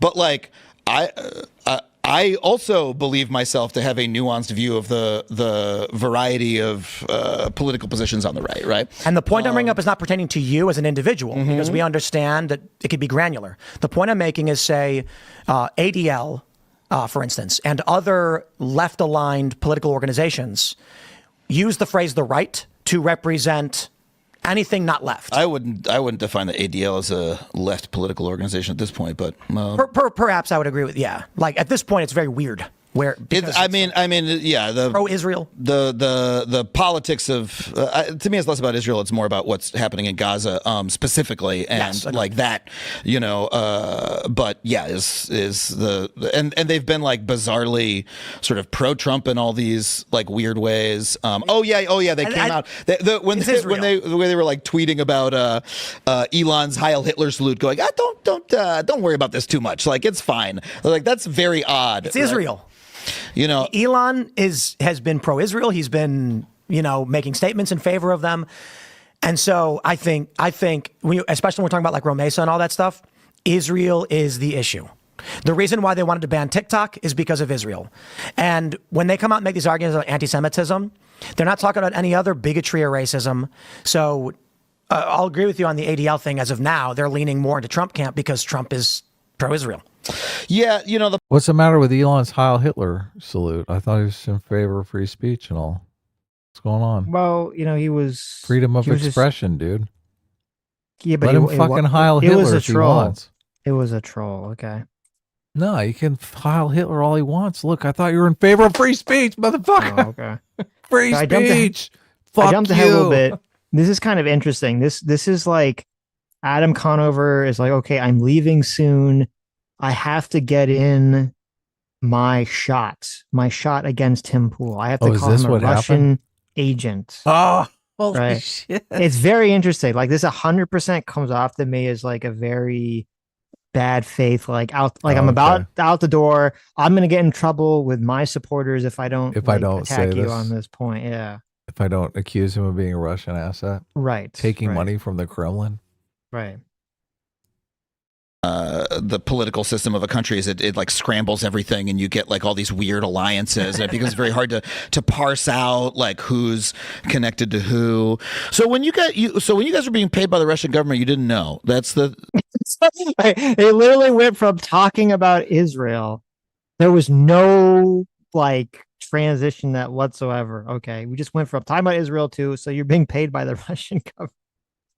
So when Putin put you on the payroll, you didn't know Right. that, right? This is this is like this transition. get like all these weird alliances, and it becomes very hard to parse out like who's connected to who. So when you guys were being paid by the Russian government, you didn't know. That's the We never got paid by the Russian government. but the Russian government paid Tenet Media, and they paid you. They didn't. They didn't pay you. I wanted never- to. Wow, Tim's posture completely changed. He did. Yeah, he did. Oh, we're going down this road, are we? Right. Okay. Here you go. Got No. paid by the Russian government. Oh, but The case, as okay. far as I know, has been dropped. But I thought that you were making statements like, "Oh, we were the Should victims of this being." prove to be true, we were defrauded and victimized. But I guess the challenge is right now, the Trump administration has no priority in going over a story they don't give a shit about. But the Biden admin dropped it. Oh, okay, yeah. They didn't go forward on the prosecution. So I don't know exactly.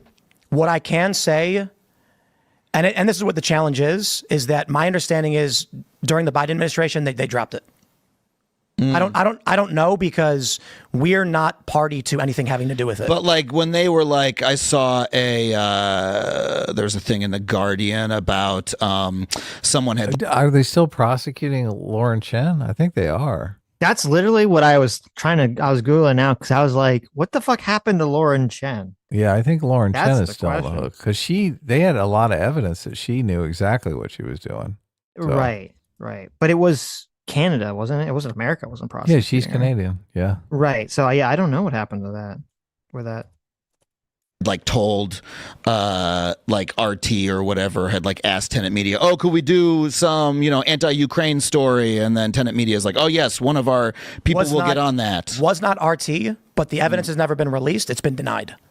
So what Of course, it's been denied, but Well, I mean, but this is the challenge. But right? you were doing content that's like broadly consonant with what the Russian government wanted to be said. See, Tim, what he's doing to you, that's what you were supposed to do to him. But you fucked up and didn't do it at all. You just talked. Mm-hmm. You should ask I him think- questions. I don't think there's been any further updates past when she had her little Zoom hearing and she refused to answer any questions, citing the American criminal investigation. I think that was the last thing publicly that we know. Oh, okay. It's probably still going on then. They're building their case. About Ukraine, right? I mean, Like, this podcast that we're on right now was licensed to Tenet Media. which was being paid by the Russian government. That's not true. Okay, I think it probably was, but I mean, maybe they dropped it and there's no evidence it was ever true. So I don't know how you resolve that circumstance, but I'll put it this way. This podcast that we're currently on right now, we host a variety of subjects from we did one on polar shifts. We did one on theology. We did one on aliens. We did one on cryptozoology. None of that had anything necessarily to do with politics. We did talk Israel, Palestine. Dave Rubin, for instance, had a contract with them for licensing, I think for half a year, where he did he did reaction content to viral videos like a woman getting pulled over because she had too much milk in her car, some weird shit like that. So it was a particularly strange circumstance. The narrative that emerged from it is largely fake. So this is a show that is owned by me, has been owned by me. I mean, obviously the majority of the content was politically focused. It's kind of silly for Tim to try to be like, oh, we were talking about all sorts of things. We were talking about solar flares. Dave Rubin was talking about milk and car. Like, come on. What is this defense? We know what was going on. Everyone knows what was going on, right? That you were talking about politics. Now you can make the argument, whether it was intentional or not. I agree. I don't think there's evidence to say that Tim Pool was intentionally pushing Russian propaganda or anything like that. I mean, he believes a lot of Russian propaganda. Yeah. If I was Putin, I would pay him. The real thing that I think it shows is, and this is a very common propaganda technique. Tim's literally talked about it, I'm sure, in the past, about how there just wants to be, foreign adversaries would like to just push information that is, angers people about the current administration, that's demoralizing, demotivating, anger inducing, blah, blah, blah, blah, blah, blah, blah, blah. And so it's kind of interesting that the Russian government, or presumably the Russian government, would see Tim Pool's show as somehow falling into that. Though we still don't really know what the goal was with Tenet Media, because it didn't really get views, which is interesting as to what exactly was goal. That's why I said I think their goal was ultimately to try to create a functioning network by using people like Tim Pool, and then they would eventually drop, like once the network got big enough, they would drop Tim Pool and all these other people, and they'd have their own like people they could substitute Russian in that were assets. actually like Yeah. Russian assets. Popular. Yeah. I mean, that would make sense to me to be what their goal was, but the channel never really took off at all. Never was very successful, so they didn't really get a chance to do that. Were they double posting the Culture War, posting it on Tim's channel and on Tenet Media? I don't think it was being double posted. I don't know. That would be really weird if it was, in terms of why they were paying out the ass for it. But I don't know. it is interesting that it never took off. And I do wonder, this would be even more fascinating, and this had been suggested, that's possible that YouTube or that the government knew for some time that Tenet Media was being somehow, had this weird connection with Russia, told YouTube, told Google about it, and that YouTube and Google was suppressing in the algorithm. Because it does seem weird that, you have Dave Rubin on it, you got, Tim Pool on it, and their view count was really, really much lower than any of those individual people's channels were. Right.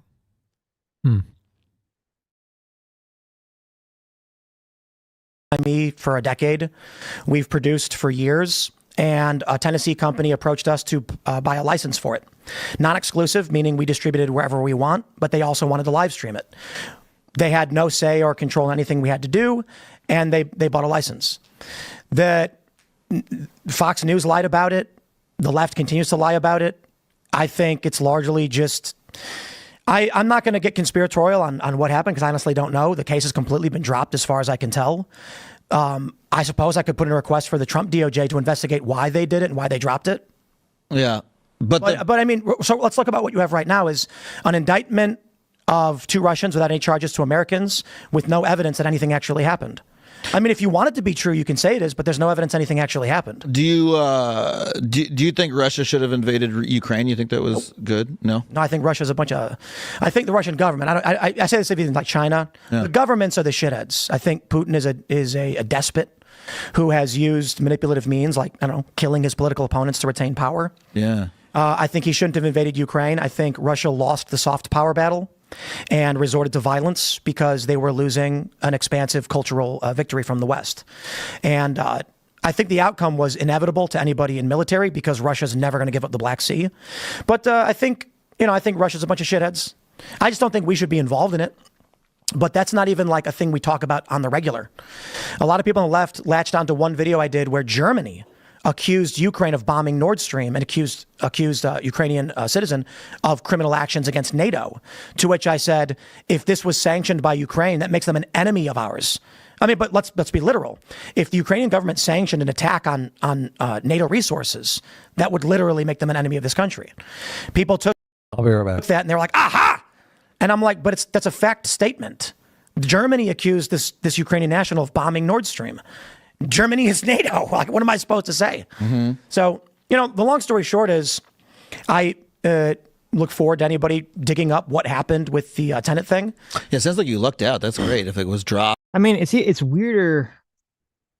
We're going to watch the clip that Tim's talking about, because I think his characterization of it is not exactly honest. But it is even weirder to me if the license agreement that Tim had with Tenet, or with whatever the Russian were, that they weren't just going to play the culture war, but that he could play it on his own channel, that he could play it anywhere else. And they were still paying him $100,000 or whatever the mass amount of money was, per episode or per month. I mean, that's pretty fucking crazy you wouldn't be like, what's going on there? Like, why would they pay all this money? And then when you look at that, when they are paying all that money, and you look at their channel and you see they're not making anywhere near the amount of views that would be required to make money, to profit from that, you would be like, what's like, why are they still paying me? Why are they not worried about the fact that they're just burning through money like crazy? Like, these are all things that should raise the red flag, that should make you be questioning what exactly is going on here. Question everything. That's what I say. Yes. Okay, so we're at two. We're at 2:02:20. 20. Okay. No, what? Yeah, look at that. Okay. So this is the video that Tim was talking about here. We've got huge news. Huge news from Politico. But so Tim, now the way Tim characterized this was, he said, you know, I was just saying that if Ukraine attacked Germany, that's what makes them an enemy. Okay. That was his characterization. So let's see. Let's see if you agree with that interpretation here. The Russian invasion of Ukraine, there were fears that if Ukraine and its allies expanded into Russian territory, a regional or global conflict could break out. The war, however, has largely settled into a stalemate, at least until Ukraine's forces crossed into the Kursk region in Russian territory. So the article he's reading is about when Ukraine started to go and actually push into Russia. The name of the video is "Ukraine's Invasion of Russia Risks World War III." Russia could use nuclear weapons. So that's what I the remember this topic video. of conversation is. Yeah. Got our hackles up. Right. It's simple. Low yield tactical nukes. Russia is not going to tolerate its city being evacuated. How long until Russia says 100 kilotons? We'll keep it small. End Kiev. That ends the war overnight. I don't know that we'll see that we see that right away. I think what we see first is likely going to be low yield nuclear artillery flattening the eastern region of Ukraine, just wiping out some key areas. If Russia uses any kind of actual higher yield nuclear weapon, then it's World War III and they know it. But I don't know that it matters anymore. This is psychotic. Ukraine is the enemy of this country. Ukraine is our enemy, being funded by the Democrats. I will stress this again. One of the greatest enemies of our nation right now is Ukraine. They are expanding this war. Now, don't get me wrong. I know you've got criminal elements of the U.S. government pushing them and guiding them and telling them what to do. Ukraine is the enemy of this country. Wow. Okay. Interesting. I mean, I don't know why anyone would see this and have thoughts about whether Tim was getting paid by Russia or not. Putin saw this. Oh Yeah. God, he climaxed. Interesting. On Yeah. the spot. Well, it was actually double bad. Though I do wonder if this clip had something to do with the information coming out, because like that story, the Tenet Media story broke pretty shortly after this. I think it was only a couple of weeks after this clip came out that the Tenet Media story came out about the Russia influence, which is interesting. So maybe someone at the Justice Department was like, let's put it. That's an interesting take, Tim. Yeah, what's going on here? Ukraine is the enemy. Okay. Not Russia. America's enemy. America's enemy. Our yeah. enemy. It's interesting too that it's like, okay, the argument that Tim is making here, if we're tracking it, is Russia invades Ukraine. Ukraine defends itself, and in its defense, counter invades Russia. Russia starts World War III by using nuclear weapons. Ukraine is the enemy. Yeah. Shouldn't Russia doesn't make a lot of sense, does it? Shouldn't Russia be the enemy in that circumstance? Like, you could say, well, I don't think you could say, well, listen, we should sacrifice Ukraine because it's not worth it. But it seems weird to me that the anger, he literally pounded the table here. Okay. He literally pounded the table. He's so angry. It just seems so strange to me that the anger is directed at Ukraine for defending itself instead of Russia for being the aggressor, which he acknowledges supposedly that Putin is evil and a despot and all these other things. When you get in a fight at school, what's the first thing your mom asks you? She says, who started it? Who fucking started it, right? Right. Who started it? Did you start it, Sitch? Because if you started it, you're going to be in big fucking trouble. Listen, But if Russia starts it, oh, who cares? I was innocent. I was defending another Ukrainian student. Okay, Sergey, the foreign exchange student from Russia, from Ukraine. I was defending him. Okay, I was defending him from a bully. Right. Right. I was totally justified to punch that kid right in the face. That's exactly right. Yes. This is My why mom they has- go to great lengths to say, no, actually, America started it. Right. Everyone was getting along just fine until America cooed Ukraine in 2014. Yes. Matters anymore. This is psychotic. Ukraine is the enemy of this country. Ukraine is our enemy, being funded by the Democrats. I will stress this again. One of the greatest enemies of our nation right now is Ukraine. This is one of the greatest clips of all time. Isn't it? It seems so It's pretty fake to crazy. me. It doesn't seem real to me. Real? Okay. Yeah, maybe. I don't know. Ukraine is the enemy. So what do you think's happening here? Tim's trying to make a video go viral. He's like, I need a viral video here. Let No, me but like, smack the table and get really pissed. why is he faking the emotion here? Is he actually getting paid by Russia? Is he just trying to create Because a narrative he thinks his audience likes? Like what's he's seen the motivation? CGP Gray's video on how angry videos are much more likely to go viral. okay. Right. He's right. talked about that video before. He has. Yeah. He's very aware, yeah. And he's like, I need to get my audience angry. I bet the share metrics on this video are just off the charts. Because everyone's like, yes, Ukraine is our enemy. And I can defeat them just by sharing Tim Pool's video on my Facebook page. Isn't life great? I think the clip of this went crazy viral. The video itself, it had like 100,000 views, which I think is probably pretty Oh, standard that's for Tim's nothing. channel. Yeah. But that's not So- viral by any means. No. Got to get no. over at least over 1 million views to even Right. claim virality. But I don't know. Yeah. Maybe I'm naive here. I think the anger is sincere. you think it's Okay. real anger? Really? Yeah. I mean, you think could it's be real. right. I don't know, Tim's. I'm I a little can't see autistic, so into maybe it's hard for Tim's- me to determine. But I can't see into Tim's little black heart. I see Tim get angry all the time, right? And so I don't know. Maybe it's always just him playing it for the cameras. To me, or maybe it's just sincere. I think it's sincere. I think he just gets angry. I think he's very angry and self-righteous about a lot of these issues. I'm angry about how stoned Adam Conover is in this show. Right. I'm angry They are that he pretends to be in favor of freedom of speech and is Right. lying. Right. We'll watch a little bit more of this clip. It was kind of funny. He Yeah, does no. say that he does say America should apologize to Russia, which is an interesting, another interesting line from this I'm video. very upset about that. Expanding this war. Now, don't get me wrong. I know you've got criminal elements of the U.S. government pushing them and guiding them and telling them what to do. Ukraine is now accused, a German warrant issued for blowing up the Nord Stream pipeline, triggering this conflict. Ukraine is the greatest threat to this nation and to the world. Now, this is weird. I don't know if he misspoke. I don't know what he meant by this.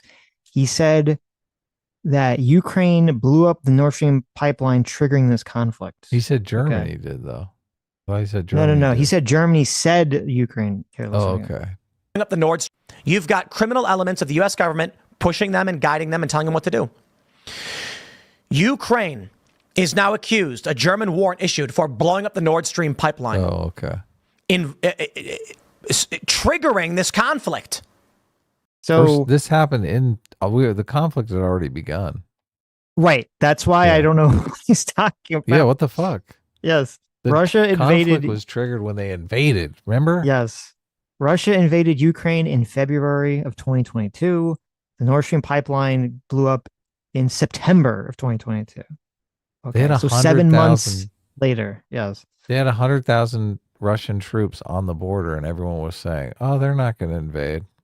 Right. not gonna Myself invade. included. They're Myself just hanging included. out there."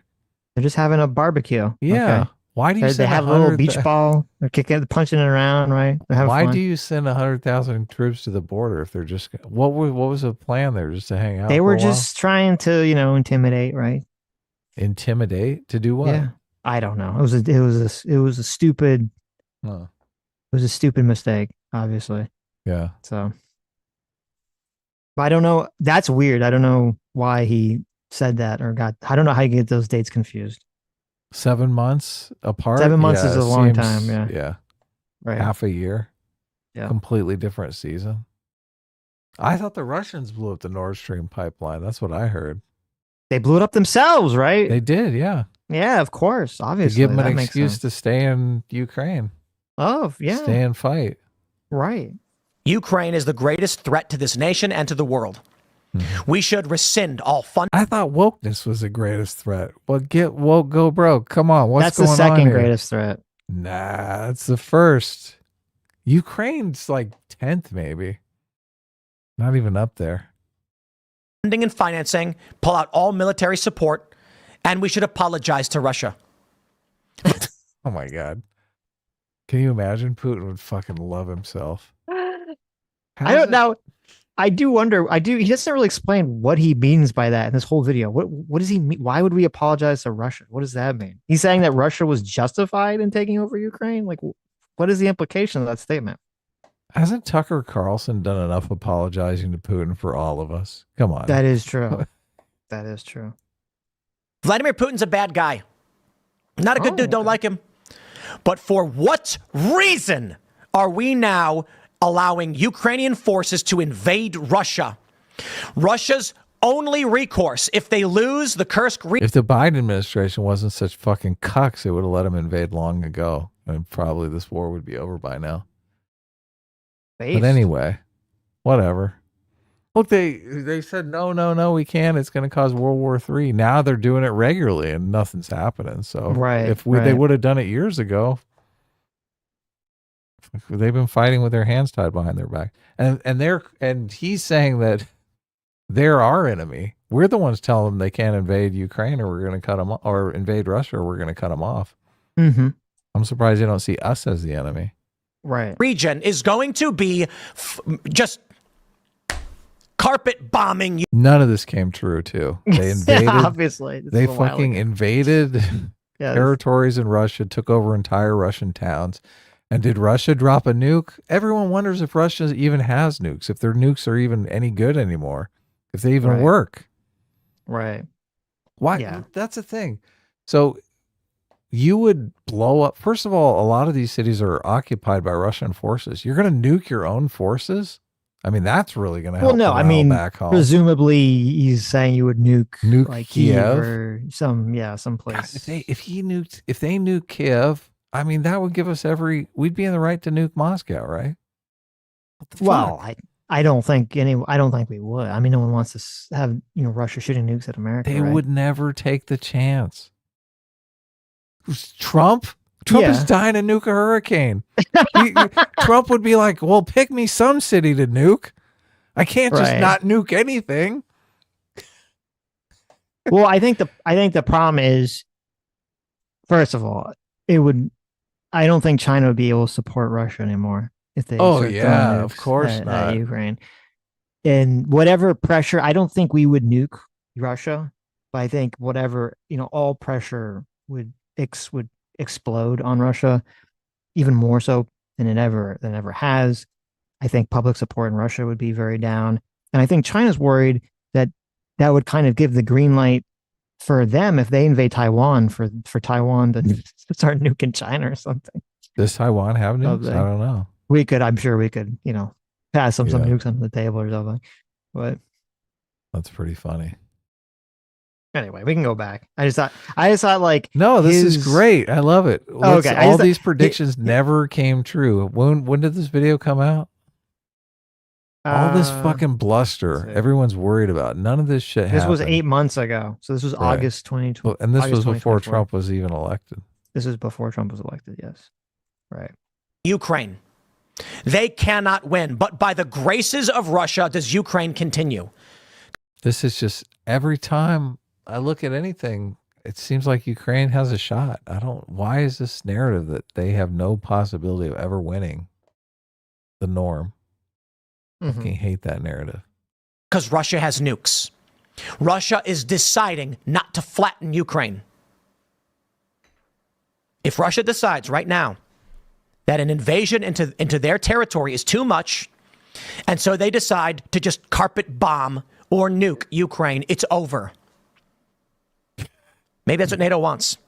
Justification for entering the war and scaling things up and starting World War III. Oh my God, this is insane. Yeah, NATO wants to get involved. That's exactly what they want. Fucking Europe is terrified that they're going to have to get involved in this. They do not want to get involved. And Tim is making it sound like, oh yeah, that's exactly what they want. They're dying to get in this conflict, Sitch. Obviously, everyone is dying to get into a global nuclear conflict, right? That's good business for everyone. No. To just start throwing nukes at each other. This is so funny. God, he's just scaring the hell out of his audience. Yep. World War III being the excuse by which they can rush into Russia, destroy their government. Putin's in between a rock and a hard place. Isn't that funny with what we know about how we're more worried that the Russian government is going to fall apart and the nukes are going to fall into the hands of terrorists? That's what we're more afraid of. Right. And that's what's interesting. I mean, that's the thing that Tim and most of the people that are sort of in that space don't even consider. They're completely ignoring it. Right. It's actually the opposite. The American government they don't want Russia to fall apart. They are worried. And maybe this is part of, because, I mean, listen, I'm not some expert in Russian history either, but, you know, Russia is like a handful of different regions that are kind of being held together by Putin. And the fear is if Putin were to be deposed or die or be replaced, that there'd be a bunch of civil wars and all the various regions of Russia would kind of break apart. And it would be much harder to track, you know, where all those nukes were. Nukes were, yeah. And you might even have the nukes falling into multiple factions' hands. Exactly, which was the concern when the Soviet Union collapsed anyway. So now you're looking at that scenario playing out again. Yeah. Hilarious. But yeah, you're right. So yeah, this idea that NATO is just dreaming to march into Russia to supplant the government, which also, even from like the most cynical perspective, let's take the most cynical perspective of NATO. If you're going to just assume, okay, everything's about power games, everything is about people trying to maintain their own positions of power and everything, blah, blah, blah, blah, blah. Wouldn't NATO want Russia to exist forever so that it could justify its own existence? If NATO marches into Russia, takes over Russia, you know, falls, becomes part of NATO, isn't it harder then to justify NATO's continued, you know, why does NATO continue to exist then at that point? Yeah. I don't believe in that world. None of these I don't either. I'm just saying. Yeah, none of these European countries even want to spend anything on military. If they could disband NATO, they'd be like, hell yeah, that's great. Yeah. Well, that's why it's ridiculous. Yeah, all these countries, we have to like fucking pull, you know, all these countries left nut just to get them to spend, you know, the 1 or 2% of the GDP they're supposed to spend on this stuff. Yeah, exactly right. They're dying to disband NATO. Yes. But nobody wants to go in and rule Russia. No, of course not. Somebody has to do it. It's ridiculous too. Like, you know, it's like, okay, everyone saw how everyone sees how everyone sees how, you know, from France's perspective with Vietnam, all these like countries trying to go in and kick their government out and like replace them. This just never seems to end well for the country involved. No. Being a dictator is a dangerous, dangerous job. Yeah. But listen, Putin is between a rock and a hard place. Don't you feel empathetic for him? Like, what is he supposed to do? He's between a rock and a hard place. Mm-hmm. Let me tell you about Peter the Great in the 12th century. Right? What's he going to do? Allow NATO to expand on its border? Literally invade its territory? It did. Will China intervene on behalf of Russia? Things are getting crazy. No. At first, we heard that the Ukrainians Russia nuked Ukraine, and Ukraine or NATO invaded Russia, China would not be like, okay, we're gonna defend Russia here because they fucking nuked Ukraine. Like, this is like ridiculous. Yeah. This seems like a sermon to me, like a religious sermon. It does. It has does that have kind of that cadence. vibe. Yeah. It does. Yeah, 100%. Will we accept when NATO invades Russia? Firing rockets into this region. And they said it's because Russians were attacking them from this territory. Okay, we can go back to the video. He's going to go. Right. The sermon's over. All the fun stuff is ended. I don't know how you. How's it going, everybody? Welcome to the Culture. Listen, I'm autistic. It seemed like he was acting. Just maybe he was all acting. bullshit, but maybe he's getting paid. We need to do more performances like that. I need to get super pissed about something. What can I get really angry about? Now, wait, let me go back to see. Now that we've seen the performance, we can go back to his characterization. It's kind of funny to hear it now, in retrospect. I think Russia's a bunch of shitheads. I just don't think we should be involved in it. Wait, hold on. Go back a little bit. But I mean, so let's look about what you have right now. Is Putin is a despot. Who Ukraine? You think that was good? No, I think Russia's a bunch of. I think the Russian government. I say this even like China. Yeah. The governments are the shitheads. I think Putin is a despot who has used manipulative means like, I don't know, killing his political opponents to retain power. Yeah. I think he shouldn't have invaded Ukraine. I think Russia lost the soft power battle and resorted to violence because they were losing an expansive cultural victory from the West. And I think the outcome was... That's completely true. Now he's on our side. I love it. Yes, isn't it interesting? The tone is very different now. It's exactly completely different. Happened. Yeah. Wow. Fascinating. Putin didn't want to have a democratic, open, Western-style government right on his border because, oh my God, Russians might want that. They're like, how come they've got all the good, fancy technology over there and we got fucking shit? Right. Where was barely that? Get Tim, rice 3 times a year. Where was that Tim 8 months ago? We were there from the start. But whatever. It's inevitable to anybody in military because Russia's never going to give up the Black Sea. But I think Russia's a bunch of shitheads. I just don't think we should be involved in it. But that's not even like a thing we talk about on the regular. A lot of people on the left latched onto one video I did where Germany accused Ukraine of bombing Nord Stream and accused Ukrainian citizen of criminal actions against NATO. To which I said, if this was sanctioned by Ukraine, that makes them an enemy of ours. I mean, but let's be literal. Is that what he said? I don't think that's what he said in that video we just watched. If the Ukrainian government sanctioned an attack on NATO resources, that would literally make them an enemy of this country. People took that and they were like, aha! And I'm like, but that's a fact statement. Germany accused this Ukrainian national of bombing Nord Stream. Germany is NATO. Like, what am I supposed to say? Mm-hmm. So, the long story short is I look forward to anybody digging up what happened with the tenant thing. Yeah, it sounds like you lucked out. That's great. If it was dropped and like nobody. But it sounds like there's no case. There's no story. Yeah, that's great for you. But why would it have been good or bad in the long run? Well, it could have been bad if the case had gone forward and it could have turned up, some... I wanted to keep... Yeah, but I was making a bunch of money for no work, you doofus. What the fuck? My paycheck stopped. I think this moment has changed my mind. About what? About this story. Okay. Going back, watching this clip, watching Tim act very timid in his tone makes me think he probably did know something was up. You think he was getting paid?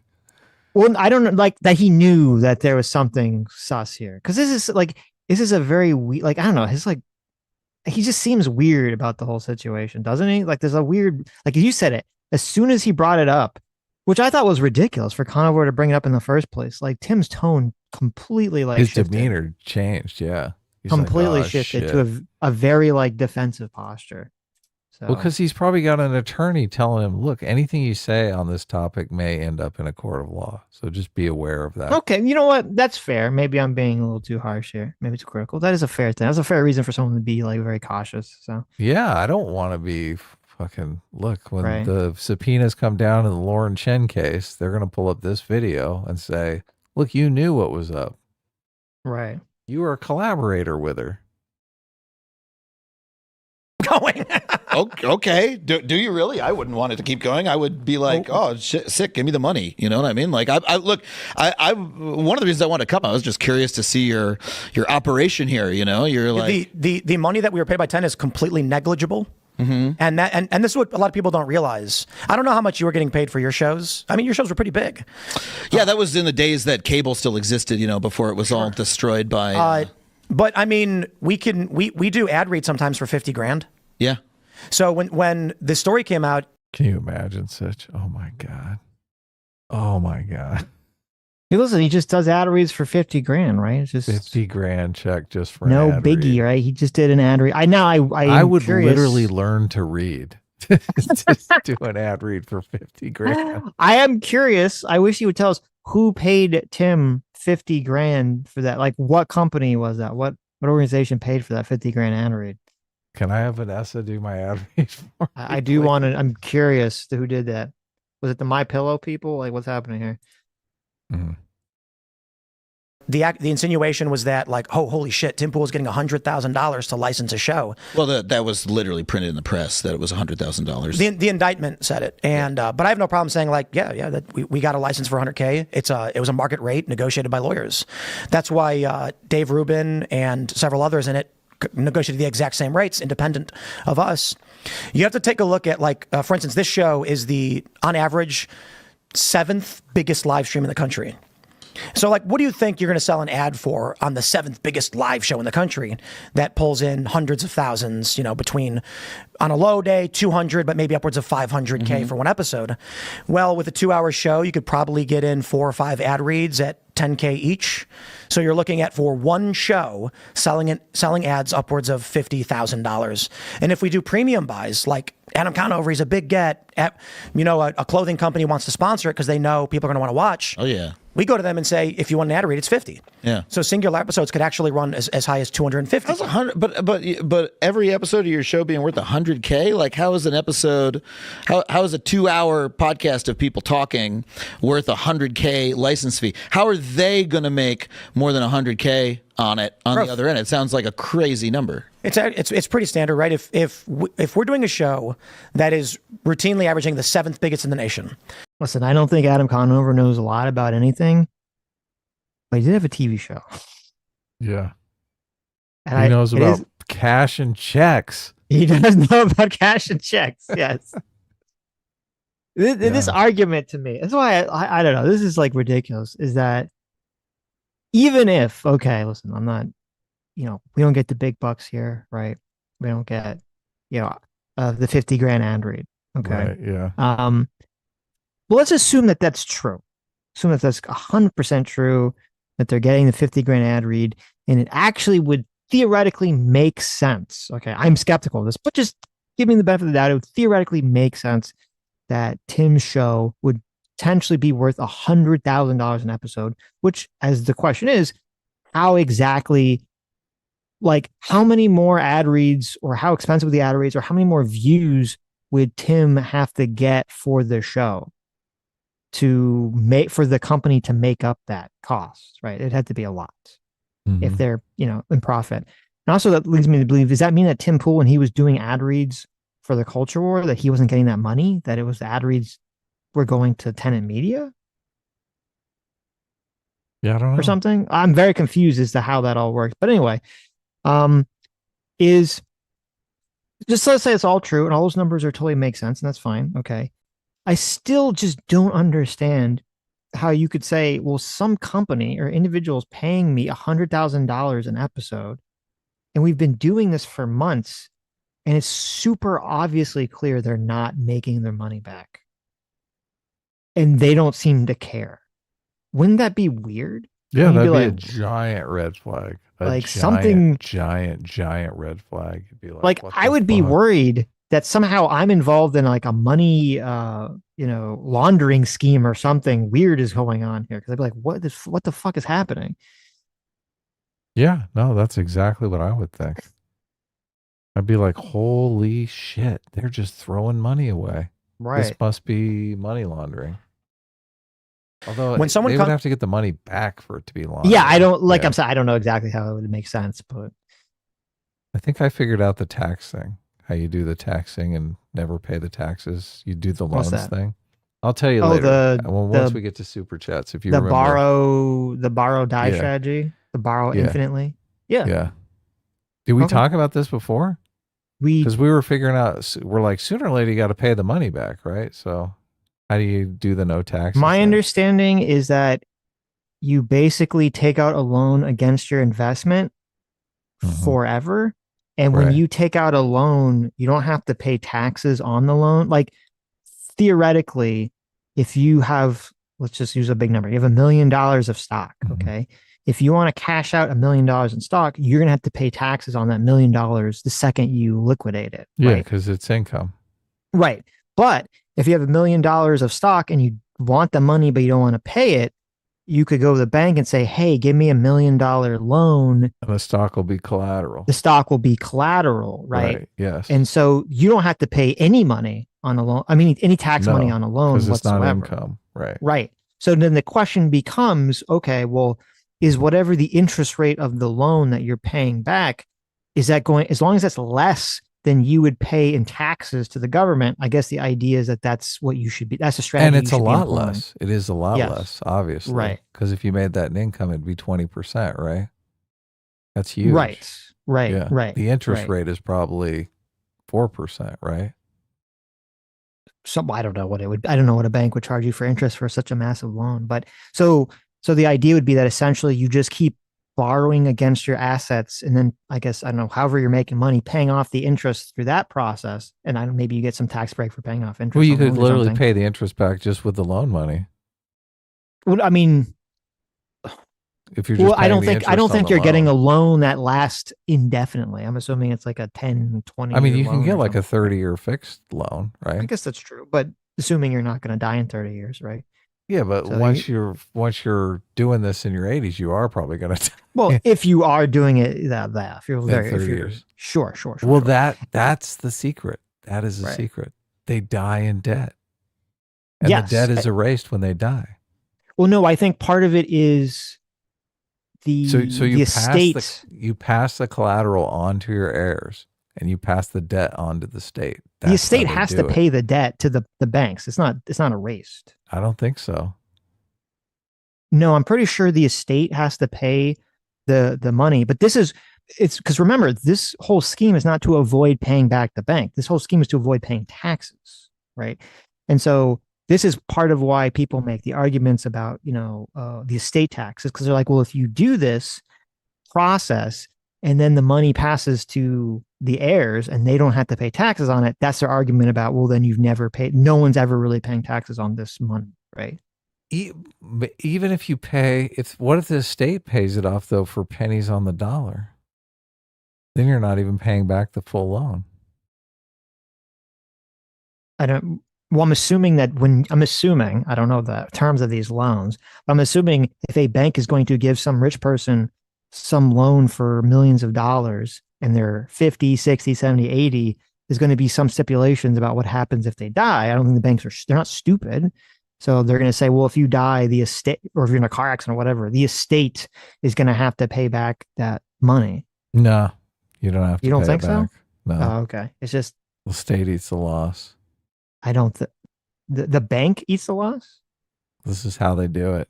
Yep. Okay. I don't think the bank eats the loss on that. They die in debt. Okay. When someone comes to you to make a licensing agreement, they're saying, I can make your show bigger and make more money than you could on your own. That's why Joe Rogan did the deal with Spotify. Like, how is Spotify going to make more than Joe Rogan? This is just but that's like a platform. This is like a company that's just licensing it. What were they doing with it? They were airing it on their platform to. That's a retarded comparison. He has to know. He has to fucking know. They were putting it on their channel where it got like 10,000 views. Well, Spotify says they're going to pay Joe Rogan some huge chunk of money because they want people to come to Spotify, the platform, and buy Spotify premium subscriptions. Okay. That's what the thought process is. That actually makes sense. They're like, we need to expand our base of people that buy subscriptions on Spotify instead of just listening on YouTube or whatever the fuck they're doing. Right. Having Tenet Media say, well, we want to drive traffic from Tim Pool's YouTube channel to Tenet Media's YouTube channel for 100,000 grand doesn't seem like it makes sense. No, of course not. And Tim knows that right now. So that's why Yes. he's like, oh, they were just not making any money on their YouTube Right. channel about it. Well, if Tenant Media now, it would actually have made more sense. If Tenant Media was like, they're like some new, like, and see, I give Tim a lot more credit if this worked differently. If Tenant Media, like, say it was still the same thing, it was still Russia hope or Russia schemes or whatever, but they like pretended like they were creating some new platform, right? Tenant Media is going to be the new like YouTube, the new Spotify, the new Rumble, right? And they paid Tim all this money. That would have actually like made theoretical sense. Like, oh, okay, like I understand what they're doing here. But with the YouTube channel, it doesn't make any sense. Their platform, just like tenantmedia.com. No, not even on their website, just on YouTube and Rumble. They were just they were just re-airing it on YouTube and Rumble, and it was going to be worth $100K an episode to them. It already was generating. Some Russian guys show up and they're like, "We will give you $100K," and you're like, "Ah, this is legit." Russia was never involved. So He's such a bastard. I know. He's such a bastard. His little I know. wicked laugh there. Yeah. He looks like he has pointed teeth here. K an episode to them. it already was generating. Some Russian guys show up and they're like, "We will give you $100K," and you're like, "Ah, this is legit." Russia was never involved. Look at his pointy little teeth. He's like, Yeah. Tim, you knew what you were doing. Well, Conover is really, he only has like one tactic. His tactic is, I'm going to say something. It's going to appear on its face ridiculous, and then I'm going to laugh. He doesn't actually like explain the thought or break it down. You don't need in a any lot way. of explaining with this one, though. This one's pretty. I mean, maybe that's fair, but I'm just This saying one's so far pretty for any of obvious, this conversation. Well, no, I don't No, know. I agree on the other stuff. Obviously, I actually, it's not a no, good I tactic. disagree. The I free think, speech stuff, it was not going anywhere. I think the point, because he obviously realized this thing about like, because he said, oh, they're playing on their platform tenant like .com, and Tim said no, they're Tim playing on YouTube knew. and Rumble, right? No, Tim but knew that it was making no fucking money. I understand that, but I think it would have behooved Conover, if he's trying to dunk on Tim here, to really spell that out as opposed to just laughing about it maniacally. Well, I agree. I just think it's funny.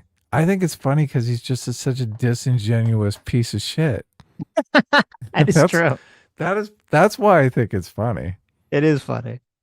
I think it's funny because didn't he just get in trouble for some fucking crypto scam? You took the money too, dude. You're not. That's true. That's a good point. That's a You're good not point. some. You don't have the Listen, moral high ground here. He took the money from Sam Altman, okay, to sell your biometric data. Well, he says he didn't take the money, but Tim Pool maybe never would have taken sold the my money. All right. biometric data. Right. Tim Pool was doing propaganda for a foreign country. All right. What is worse, giving Sam Altman your semen sample or doing propaganda for Russia?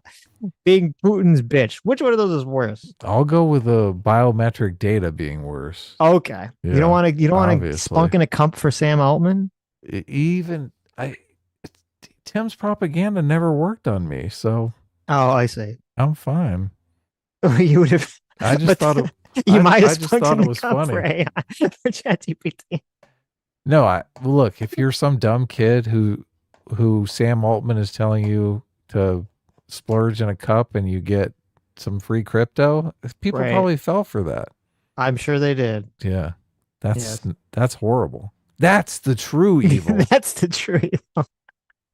It is all the way. I think inauthentic, disingenuous people, and so this space is full of so many of them. Just these Yes. social climbers, these clout goblins. Is this not the face of a clout goblin? When someone mean, says clout goblin, this is what I see in my He head. literally looks like a cloud goblin. Adam Conover in this picture, he looks like your sleep paralysis demon on the edge of your bed. Okay. He's look, Tim, I'm clout goblin in you right Right. now. Yes. You knew what was up. Tim, I hate to say it, but Tim did know what was up. Tim totally knew what was up. Of course. Of course. Yeah. Oh, this interview is hilarious. This So, is comedy gold. a conservative personality who's been in the space for a decade, who worked for the Blaze Media, said, "I've got funding for a startup. We want to license one of your shows. I licensed to Discovery. Should Look, I take tons of That was secret agent Lauren Chen. Yes. Yes. Those Russians know how to do it right. They're like, give me the best looking woman you can find. I want to make her a foreign spy for my government, right? Right. Lauren Chen is not bad looking at all. Yes. There you go. She's perfect for us. She's perfect spy material. Mm-hmm. Yeah. dumb money. I've done dumb money gigs before. I'm like, I don't know why people are giving me this much money for this, but all right, if you want to do it. Like, I don't know if you don't have to say if you don't want to. Dumb money gigs. He's like, yeah, normally it involves crypto and splooging into a cup. But like, what's the biggest sponsorship you've ever gotten? the biggest sponsorship.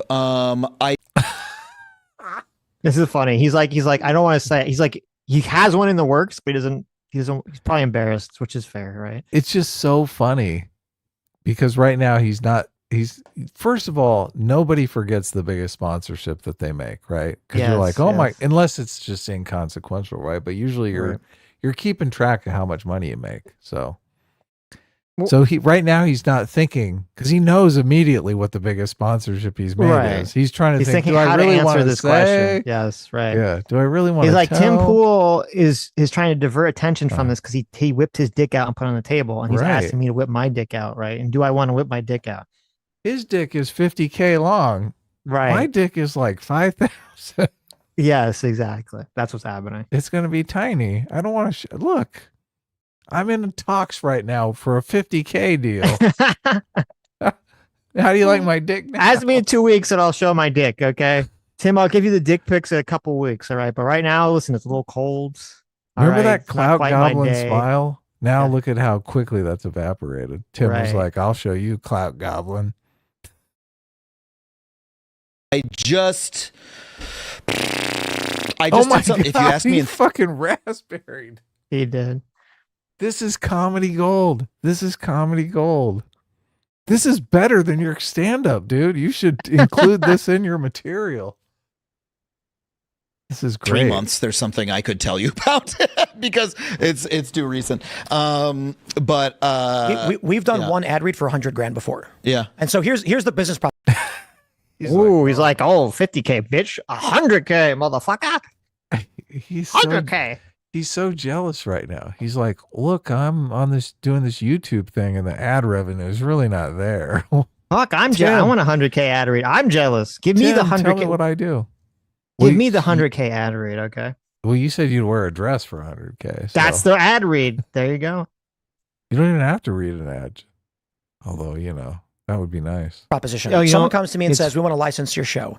It's funny. Noah Sampson right now is doing a fundraiser live stream to raise money for Palestine. Okay. Mm-hmm. And by Palestine, he means his defense against Ethan Klein. Maybe, or maybe he means Hamas. I don't know where the money's going. He's going to embezzle the money. He is. That guy's a psychopath. He does seem a little psychopath. When you look into his eyes, you don't really see a soul, right? Mm-hmm. You just see a void. It's a lack of limbo rings. But true. I did click on it because I was curious while we were streaming to just see what was going on the stream. And I saw that not only is he having bad empanada on stream. Oh my God, no. Okay? And then this is obviously part of the troll for Ethan Klein. Right after bad empanada, he has like a line of guests. Right after bad empanada, he has Hassan coming on. So obviously that was an intentional troll to Ethan. He's also wearing an anime made outfit, Japanese made outfit on stream as part of this raising money. Get the fuck out of here. So there you go. Nobody wants to see that shit. There you go. So he got it. He 100% got it. How big are the boobs? They're not very big. Oh, okay. They're not big at all. You can tell a lot about a guy by how much he stuffs his bra when he dresses up like a woman. Anyway, that's disgusting. I can't believe you've shared that with us. I did. I just realized Hassan gonna wear his maid outfit because everyone's making fun of Hassan for doing the same thing. So Lethal Strain sent me this. He sent it a while ago, but I just noticed now because he sent me another picture. So It says, according to this, I'm not curious. It says Garcia, the deal that Trump made to send people to that prison, El Salvador. It says the $6 million is for the first year, and then after that, it can be renewed. So I don't know if that means they're going to let them out in a year, or if we're just going to pay them more in a year. And then also, apparently, it's possible that Garcia lost his El Salvadorian citizenship. Anyway, so I don't even know how that would even work legally. It says in 1983, Article 94 of the 1983 Constitution provides that naturalization can be revoked for 5 consecutive years of absence from El Salvador or 2 years residence in the country of origin without. Oh no, this is wait. This says it's only. Never mind. This only says if you were a naturalized citizen. That would only apply to that. I don't think this would apply if you were born in the country. So never mind. This probably doesn't apply. Never mind. Anyway. You're doing research? I did some research too. When you die in debt, the outcome depends upon the type of debt, whether it's secured or unsecured, and whether anyone else is legally tied to it. Bitch, take that. So all my debt when I die is going to be unsecured debt that nobody that is they're forced to write off. Which is the one? That's exactly how I'm going to structure it. Which is the one? What is it unsecured or secured? Which is the one that the bank gets their grubby hands on? It's all unsecured for the bank. They want it to be unsecured? No, I have. Look, there's Grok gives you like 6 pages of content to read through. And I only read the brief summary just so I could go in your face. Unsecured debt refers to loans or debt where the lender doesn't require collateral or any asset to be pledged as security. This means if a borrower defaults, a lender can't seize property to recoup the losses. Instead, they pursue legal action like suing the borrower or sending the debt to collectors. Okay. Well, that wouldn't apply to this because usually people use their stocks, right, as the asset. So I guess it would be secured debt then, right? Because I think this is another thing too, because they move their assets to their heirs, right? And it goes to the estate, and then the estate, divvies it out according to the will. Right. Right. Pretty sure this is how they get around the. No, I mean, they pay the bank back. I'm telling you, this whole scheme is to not pay taxes. They will pay the bank back. I understand that. The banks understand that. The banks would not be involved with this if they were getting screwed over. Mm-hmm. Right? Why would the banks give people loans if they're like, oh, well, you die and you don't have to pay it back? Why would they participate in that? They'd say, fuck you, we're not going to do that. The banks would. Maybe you're right. Nah, it's just pretty sure they die in debt. It's what you're saying. No, they do die in debt, but the banks get their chunk. They get their piece of it. That's why they do it. Mm-hmm. But as you said, it's probably even with interest. It's less. Once it's the less banks than make whatever. the loans, they sell the loans off. Though we're not in the old system where the bank is like, okay, I made this loan and I'm tied to this loan. Well, banks make loans all the time and they sell the loans off to other. It's probably whoever's buying the loan from the bank. Okay. Right. They're the ones that get fucked. They're the ones that get fucked. Well, just ask, buying the debt. Why don't you just ask Grok if a rich person uses the buy?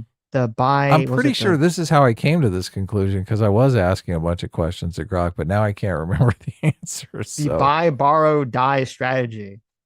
Because I did watch some YouTube videos about this because I was curious as to how. Worked. Totally. And when I did, no one said you don't have to pay back the interest. Everyone said you have to pay back the interest. So. What did you call it? It's called the buy, borrow, die strategy. Buy, borrow, die. That's what it's called. Yes. Okay. Yeah. So you can ask, do you have to pay back the bank loan? Press play. I'm looking into the buy, borrow, die strategy. Right now we're doing, I don't know, maybe like 10, 20K per episode. Yeah.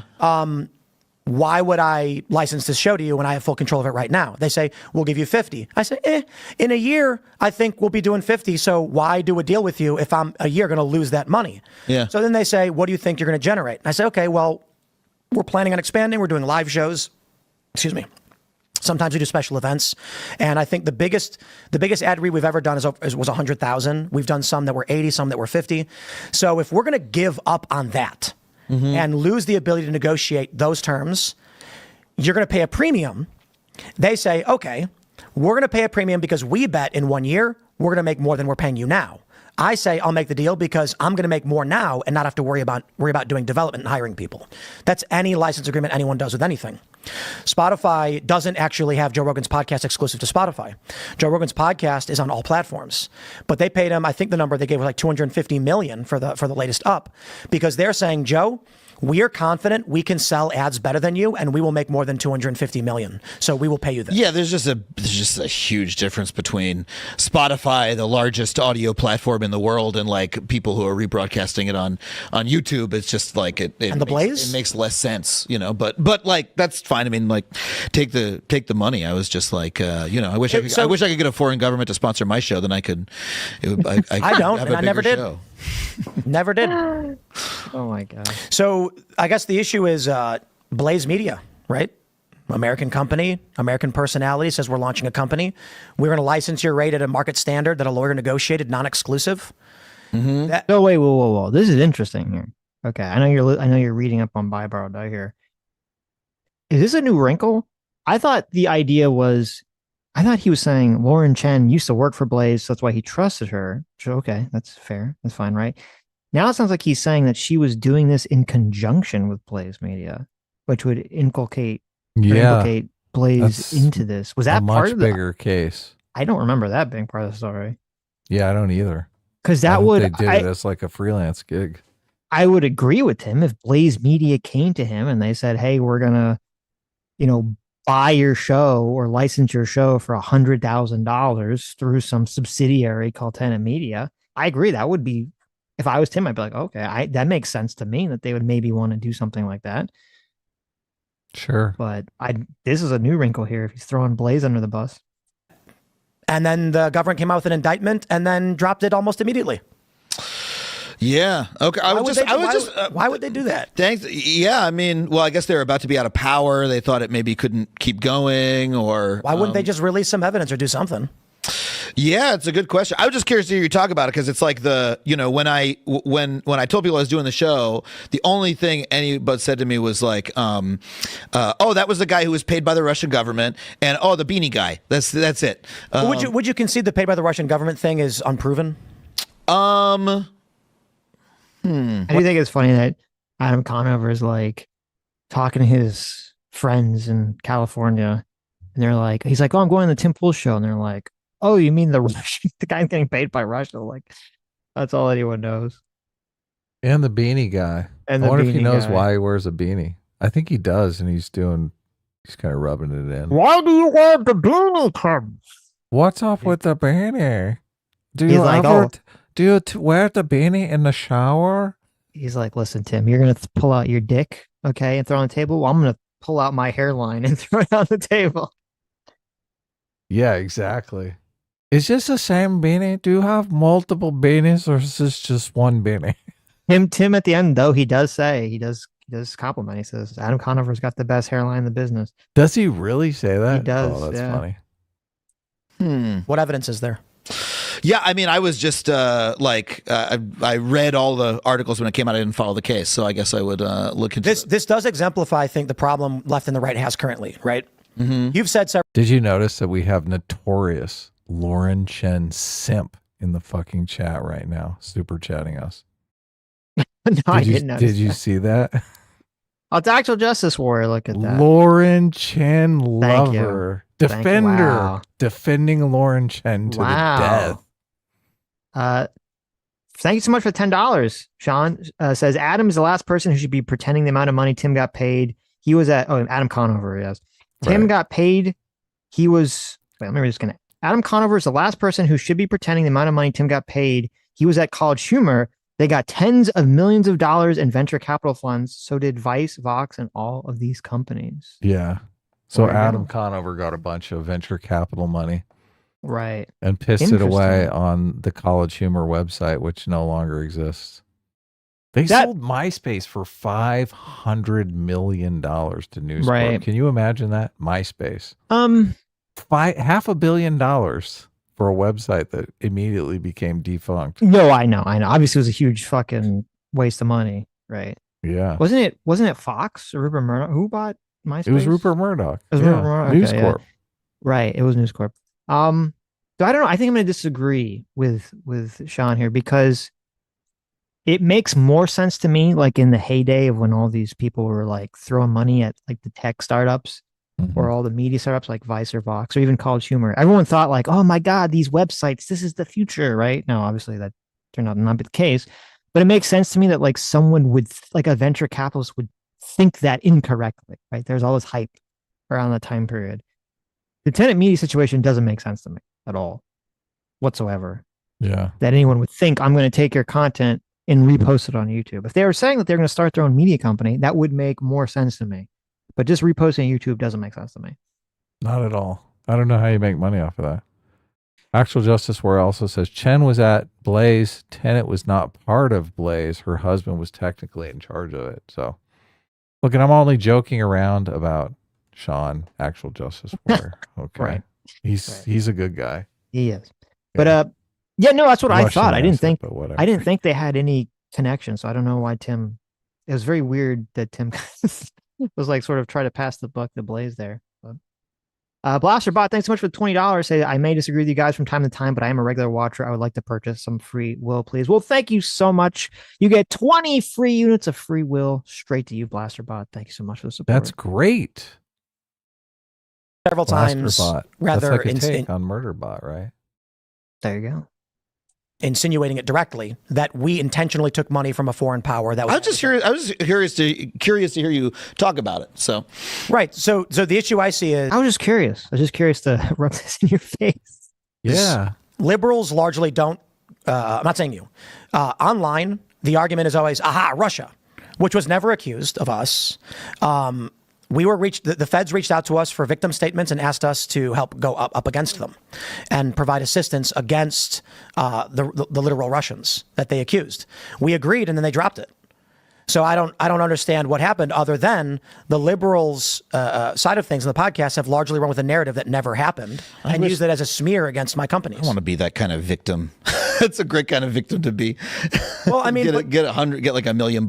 If that was the story, oh no, make a statement about how hurt you got. If that was the story, right now the only story that we know of is a media startup paid a license fee that was a standard market rate for one of the biggest podcasts in the country.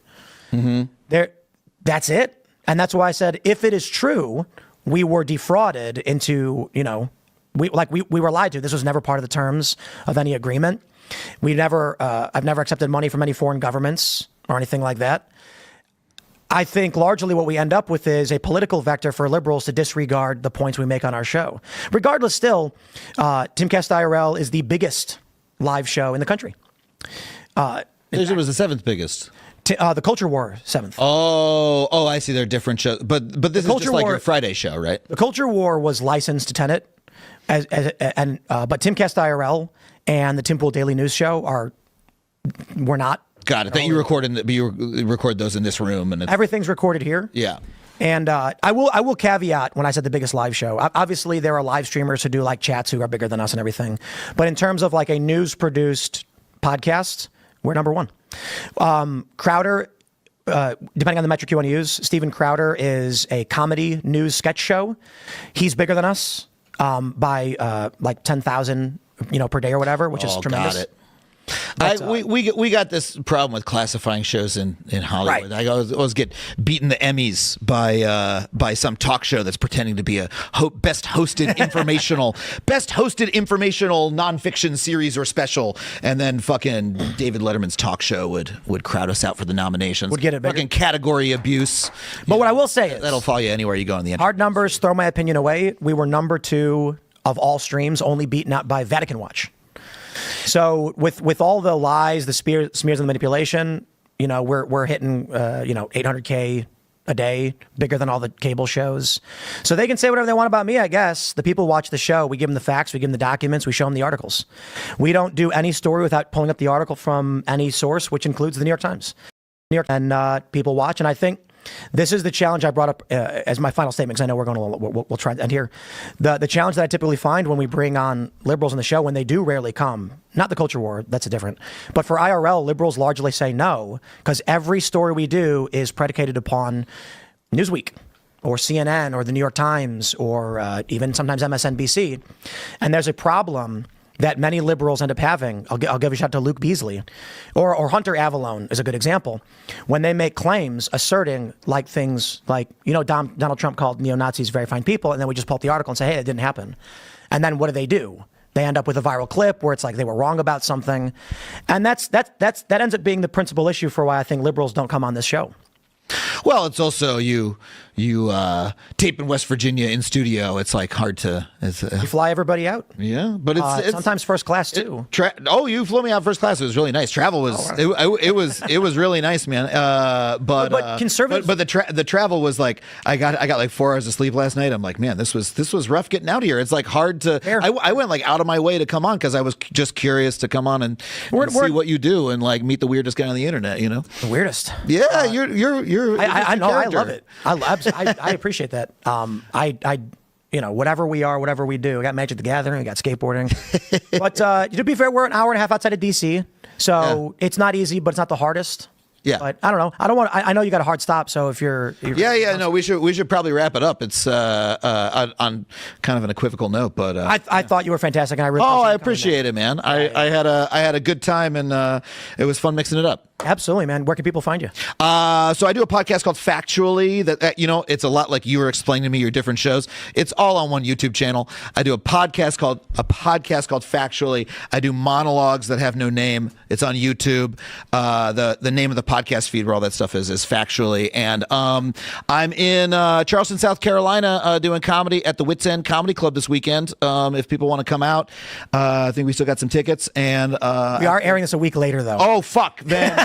Okay, well, air that, wait. and you just missed it. Tomorrow, you're going to Is that what it is? Tomorrow, yes. I'm Conover.net. There's going to be more. Appreciate it, Tim. Thanks so much. All right, everybody. Thanks, Frank. People can follow me there if they want to come see me live. Brother, you've had the best hair in media the whole time, and you still do. Thanks for coming, man. I appreciate it. There you go. We just got to get the hairline in. I love it. Okay. So I asked ChatGPT, and we all know AI never lies. Okay. About the buy, borrow, die strategy. So did I. You were right. They do have to pay it back. Right. Okay. Yes. Thank you. Yes. Sitch is like, oh my God, I have to be I'm right correct about everything. this. Well, no, because there was an element of this. Upon death, the assets passed to their heirs under U.S. tax law. Inherited assets receive a step up in basis, meaning their cost basis is reset to their market value at the time of your death. This eliminates the unrealized capital gains for tax purposes. That's a fucking fancy trick right there. See, that was a part I didn't understand until I just asked ChatGPT right now. The stepped up basis thing, which explains some aspect of this I never understood how it worked. So if you cash, that's the sneaky strategy right there. Fuck yeah, it is. Because if you cash out, like you have all, as someone who bought the stock, you have all this capital gains, like most of it's capital gains. Some of these stocks go up thousands of percents, right? So as soon as you sell it, you're like, fucking all this is income. Right. But if it resets to like you just got it, you can sell stock right away with no capital gains. It's fucking great. Right. So here's let me try to here's the example ChatGPT gave. I think it's pretty easy for people if they don't know what the fuck we're talking about. Okay. So they're saying, imagine you have a lady, they say named Jane. She's got $10 million. Okay. So she buys $10 million worth of stock. And she says, I'm going to borrow $5 million against my $10 million of stock. And it's going to last me, 20, 30 years or whatever. Right. So she ends up dying. She has the $5 million. She takes out a loan for $5 million. She ends up dying with the $5 million in debt, and her $10 million in stock now over time is worth 15 million. Well, they just say 15 is worth $15 million. Okay. Right. So what that means is that her estate will sell off $5 million of stock value to pay back the bank. And then her heir will receive the $10 million in stock. And the interesting thing about this stepped up basis, which I didn't know, is that if you receive stock, you can sell it when you get it and not have to pay taxes on it. Yep. Just kind of crazy. So that means that the heir, if they wanted to, they could literally inherit $10 million of stock. They could just immediately sell it. Right. And they wouldn't have to pay they wouldn't have to pay money on that, which is kind of crazy. So It'd be that's better part just of. to take a loan. Well, no, yeah, it would be better to just take the loan out anyway. And keep the thing going. Keep the stock right? going. Well, assuming the stock would continue to increase in value. Right.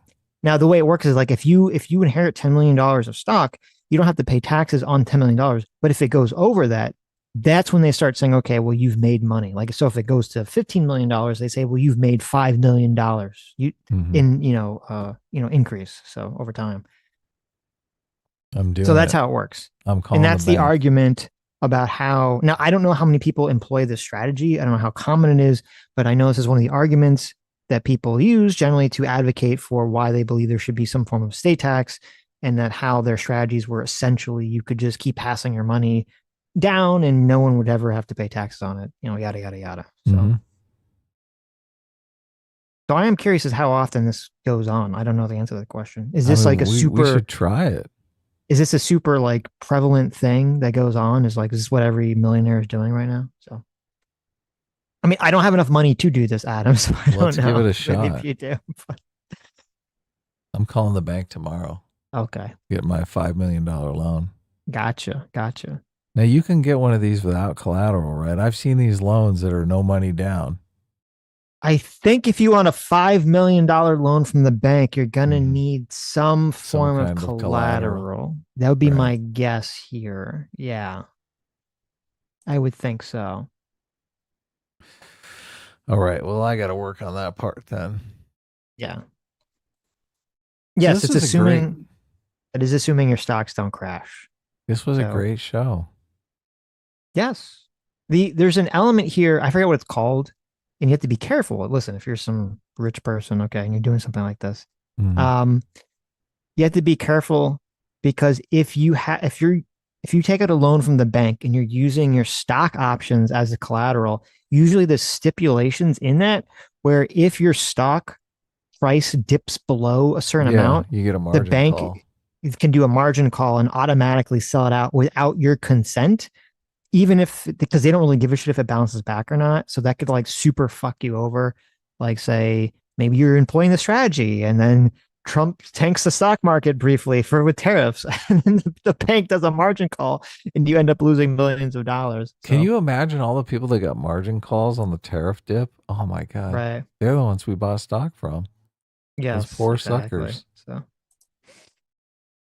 So just to be aware if you're trying to employ the strategy. Okay. Oh, I noticed you got the Studio Ghibli Sitch and Adam here in the background. I did, yeah. I updated like it. us. Did a little I light like it. graphic design during the show. I'm like very emo apparently, according to Studio Ghibli. I did the emo around your eyes. Right. I thought it'd be cool, so. I like that, yeah. You don't like the emo? I like it. It makes me look like makes it look up. Oh, you did that? Yeah, I drew it. Oh. It makes me Now, look like I'm like now you don't like it. You're like, when the AI does it, I love it, but when Adam draws it, fuck that. yeah, I like when the AI does things. I don't know if I like when humans do things. No, it makes me look like I'm part of like Kiss, the band or something, I know. I'm like That's why I like it. what was it called? They're like the glam rock. I'm a glam rocker, yeah. Got to do something. There you go. Okay. Hi Zen710. Thanks so much for joining the Free Will Seekers. Thank you. Yeah. Welcome to the Free Will Seekers. Free Will Seekers. I'll bring up some super chats so we can all read along. I don't know where we are though. I'm starting from the beginning. The very beginning?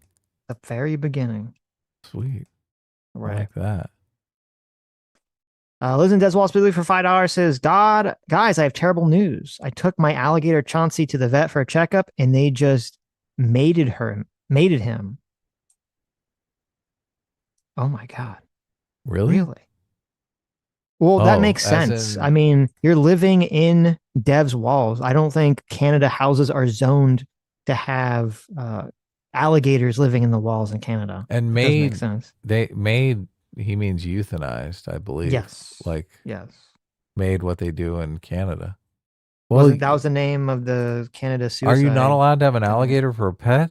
I mean, they might do it because of that, but look, I don't condone that at all. That's fucked up, man. There you go. Everyone should have an alligator pet. Really? Yeah, they look cool. I think you have to be an official Florida man or woman to be able to have an alligator pet. I mean, I think it should be like no only in our way. state it's allowed. Okay. No one else is allowed to do that. Nah. Ace for $5 says, "Why haven't you guys reacted to Ethan Cedar debate where the latter defends Hamas?" Oh wow, because I never finished it because I watched the first part. It was kind of boring. But maybe I will. Maybe we'll check it out.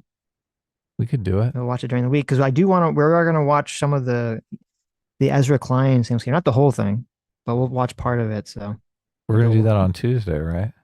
we can do it on Tuesday unless some other thing explodes. Something comes up. Yep.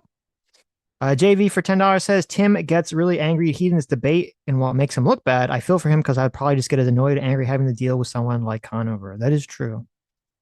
That is true. He only gets really mad at that one part.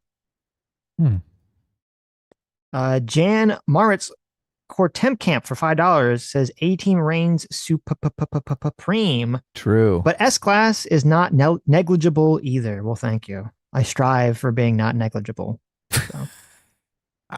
Do you? That is my bar. Okay. Such a great goal. Yeah, isn't it? Sketch for $5 says, "Tim Pool 2025, quote, it's half true, but it's correct." Paraphrased. AOC 2019, quote, "Being morally right is more important than being factually correct." That's an old one. Interesting. Did she really say that? I forgot about that. I totally forgot about that. She did say that. AOC, being morally right is more important than being factually correct. Wow. That's a hot take, statement. Right? That's a hot take. That's not something you want to hear from your elected politicians. Okay. He said there's a lot of people more concerned about being precisely, factually, and semantically correct than being morally right. She said this in response to the fact that you imagine someone saying, like, you said something that was factually wrong, and your response is, "Listen, I don't know why they're so concerned with like facts." Okay. Being morally right is more important than facts. Yeah. Sounds like she was incorrect. How are you going to feel when she runs for president in 2028? Like I called it. Like okay. I totally nailed it. Well, I think everyone knows now, right? Yeah. You think she's going to, do you think she stands a chance? I mean, that's a big question. No. At least I hope not. But no, I don't. Short stack Goblin for $2 says, "Sitch, no one gets casually roped into trafficking." Listen, maybe one day I was out drinking with the boys, okay? Some random Hispanic guy came up to us. He's like, "Hey, you guys want to make a quick $100?" And I was like, "Yes, obviously," right? You're out with the guys having fun. And he's like, "Just drive this van for like 1 hour out of the city limits to this location on this crumpled up piece of paper," right? Who hasn't done that at least once in their life? This van filled with illegal aliens. Yeah. Listen, they say, don't ask. I say, "Why are there all these people there?" And they're like, "Oh, well, it's an adult day camp." Well, I guess it was a night camp because it was at night. So they're all alcoholics. You're taking them to Alcoholics Anonymous. You're actually doing a good deed for society. They're all drunk. They're all drunk and they need to be driven home. They all live at the same place, right? Right. Exactly. Okay. There you go. IJP Mexican. AA meeting. IJP Mexican said, "That was me, by the way, Sitch. Thanks for taking care of the band." There you go. See, it was a good deed, right? It was a good deed. I love it. Mitch for $2 Aussie bucks says, "Cover Sam Cedar and Ezra Klein next." Yes, we will. English Docs for $5 says, "The distinct lack of Indiegogo banner in the corner marks the end of an era and the start of a new one, and has me feeling strangely sad but hopeful." That's true. Look at that. That's true. Wow. People got so accustomed to seeing that there. They did. Maybe there'll be a new banner. A new banner. Someday soon. Just to lock in. Lethal Strain for $5 says, "In Trump's first term, the argument was Trump's deportations were because he was racist and not about immigration. So that's why Obama was justified." Wait. In Trump's first term, the argument was Trump's deportations were because he was racist and not about immigration. That's why Obama was justified. Obama was before Trump, though. Obama was justified about what? Calling Trump racist? Or deporting a bunch of people, because Obama they called the deporter in chief. Right. Oh, I see. Yeah. Okay. So Obama's deportations were justified, but Trump's were not because he's racist. Gotcha. Okay. I understand. That makes sense. Joshua for $5 says Biden diagnosed. Oh, I read that one. That was about him having prostate cancer. Yes. Now I will say I am glad to see that Trump had he just said that they're wishing well for the Bidens. There's nothing. It's just Oh, he it was a didn't nice come out. response. It wasn't anything snarky. He There didn't wasn't come out anything. and go, "Oh my God, such a Right. loser! Now he has cancer." Right. So I Makes am glad that sense. it He wasn't something destroyed the crazy. economy, and now he's got cancer. Right. Yeah. God is punishing him or something. Nothing crazy. So Well, good for him. Ace for $5 says at this point Trump deserves the fascist label. Adam, he has acted in such a fashion where he deserves all the bad faith. Well, there you go. Bad faith. Yes. We gotta be careful. We can't become the evil that we fight. Right. That is true. That is true. Don't gaze into the abyss too long. Alex Wright for $2 says 86-47. Dun, dun, dun. Oh yeah, people losing their minds over that is insane. It is the cringiest thing. Very cringy. 86 is not really. I mean, 86 just means kicking someone out. It doesn't mean murdering them. It's funny because when that story first broke, I was sitting next to Sam and she's like, "What does 86 mean?" Didn't even know what it meant. And I wondered, I was like, do a lot of like younger people even know that? Because I was thinking back, I was like, I only hear old people say that. I don't hear like young people say that. The I 86 looked up. something. I looked up on the internet where it came from, and I Mhm. heard a completely different story. They gave 3 different stories where it came from, and I heard a fourth. I Oh, learned okay. as a bartender, 86 meant that you were only going to serve the patron water because they were so fucked up that they couldn't have any more alcohol. And supposedly Oh, 86 interesting. was the number for the water on the menu at some restaurant where it's Hmm. this but that story wasn't actually on the internet. It wasn't one of the 3 stories. So I mean, I heard it from a coworker Right. long before the internet ever existed.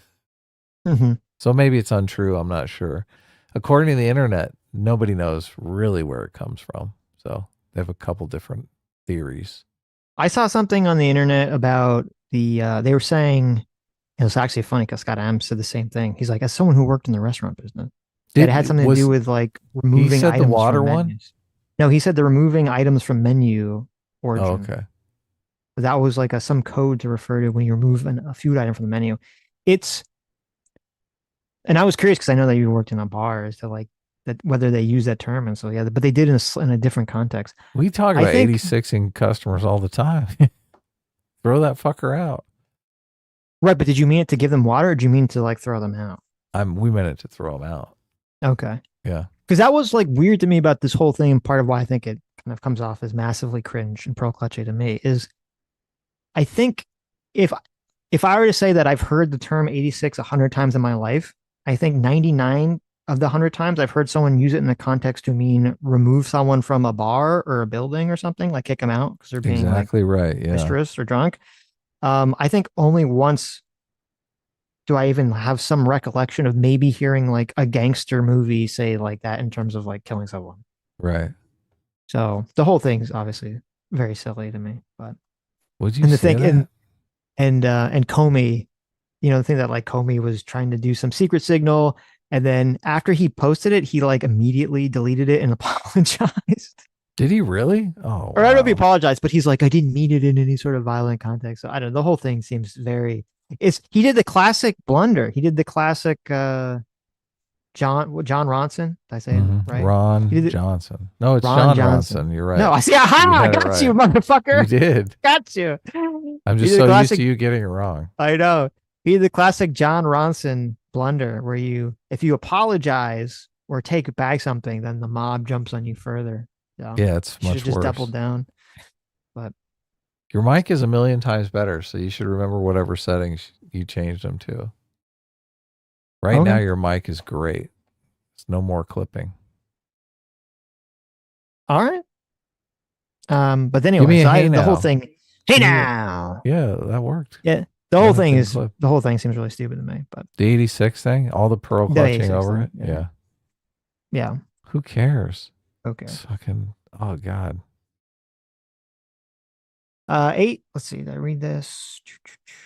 Luther Strand for $10 says it was just announced Biden has an extreme diagnosis of prostate cancer. Yeah, I guess the other question about this is if it's like, because it is a very extreme. Did they know about this before? Did they just find out about this? Or did they know about it beforehand? Because if they knew about it beforehand, this would be another thing to add onto the pile of like, oh my God, was he Right. like, what was he fucking running for president when they fucking knew he had cancer? Like, that's fucking crazy. Crazier, I guess, than, mind melted. So He had brain cancer and it spread to his nuts. it's his prostate, but They hide it. They hid the brain cancer. uh-huh. But And the now that prostate. it's nut cancer, they're like, okay, we can't Right. hide this any longer. Right. Soon he's gonna have elephantitis of the nuts. It's terrible. That is terrible. Oh God, the dude is like 100 years old. Okay, right. it's fine. Right. He's lived a good life. That is true. That's true. Ace for $10 says, Adam, why don't you acknowledge that Trump has acted in ways that made people rightfully insane? This is why TDS is gross to me, because at its core, it's right. Trump is awful. Let's see here. Adam, why don't you acknowledge that Trump has acted in ways that have made people rightfully insane? Well, look, take the word rightfully out of that sentence. I totally agree with you. Adam, why don't you acknowledge that Trump has acted in ways that have made people insane? I do acknowledge that. I don't, that's the thing. I don't know if it's, I believe that you should keep your powder dry. You should wait for the next January 6th to take place. Okay. When January 6th took place, Sitch and I were both, we live streamed covering that. And everyone was like, holy shit, this is fucking crazy, right? I don't remember that. Has Trump done anything? What do you mean? Of course we did. We live streamed. Yeah. I don't even remember, but good for us for doing that. It was a moment. I think the Republicans were generally on the side that this was unacceptable behavior. Mitch McConnell took the Senate floor, made a speech completely condemning Trump. We thought Trump was gone. We thought Trump was over. And then a week went by and people were like, is it really that big a deal? This was a swan song for Trump. Right.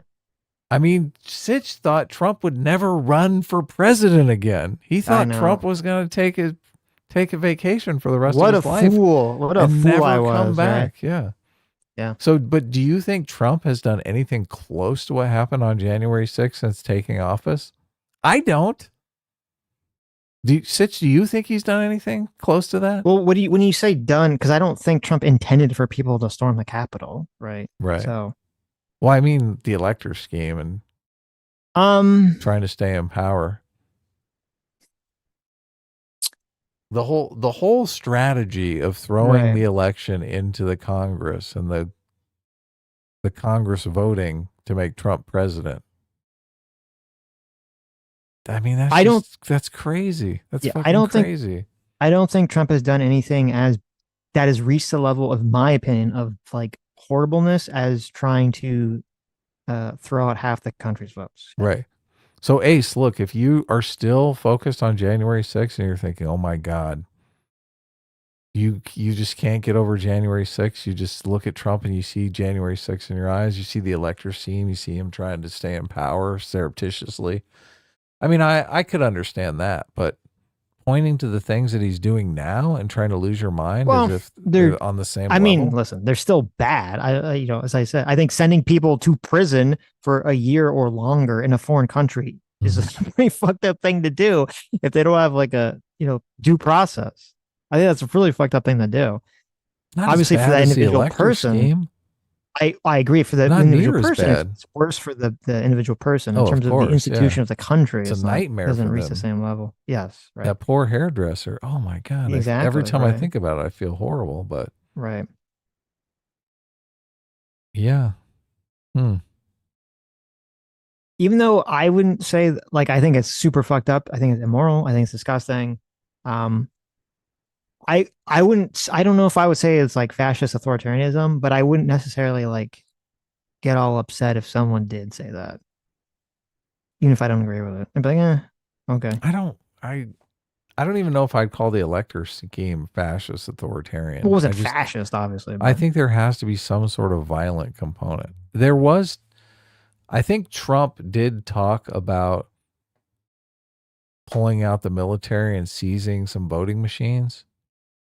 If that he takes did. place, I think if the military backs him up and they seize voting machines, and I don't, how does that even work? The military's going to, do they even know how to count votes on a voting machine? What are they going to do once they seize the voting machine? No, it was the idea was it was after the election. Trump was convinced that there was fraud, despite the fact that everyone in his administration was saying there wasn't, except for the My Pillow guy and some other like people.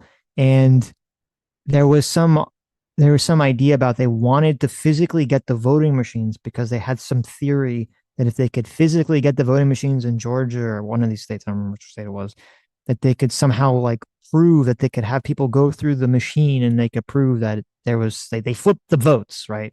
Who's That going was to the go through the accusation. machine, though? I That's the thing. I don't know. Someone from the Trump team, They're going I to guess. subpoena. They're going to subpoena someone from the vote company, the vote machine company. No. They would get it. Well, I don't know. Is it? Yeah. Does it, who owns it? Does I'm the talking state about the own the technical machine? aspect of it. I Does don't. the state own the machine, or does it? Or are they just renting it from the company? If something is done through violent force, I think obviously everyone would be like fascist, authoritarian, fascism. I just not everything that's been done has been done by legal maneuvering. Right. Right. Yeah, which I just Yeah. obviously people on the left want to frame that as fascism. They're like, you just shouldn't no legal wrangling should take place, and I think that's just a norm of our society. Maybe a norm that is not helpful, not useful for us, but still a norm. Yeah. I think that most people that push back against the authoritarian label that I've heard, they that's their same views that they're saying until there's some sort of like using violence, using the military to do something, or this like or like the police or something. That's usually where how they draw it to. So, and I don't necessarily disagree with that. I think it goes. I would label the behavior going beyond what you're saying. I don't think it's normal. I don't think it's normal for the president to try to come up with some like cockamamie scheme to throw out half the country's votes. Like, I don't know what you want to call that, but it's definitely like outside our normal, operating procedure for being president in politics. Some guy who hates me in the chat says, Adam, you can't go, but who would look into it and act like that makes Trump not guilty? I never said Trump was not guilty. The thing that makes Trump, well, I guess I am. I'm going to say Trump is not guilty right now because the thing that makes Trump not guilty is the fact this never happened. No military seized the voting machines, right? Maybe he talked about it. Look, Sitch and I talk about robbing banks all the time. We're not going to go through with it. Well, come on. We're not guilty until it happens.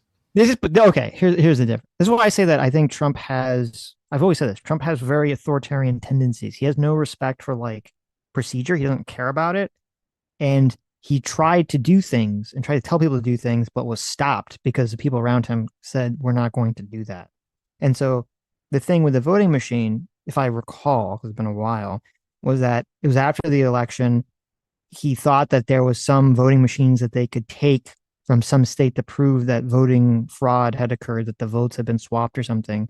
And they were saying, well, they didn't think they could get them or that they would be held up in the courts or something. And so that Trump had, I don't know if he talked about it or actually drafted some, potential order to have the Pentagon or the military literally seize the voting machines in some state.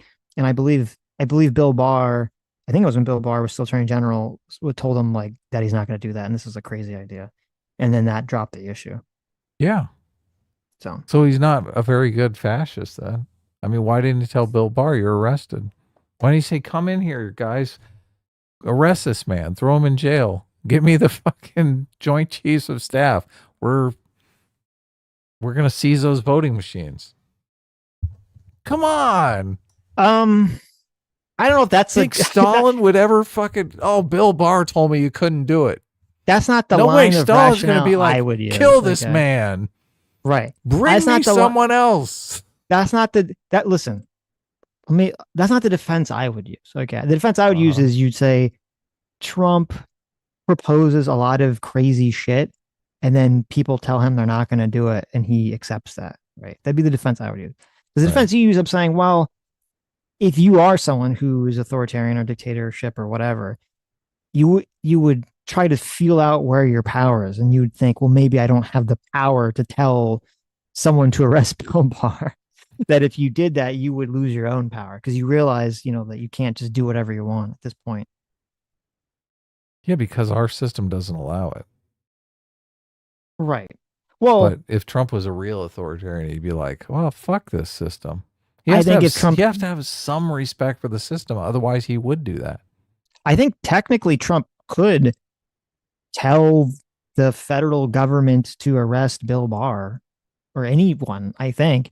But the question would be, what would happen if that, if he did that, would he be impeached? And I think, especially back in, after he lost the election, he would 100% have been impeached if he started like throwing, people in jail and shit. So. Why didn't he do it? What a pussy. Well, there you go. I guess he's a pussy. Or because he thought he would, it wouldn't work. So. Or he's just not a fascist. Or he's just not a fascist. Not a very good Ace for $5 says Trump deporting people without due process. Adam, is that really authoritarianism? Courts telling him to stop. Adam, fascist judges. Did I say they were fascist judges? Oh, yeah, I did. Anyone who's going to overstep their authority, just like in the example of Trump killing Bill Barr and bringing in the military so he could get his way. Anyone who's willing to overstep their authority, that's why you call them a fascist, right? Mm-hmm. If these judges are saying, I'm above the law, I'm going to do whatever I want because I think I'm trying to stop fascist Trump, then they are fascists. Mm-hmm. Where was I? Neocon Sitch for $2 says the SCOTUS doesn't give orders, it decides questions. I don't believe that's true. I believe the SCOTUS completely gives orders and decides legal questions. So I don't think that's factually accurate. Can't they say you're in contempt of court and throw someone in jail? Yeah, but What I don't know if that's what it means they? by giving order. But courts can 100% order someone to do something. I assume that power continues to the SCOTUS. When the SCOTUS says like you have to follow an order of from themselves, or they say you have to follow a lower court order, I would say that'd be an order. God, the guy who hates me says he's going to join A-Team now. This is amazing. Well, there you go. Chat's going crazy. There you go. Lucifer the Doberman for 10 Canadian says, please explain why you have insane hotties and super smart people that always talk in chat and you don't have 1 million subs. Oh. Look, we have the best looking fans on the internet, okay? That is it's true. No lie. That's why we have to keep true. Destiny out of this community because obviously Destiny is going to try to send dick pics to all of our lovely fans and get them to come to his apartment for some secretly filmed activities. There you go. So we're just doing it to protect our fragile community here. Right. Why don't we have 1 million subs, Sitch? What's going on? That's a good question. Obviously, it's because the deep state is out to get us. They don't want you guys to have free will, to be free. Okay. So I think that's the real thing. Fascist judges. Right. These horribly fascist judges that won't let us catch a break. Mm-hmm. No, I don't know what it is. YouTube hates us. That's true. Valvin Go for $5 says, this is so easy. Just call El Salvador and say there's some doubt as to whether he's an actual gang member and let them deal with it, then let it go. Well, I mean, they would have to, what they'd have to do is they'd actually have to have the thing to make the determination about whether the order of protection merits to continue or not. And then if it doesn't, I would say just deport him normally. Bring him back here, or just tell what's his face to just, if they want to put him in, if they want to do a trial, make a determination, put him in prison, or whatever the fuck they do, you can do that. But to just deport him normally. But he can't really do that because I think it's part of it would ruin the whole. I mean, they're sending Venezuelans there too under the same principle, so it wouldn't really make sense. They're saying, well, we're going to do it with, like, I think the real reason the Trump administration is not doing it is because, and they could be correct about this, if they do it with one person, it kind of breaks the dam of like, well, what's the legal justification for all these other people, right? Oh yeah, they got to hold the line. So that might be why the thought process. I think Van Gogh's got a good idea though. Just call him up and wash your hands of it. Say, look, I helped. I gave him a call. Now get off me. Get off my back. It's kind of interesting. I sent you this. It's kind of funny. They had Kash Patel and Dan Bongino were both on Fox News. I forget, talking to what's her face. Oh yeah. You want to bring that up? Yeah, it's kind of a funny clip. Hilarious. It's kind of a funny clip. A lot of people are very upset by this. So I can't believe you didn't know about the camera. I didn't know about the camera. Yeah. No. It's so dumb. All right. I guess we'll bring up the quartering. You can bring up the quartering talking about it. Yeah. Cool. I will read super chat. Kusi Karasi for $10. Says, Sitch, how's it different from the Biden administration ignoring the courts and clearing student debts? Courts said no, they did it anyway. Am I making a bad comparison? Did the Biden, what was the mechanism? Did they just, I don't think they flatly ignored the courts. Didn't they try to, it's kind of like when Trump tried to do like the wall thing and they said you can't do it the way you wanted to do it. So he tried to find some like loophole. Isn't that what the Biden administration did? They said like, oh, you can't just blanketly wave your hand and forgive student debt. And then they tried to find some other legal workaround to do it. Yeah, why is that not fascism? Trying to go around the law. Look at that. I think there's two arguments. There's the technical argument about like, well, technically there's a difference between, and I think it's true to some extent. Technically, there's a difference between just telling the court to fuck off versus trying to find some other legal avenue to do something that is actually legally allowed, which I do think is a fair difference. Isn't that what Trump's doing though? No. Trump has just told the court to fuck off. Well, we don't know exactly what it hasn't. We don't know what he's told. Okay, so we don't know. We don't clearly know. Okay. I mean, because they basically, SCOTUS said that they had to continue doing this on the lower court level. Lower courts telling the Trump administration, how are you facilitating this? And supposedly the Trump administration is just giving them the jerk around, right? The run around, jerk around. They're not really giving them any information. So that's that. On the technical level, I think it would still be different. I think, but most people, they would be more concerned with like the idea of taking someone's liberty away via sending them to prison versus forgiving student loan debt. Now, I don't think I think the president should listen to what the Supreme Court says. So I don't agree with either of the actions. But it does seem a little different, especially in terms of scale and scope. Okay. Yeah. Did you bring the club up here? I did. You want to read the tweet? This is a quartering. Yeah, Quartering says, for years, Kash Patel and Dan Bongino have called people crazy to believe Epstein killed himself. And now that they've been in the club for about 40 seconds, they release a joint statement like it's an open and shut case. Nothing weird about it at all. He 100% did end his own life. Right. Yes. All right. You ready to listen? Hit it up. 3, 2, 1, go. You said Jeffrey Epstein committed suicide.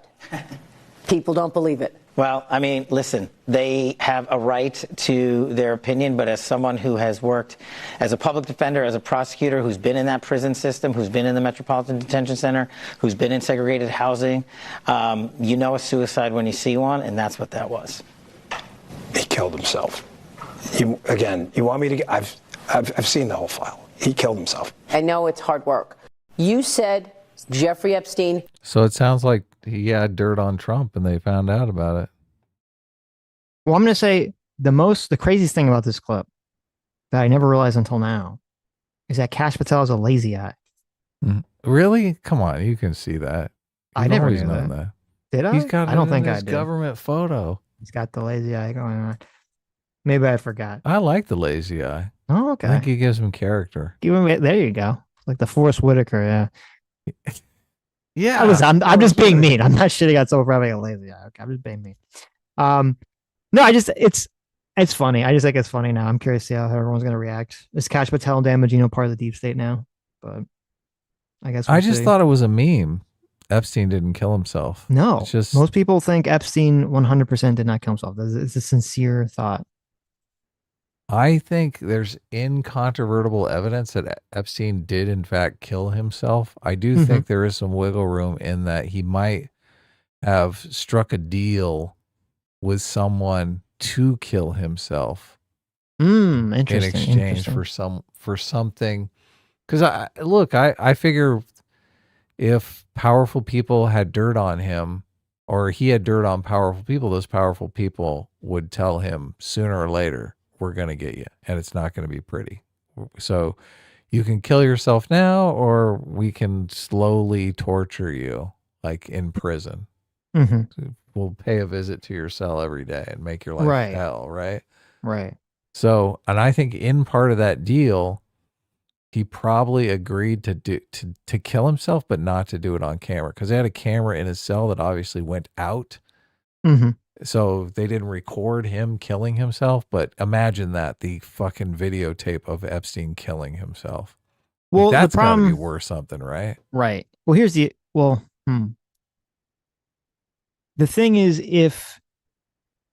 I get what you're saying is possible. It's definitely possible. You would think though, if that was the way it was, and there was some level of conspiracy, like the prison guards like knew this because they had to have someone come in to tell him all this information or whatever, or to allow him to kill himself. You think wouldn't they have tried to have that video up so that people could see it? Because then it'd be incontrovertible that he killed himself. It's incontrovertible because he had another camera. They didn't have to have the camera in the cell. Why don't you tell people what the other camera are? In case so I didn't know about this. They had two cameras. They had a camera that was in his cell that malfunctioned, or the guards turned it off or whatever. Right. They had another camera on a walkway. There was a walkway that was the only access to and from his cell. And they have the entire video of the walkway. Nobody came and went from the cell until the guy went in there and found him. Yeah. Even so, I understand, and it's true if that video has not been fucked with, right? Then yeah, that would be incontrovertible proof. But obviously, from like a media perspective, in terms of what people believe, unless people see him literally hang himself, they wouldn't believe that he did it anyway. So I'm just saying, like, if he actually did and it was part of a conspiracy, you'd think they'd really want to make sure that footage came to pass, right? That existed. Well, I don't know the situation with the camera. I don't know if Epstein could put something over the camera. I don't know the camera that died or malfunctioned. I don't know the details on that camera. So, well, I mean, maybe it just had like in your scenario, it could just had an honest malfunction. Like someone told him, "You better kill yourself, or we're gonna kill you or do something horrible to you." And so he did, but then they actually had some legitimate coincidental fuck up on the camera, and they were actually mad that the camera wasn't activated. Could have been an honest malfunction. Yeah. Right. He could have been killing himself on camera and think, look, I'm doing it on camera. Fuck all of you. Maybe he was hamming it up for the camera. I know. Maybe he was faking it out. Maybe he was going, look, I'm going to do it. Really? No, he's like waiting for them to run in and save him.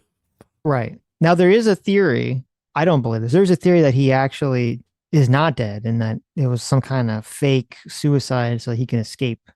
Really? Live in some other Clinton country. Hustled in there and put the Epstein clone in. Yeah, exactly, right. I mean, didn't they have the body and stuff? Do you believe that? They told you they had the body. Would you believe that? I guess my take on it, and my take has basically been the same from day one of the suicide, was I could see the both him killing himself and also him being killed seem completely logically reasonable to me, that I just don't really care. I can believe either. I shouldn't say I do care, but I could believe either is true. I could believe either is true. They both logically make sense that they could happen that way. And if he killed himself because someone was threatening to kill him in an unsavory way, I mean, how's that any different than someone killing him? Well, see, but that's the thing. If that was the case, then you could say that Cash Patel or Damagino were being dishonest if they had some thought process that maybe he was kind of coerced into killing himself. If they knew that and they didn't release that information in this interview, they just said, well, he killed himself unequivocally. That would be dishonest if they framed it that way. They looked in the file and they saw the client list, and at the top of the list, guess whose name was there? Donald Trump. Donald J. Trump. And they were like, Okay. fuck this. They're like, oh Right. yeah, case closed. Epstein killed himself. I don't think that's what actually happened. But Really? no, yeah, I don't think Donald Trump was actually involved in any of this stuff. You don't think he'd ever been to Epstein Island? He's not on the manifest? Probably not. Probably not. Probably. I mean, I don't know not. for sure. I'm just saying. I mean, someone's on there. Someone's on there. Or he was a major CIA asset. And if they start digging in, they're going to have all sorts of undercover CIA people be exposed. Mm. So, okay. So, but what is your end thesis here? Do you think that someone coerced him into killing himself, or he literally was just like, okay, I went from being one of the richest, maybe most influential people on the planet who got sex every day from teenagers to now I'm going to live in prison for the rest of my life as a completely, a completely hated pariah by the entire world and by everyone in prison. And who knows what that's going to be like. So he's going to just kill himself. I think it was a combination of both. Okay. Yeah. I think the gravy train was over. I do think there was very powerful people that he probably had information on that did not want to see him testify in a court of law because it's sketchy for them. So I think they threatened him and coerced him into killing himself. Okay. Seems most logical to me. That seems, it's definitely possible. It's definitely it's definitely a logical idea. So It seems like his whole function in the world was to gather dirt on important people from around the world. yes, Seems like that was his occupation. it did seem like that. Yes. Yeah. So you think those powerful people all over the world, well, the people who were employing him to gather those secrets wanted those secrets out there? No, obviously not. Fuck no. Right. I mean, this was probably talked about long before he ever got in legal trouble. Yeah. The question would be, did he have enough dirt on enough powerful people who could have the sway over getting in that prison situation? I mean, because you could theoretically have a situation where he has influence over like a bunch of billionaires, but not necessarily someone in government, right? Elon Musk is on the list, isn't he? Okay, there you go. It's him. Anyways, well, there you go. When are they going to release the Epstein file? That's the real question. Never. Probably never. No, they'll release it in like 50 years after everyone's gone. Everyone on the list is Well, that dead. might as well be never, right? Yeah. Ace for $5 says, why is everyone in chat the living embodiment of the R word? And Adam, you're saying this is why people call you a MAGA supporter. Wow. Well, there you go. Well, thank you, Ace, for $5. What am I saying? It was about the judges stuff, I guess. Slate King for $10 says the defense of Trump is always that he has the power to punish his enemies. The accusation is that he's abusing the power. Him having the power isn't a defense. Yeah, I agree with that. Philip Kogan's for $10 says the GOP was going to impeach Nixon. If he was a Democrat, they would have protected him. Nixon didn't do anything that JFK, LBJ, especially LBJ, didn't do. The problem is now the GOP will act like Democrats. Did LBJ had people break into the Republican Party's headquarters to plant bugs and steal information? I'm not even remotely aware of this at all, if that's what you're saying. Do you know about the stolen election box that supposedly cost some president the election? There's like this famous picture of them holding the stolen election box from what election is this?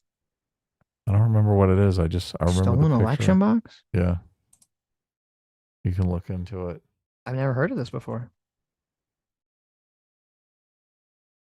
America. It might have been LBJ. Okay. I know some people accuse, I don't know if this is what Philip was saying, but I know some people accuse LBJ of like being involved with killing JFK or something. But it might have been for a Senate race. It might not have been for president, though. That would make sense to me. Immortal Mechanism for $5 says, got to be pedantic here, but Nixon was not impeached. He resigned, but most likely would have if he stayed in office. That's fair. That is true. That is a good point. He was going to most likely be impeached, so he resigned to avoid it. That's a good point. Ace for $10 says, Trump is attempting to skirt the law to avoid prosecution while also evading its constraints. Modern tyrants do not seek to break the law. They aim to circumvent it. There you go. Mo Job for £2 says, name a better president than Trump this century. Wow. That's a tall order. That is a tall order. I would say all of them. But that's just your me.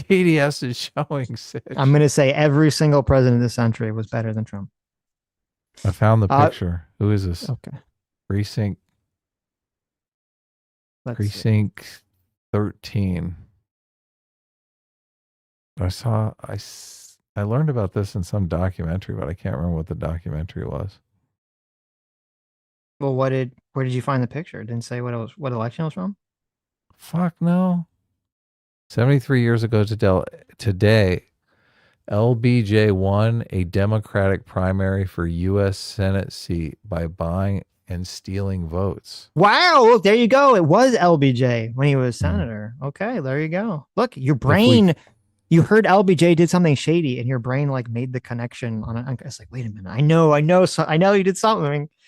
If we kept doing things the same way, Democrats might still be buying and stealing elections in Texas. This is Dan Patrick posted the photo. I guess I could just bring up the tweet here and then we'd see the photo too. So it was for a primary? It was for Senate. He was running for Senate in 1940, I guess. Is what it says. So well, there you go. This box. So it's a famous picture of the box of votes that went missing because they bought it. They were like, okay, we're not counting these votes. Some fucking county that's against me. Mm-hmm. And look, everyone's posing. Ha ha ha. This is how we run our elections around here. This is Texas, boys.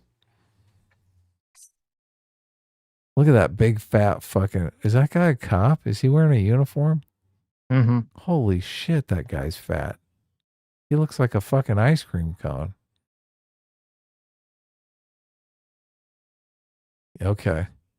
Okay, there you go. How many precinct 13s did Trump buy, do you think? Ooh, probably none. I'm going to say probably none. I don't think Trump needed to buy any precincts. Well, why were we talking about this? I don't remember. Oh, someone brought it up. They said that LBJ and JFK did things that were equivalent to Nixon, was what they said. Oh, okay. Meme Spread for $10 says, I am not a Trump supporter. I could write a long list of reasons I don't support Trump. Him being overzealous about deporting aliens would just be so low on the list. I can only care about it so much. Yeah, I think that's a lot of people's position. And I think the Trump administration thinks that it only hurts the Democrats to focus on these issues. And so that might also be why they hyper kind of fixate on these issues themselves, is they think it actually just helps them politically. Well, it does energize their voters because their voters are completely driven by the Care Harm Moral Foundation. So they don't want to see anybody. They're losing sleep at night. You mean the over this. left? You said their Yeah. voters. Yeah. Well, Democrats. That's why they're Right. bringing this shit up, right? Democrats are I'm the ones saying- that are focused on the deportations and how it's No. fascism. What I'm saying is that I think the Trump administration believes, I think I've heard someone in the Trump administration make this point, or Steve Bannon make this point maybe, is that they think that the average American who maybe is more center, maybe doesn't care, not a super Trump supporter, will get turned off by the Democrats complaining so much about illegal aliens being sent to prison / deported. Oh, okay. So It's- they think it's helping them. I got you. Right. That's the Yeah. argument. So I think maybe they're right. they could be. Aussie ODST for 10 Aussie bucks says Kirsch is a VTuber who talks about a lot of similar topics as you guys, has been the forefront of uncovering bridge DEI things, has cool opinions like you guys do. Blessed be the farmer in chat. Oh, there you go. I don't know anything about them at all. I think I've seen their little VTuber model, but I don't think I've seen any of their content. Cool. Flamenco, hey Flamenco for $2 says Sitch seen Hunter x Hunter fighting game coming out in July. No, wow, I had no clue. A Hunter x Hunter fighting game. It's unfortunate. I feel like a lot of anime, for some reason, a lot of like Shonen Jump animes, they get turned into fighting games for some reason. They don't just make a normal game. So I don't know if I'd be really interested in playing a Hunter x Hunter fighting game. Even though I love Hunter x Hunter, I would play the shit out of like a normal Hunter x Hunter game, but that is cool though. Alex J954 for 6 months says, I'm a little behind, but the reason why the Venezuelans were being sent to El Salvador was because the Venezuelan government was denying their return. I know they did originally, but didn't they cave, I thought? Because I remember they sent the plane and they sent it back, right? Yeah, that was the first round, right? But right. They were there I thought they any more? caved. So, unless there was some like argument that they were saying they wouldn't take them after then or something. I don't know. But Memes Brand for 3 months says, I lost a lot of respect for Tim Pool after seeing how he handled the conversation with Brad Palumbo, who you should have on again. Did we watch that conversation? We Tim did, Pool yeah. talking to Brad Palumbo? Yeah, Tim Pool did Brad Palumbo dirty. That's unfortunate. I like Brad. So. Yeah. Brad's been on here and he was cool. He's a good sport coming on. Right. But we didn't do him dirty. Oh, he did. That was the skateboard thing. I remember that. I do remember that now. Yes. That was pretty crazy. Harrison Dill for 2 hours says, is Trump a light fascist? Is he like fascist light, Adam? You know? He's not quite fascist. Please, fascist let's light. stop with the You know, he's got, like, a fascism. lo- Let's stop throwing on the fascism. He's got like stuff. 50% the calories of fascism. Okay, he's fascist light. Did you miss some member chats here or did we already read these? I don't think so. I think I read them. I'm a little behind. The last two I read were membership chats. Oh, okay. Memes I'm brand out. up. I was looking. I guess Xander Hall's doing the thing that we were making fun of Ian Danskin for doing now. He's saying, I'm poor. You guys need to bail me out. Yes, I saw that. Did Yeah, you it was know pretty about funny. this? I did know about it. So someone told us about it. Yeah. And Xander Hall is I guess he's spilling the beans on the progressive victory, how Brown and Wu was basically paying all of these YouTubers, and after the election, like the progressive victory money just completely dried up. Which makes sense, right? The election was he getting over. paid too? He was getting paid too, yeah. Do you Interesting. remember when Connor came on our show and we did the yelling fest for 2 Do hours? I remember when you yelled and screamed at Connor? Let me think. I don't remember that. Look, he I yelled. somehow forgot that. He yelled and screamed at me, I believe, quite a bit more. But when we You were yelled, that's true. You both yelled at each other. when yeah. we were talking before the stream, Right. he did mention that he was going to try to get us some of that progressive victory money.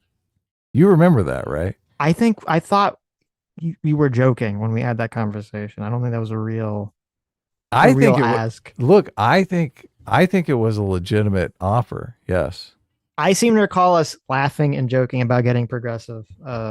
He said, Whatever the "Look, I pack was was going to like. try to get you some of that money." He said Right. that specifically. That's what I thought he that's was what joking. I triggered interpreted me. it as a joke. I interpreted it as a joke. That's what triggered me. And I said, Okay. "Is it okay if we talk about this on the stream?" And he said, "Sure." Yeah. Because that's why I felt fine bringing it up. Hey, let's talk about this progressive victory thing, right?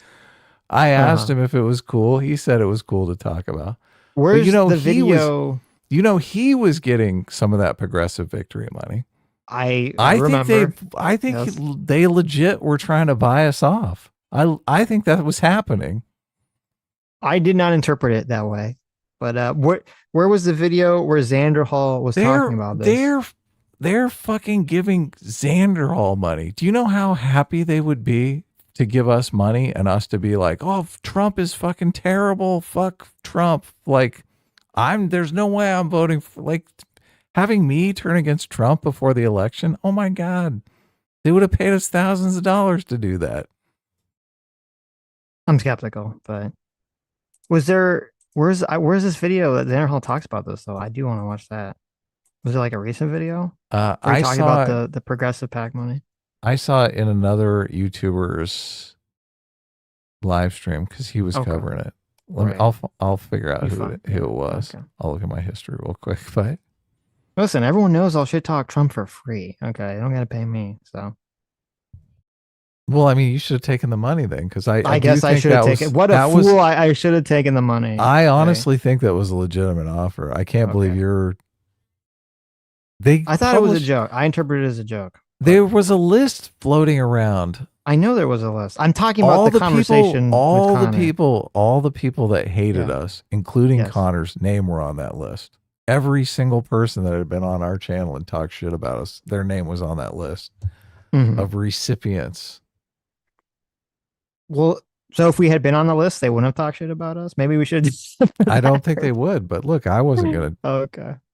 There's no way in hell I was gonna take money to fucking. Oh my God. We were, for the record, before the election, before this conversation that you're talking about, with where you and Connor were yelling at each other, no one has ever, in the history of our channel, ever offered to pay us for any political positions or anything, or to do anything like that. So no, of course not. Hasn't happened.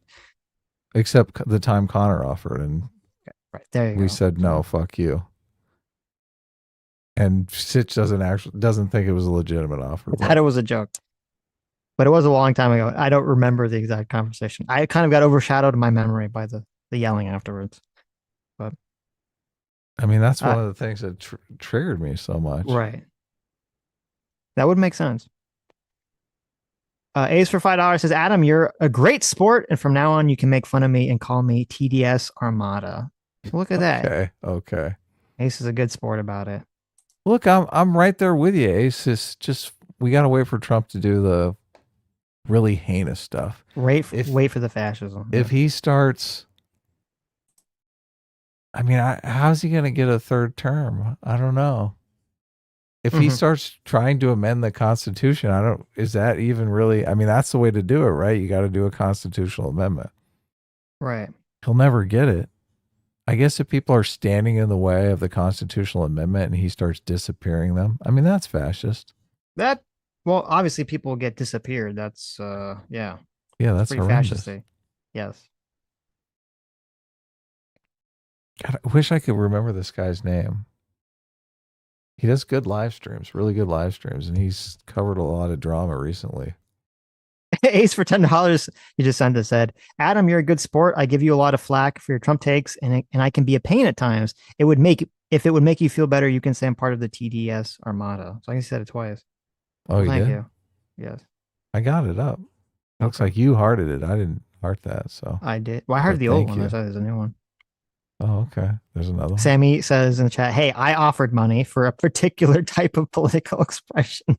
I know. Me wearing a dress is not political expression. That's your degeneracy. Okay. That's a degeneracy that you want to watch. It's not political expression. All right. Get it right. We're going to have to ask chat because I can't find this.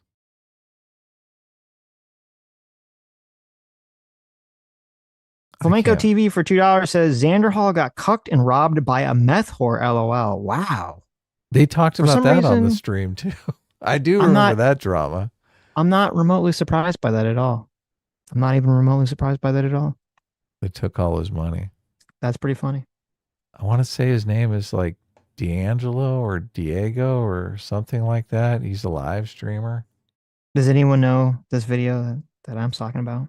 Yeah, come on, help me out, guys. Oh, I see why. I think I have a search up there, which is probably why I'm not being able to find it in my search history.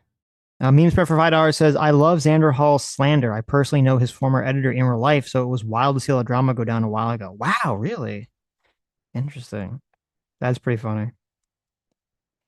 Diego Luna, is that the name? Yeah, that's it. Diego Luna. That There guy's you go. cool. Thank you. Kick Norstanzo. His live streams were cool. You should check him out, Sitch. But I'll he check was it the out. one. He was the one playing Xander Hall clips and talking about the we were watching Xander Hall complain about how he didn't have any money because the election went bad and all the progressive victory money just completely dried up. All that money that we could have had that Connor offered to us and Sitch thought was a joke, but I knew was completely serious Mm-hmm. because so many other people got the money. Diego Luna is a guy who is the You're- director of Andor. you're right. That's I not did- that's not the streamer. Oh, you're that's hilarious. Totally trolled you. Yes. Okay, you guys got me. You guys got me on that one. Good job. Okay. That's the director of Andor? Yes. That's probably why, because I have been watching Andor. Diego, isn't that the actor though? Diego Luna? Was he both? I just typed it in. It said accident. It said director and actor. Okay, maybe he's that. He's a producer. I think he was a producer. Does he do everything in Andor? What is this? A lot of times they give actors that do a lot on the project a producer credit. Just Right. I think they might get more money for it, and I think it helps. That them. is the actor for Andor. Who honestly, I think he's probably the worst actor in the whole series. He is not good. Yeah, he's not great. Yeah. He did not direct it. He's just the actor. He's directed other things. I don't think he's very good in Andor, to be honest. There was one So- line that I really liked because they were getting back to the Force being what the Force was originally. I'm going to look it up because the line's Okay. so good. I don't want to get it wrong. Let's see. Adam, it was D'Angelo. D'Angelo, that's it. Was Don't it troll me actually again. It better be D'Angelo. Is it Robin D'Angelo? Were they No. talking about Xander Hall's white fragility? Look at up the time? D'Angelo and see if he does live streams. Okay. I'm sure they're trolling me again, and it's probably not him, but whatever. I mean, I don't see it unless it's spelled. Now I'm trying to look for my notes. Oh, maybe on it's Andor. spelled. Wait, maybe it's spelled differently here. Trying to look for my No, notes that's the on guy who does Andor. So, songs. oh, it's not him. Fuck. Oh, are you talking about Nicholas Diorio? Diorio. That's it. Oh, okay. Yeah, Nicholas Nicholas. Diorio. Yes. Okay. Well, yeah, he did a you're video. talking like you're old friends with him or something. Well, I'm familiar with his content. I've never talked to him before, but he's all over the place. yeah. I see him on X every fucking day. Well, because he's got to look up shit to do Yeah, drama he's shitting. streams Listen, I on. like it. Yeah. He's shitting all over Hassan and everything. Yeah, Yes. he's great. Fucking Yes. for shitting on Hassan. I Right. dig it. Okay, that makes sense. Nicholas Diorio. Yes. I guess I saw where you got D'Angelo from that. So As long as we got it worked out. Where's Yes. my fucking Andor notes? Okay, here it is. Ace Vitar says, I love Adam so much that I apologize twice. That's okay. There you go. So he says, the only thing special about me is luck, and luck runs out. That's Andor talking Right. about. His girlfriend thinks like he's strong in the ways of the Force. His girlfriend sees providence everywhere, and the Force is Mhm. what's driving him, putting him in all these situations where he's instrumental. helping him with the rebellion, right? So she's a total believer. But he's not really a believer. He's like, look, I'm just lucky. Right, right. Such a great line. That's really the only line in Andor that I heard that line and I thought, that's a great line. There's not a lot of great lines in Andor. There's not like specific great line. I really the it's like in like the first episode, the second episode, that whole conversation that the not the Empire, the Corpo guy's boss has about why they should cover up the murder is so well written. It's kind of shocking that it exists like where it does in this like fucking random Disney Plus TV show. Yeah, he gets the whole situation completely correct. Yes. And it's so, that scene is so dripping with irony because the guy who wants to do the underhanded thing is actually right. And the guy who wants to do the moral upstanding thing is completely wrong. Yes. Yes, it's a very good scene. Yeah, so you're just Fantastic like, oh, scene, wow. Wow, this is so fucked up. Well, also, and I believe it definitely reeks of I'm sure that he was inspired by, I forget the guy's name. There's a military guy who had the whole, like, you have different officers, you have your lazy smart officers, and then you have like your smart hardworking officers, and then you have your lazy stupid officers, and then you have the worst are the hardworking stupid officers. Yep. And the guy, the corporal boss guy, whose name escapes me, the character's name, was definitely like the lazy smart officer. And and the other guy, the poor guy, Cyril is his name. Yeah. He was like, he's the hardworking dumb guy. He's the hardworking stupid guy. Yes. And that scene, I think, was, he must have, like, that seems straight out of that guy's like material who came up with those different categories. So he definitely seemed to be inspired by that. Yeah, I'm going to look that up because I want to get it right. I love that thing. Yes. Each officer has 2 qualities. Read a super chat while It was like a grid, if I recall correctly. Kurt von Hammerstein. That's a German. Okay. I hope he wasn't. I hope we're not quoting Nazis. I think he was a Nazi, but I think he was a Nazi. He was against Hitler. So okay. Well, he thought Hitler fucked shit up. There you go. The idea that each officer possesses 2 specific qualities is related to the classification system of officers proposed by German General Kurt von Hammerstein. He categorized officers into 4 groups: clever, industrious, lazy, and stupid. Hammerstein believed that each officer would typically exhibit 2 of these qualities, influencing their suitability for different roles. Here is more detailed breakdown. Clever and industrious. These officers were considered best suited for general staff, as their intelligence and hard work could be effectively used for planning and strategy. Stupid and lazy. While not ideal, Hammerstein noted that these officers could sometimes be used for routine duties. Clever and lazy, these officers were deemed qualified for the highest leadership positions because their mentality, because their mental clarity and strength of nerve could be crucial for making difficult decisions. I classify myself in the clever and lazy category. There you go. Stupid and industrious. Hammerstein considered this combination particularly dangerous and unsuitable for any responsibility, as they were likely to cause damage rather than to contribute positively. Now, look, we've all had that boss, that fucking stupid and industrious boss. Yes. And it's true. All they do is fucking make a mess of everything. Yes. You're like, can't we just chill? Jeez, this place runs itself. Why are you fucking structuring everything? You just start a bunch of fires everywhere, and then you have to spend all your time putting them out instead of doing your job. Yes. Yeah. So where are you in this? You're clever and lazy too, obviously. I'm obviously. Yeah. I like to think I'm clever and lazy. At least I'm stupid and lazy, right? Right. At the most, I'm clever and lazy. At the least, I'm stupid and lazy. So me too. We're not in the worst category, right? That's the best thing. Stupid and the best industrious. Yeah, that's the best you can get. Hey, Anna. Anna's in the chat. Is she? What's up, Anna? Yes. Right. You guys are very fixated on Andor. Who's Adam that? is the one that keeps bringing it up. Okay. Who said that? Anna said that. Did she? Oh, wow. Yeah, she did. She said she's going to check it out now. Really? Yeah. Oh, okay. There you go. Listen, a lot of people like it.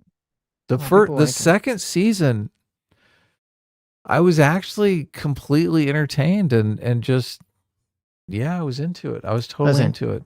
If you haven't seen Anna, before you watch Andor, you should watch Severance. Severance is definitely much better than Andor. Yeah, you probably like Severance. Yeah. Severance Check is that great. And Severance is good from the get-go. The thing about Andor is, I think season 2 is immensely better than season 1, but even season 2 doesn't get going until the 4th episode.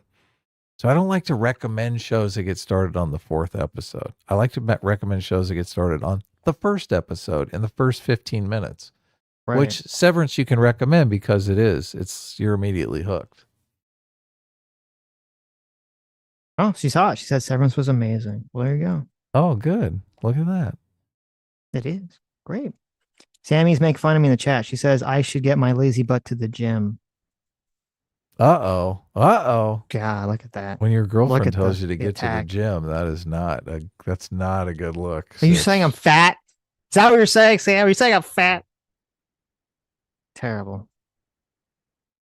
JV for $5 says Tim trying to respond and Adam Conover just keeps talking and repeating himself. It's annoying. Right. So He does this affect where he just repeats it as if it's like the stupidest thing in the world and expecting him to go, oh, now that you've said it that stupid way, I completely understand. Right. But it doesn't work. You said my opinion back to me, but you had a stupid affect to it. So you changed my mind. Yes.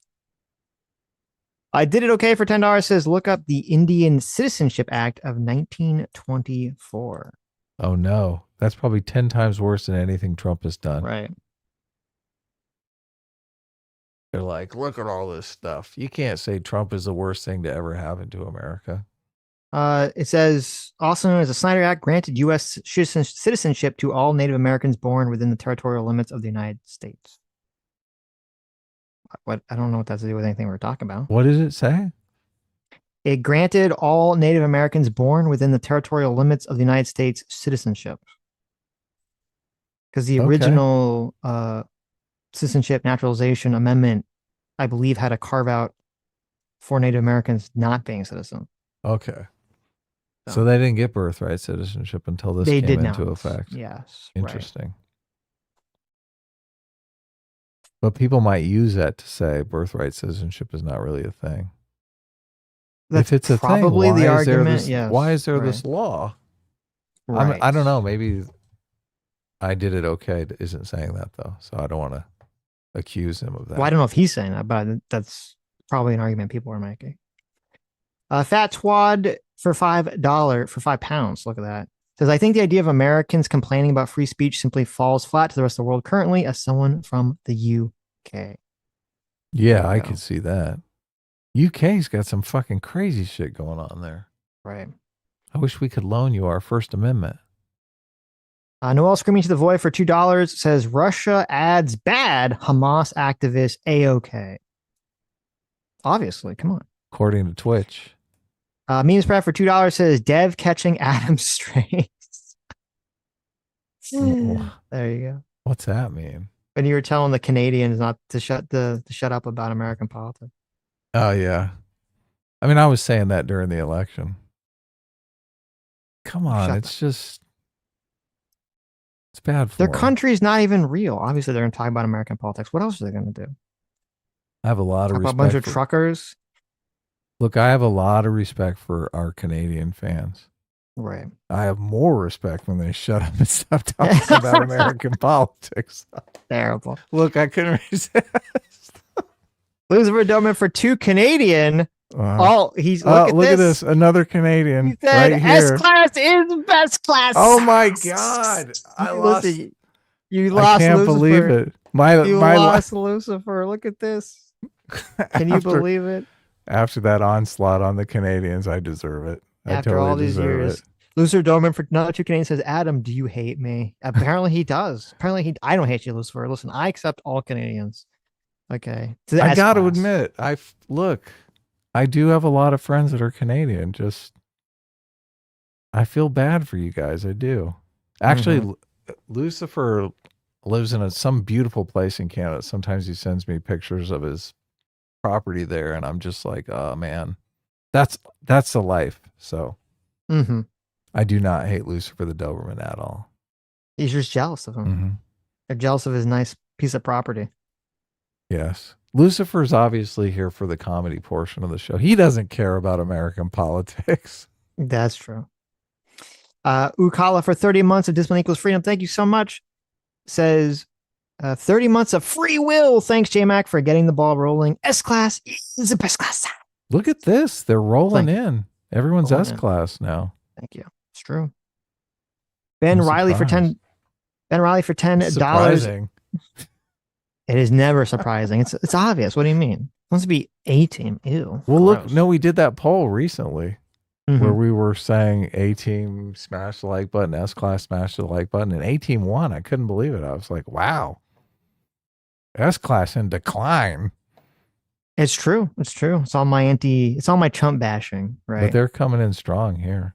Yes. Well, S-Class are obviously the Trump bashers. They probably That's think true. you're not Trump bashing enough. That's a good point. I should up my game.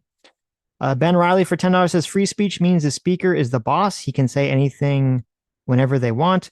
Demanding, bribing him to speak is counter free speech, like demanding you vote, saying I'll pay you if you vote for who I want. True. Yeah. True. Crack Rock Steady, our favorite initial supervillain. Thanks so much for being 37 months of discipline equals freedom. Says 37 months and counting. Shame that I'm going to have to watch this as a VOD afterwards since I'm busy today. Haven't watched the video, but I assume Adam Conover was giving non-scripted terrible takes. You would be correct in that assumption. Exactly right. And enjoy the VOD later. You'll see all of them. Miserable Cross for $5 says check out Elk versus Wilkins regarding birthright citizenship. Oh no. I'll check it out. From 1884. Fast and Bulbous for $5 says, Sitch, is it true that you have the jawline of Pat Tillman? Who's Pat Tillman? Pat Tillman has an amazing jawline. I don't know who that is. Isn't that the football player that died in Iraq? Wow, that guy's got quite the jawline. I'm gonna say I've got like 75% Pat Tillman's jawline. Oh my god. Is that fair? Is that fair? Okay, maybe that's an exaggeration. Maybe like 50%. He's got that guy's got like an iron jaw. That guy's got quite a jaw. We got to do a side by side. I got a pretty good jawline, but that's extreme. Okay, that guy's like the perfect Chad jawline phase. So, I mean, I don't remember checking out your jawline, but I mean, it didn't seem like you were lacking a jawline or anything. No, I got a good jaw. I saw Sam was saying she thought I look. No, she didn't say that. You said that you thought I looked like the Daredevil guy. Yeah, Cox. I don't think I really. Well, I don't really think I look like him, but I mean, I'll take it. Listen, he's a good-looking guy, so I'll take it. But that's definitely your kind of. He does, type. Yeah. What are you talking about? That is correct. Yeah. That would be my type. The dark features white guy. Yes. Yeah. Jewy looking white guy. Yeah. Is he Jewish? I don't know. I don't know. There was a time, this is so funny. Sam was like trying to figure out what celebrity I look like. And she's like, well, you have Ben Shapiro's eyebrows. Okay. So she kept trying to like merge Ben Shapiro's eyes with like different celebrities on the AI to try to like make a compilation of people to find the one that looked like me. She could never really get it quite right, but it was trying. Plus one picture. I mean, this. I mean, I think it's close, but I mean, I haven't seen you in forever, so. I will take the Charlie Cox any day. He's a good looking fella. All right. Okay. Do you want to say I look like Charlie Cox? I'll take it. I'll take the Cox. You're going to take the Cox, huh? I'm going to take How the many Cox. Cox are you going to take at once? I'm gonna take the Charlie Cox. All right, you degenerate. Solidoge for 29 months says Tim Pool is stupid. America's always had free speech, especially when compared to our peers. Over time, the few restrictions there were got lifted. That is true. I do agree with that. That's a good point. Yeah. That's a good point. What did you send me? You sent me a picture of Cox. Anna Kasparian, unforced air. Sitch. You sent me the. Sitch that is was very. screaming It how was, many cocks he wants now. it was very forced. Yeah, you sent me like the most unattractive picture of Carly. Like Charlie Cox is a good-looking guy, and Adam sends me the most unattractive like picture he's ever taken. He's like, "This is you, Sitch. This is you." What I the mean, fuck? what are you talking about? That's not. He's like not looking at the camera, bad. like all bug-eyed. He's wearing some horrible like. I mean, denim he fucking looks like shirt. he's What on is it? mushrooms, but He looks. Yeah, he I looks like think- he's blazed out of his. I think it's mind. endearing. Jesus Christ! This is like it's That- you. Look, that is you literally- look like an ugly Charlie Cox, Sitch. That's- That's a compliment. Search Charlie Cox. That is literally the first picture that comes up. Okay. So I don't fuck believe you. That, I don't that believe picture you. must be the picture on his Wikipedia. You're right. That is well. It's the first one, not in the image tab. It's the first one that comes up if you just Google it. So. Yeah. So I just clicked on the first picture. Yeah, whatever. I wasn't. Fuck you. I wasn't like fucking. Fuck you, Swimming around and fucking guy. You weren't swimming around in Cox. Yeah. You weren't swimming around in Cox. I knew you were gonna Okay. say it. Here, I'll bring it up. I'll bring that picture up for the stream now that everyone. Yes. Now that Sitch hates it categorically. Sitch sounds like he'd look like exactly that. It's funny whenever I talk to there's a obviously when I talk to Sam and there's a couple other people that I've met who have been fans. It apparently like freaks people out when they see my voice coming out of my face because they're so not used to it. So What do you mean? Why is that? because they're not used to seeing it. I guess they envision my little avatar. So when they see I me remember actually moving my one- little lips, they're like, "What the fuck?" I remember one time we were on stream and Mhm. Sitch had his laptop and he didn't realize his laptop camera was on. So I got to Ooh. see Sitch through the entire stream. And he's like waving his hands around.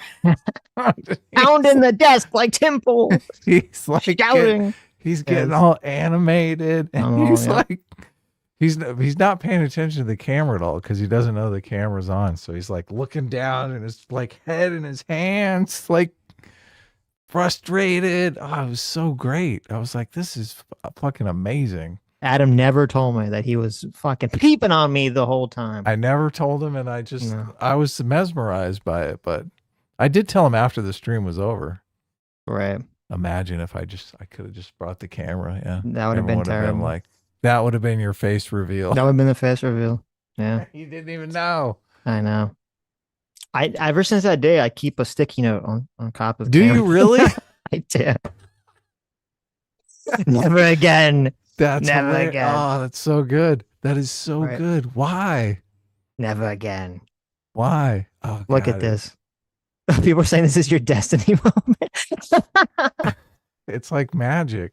Adam Friendstony. I think no, I think part of the charm was that you didn't know the camera was on. So I'm sure. you were sure, just yeah. being yourself. Just being my authentic Yeah. self. Look at this. Sammy says Sitch isn't black in real life. It's very odd. Look at that. What a bigot. She doesn't know I'm not black. Mhm. You just It's a assume my race. Digital Okay. blackface is what Sitch Assume does. my race.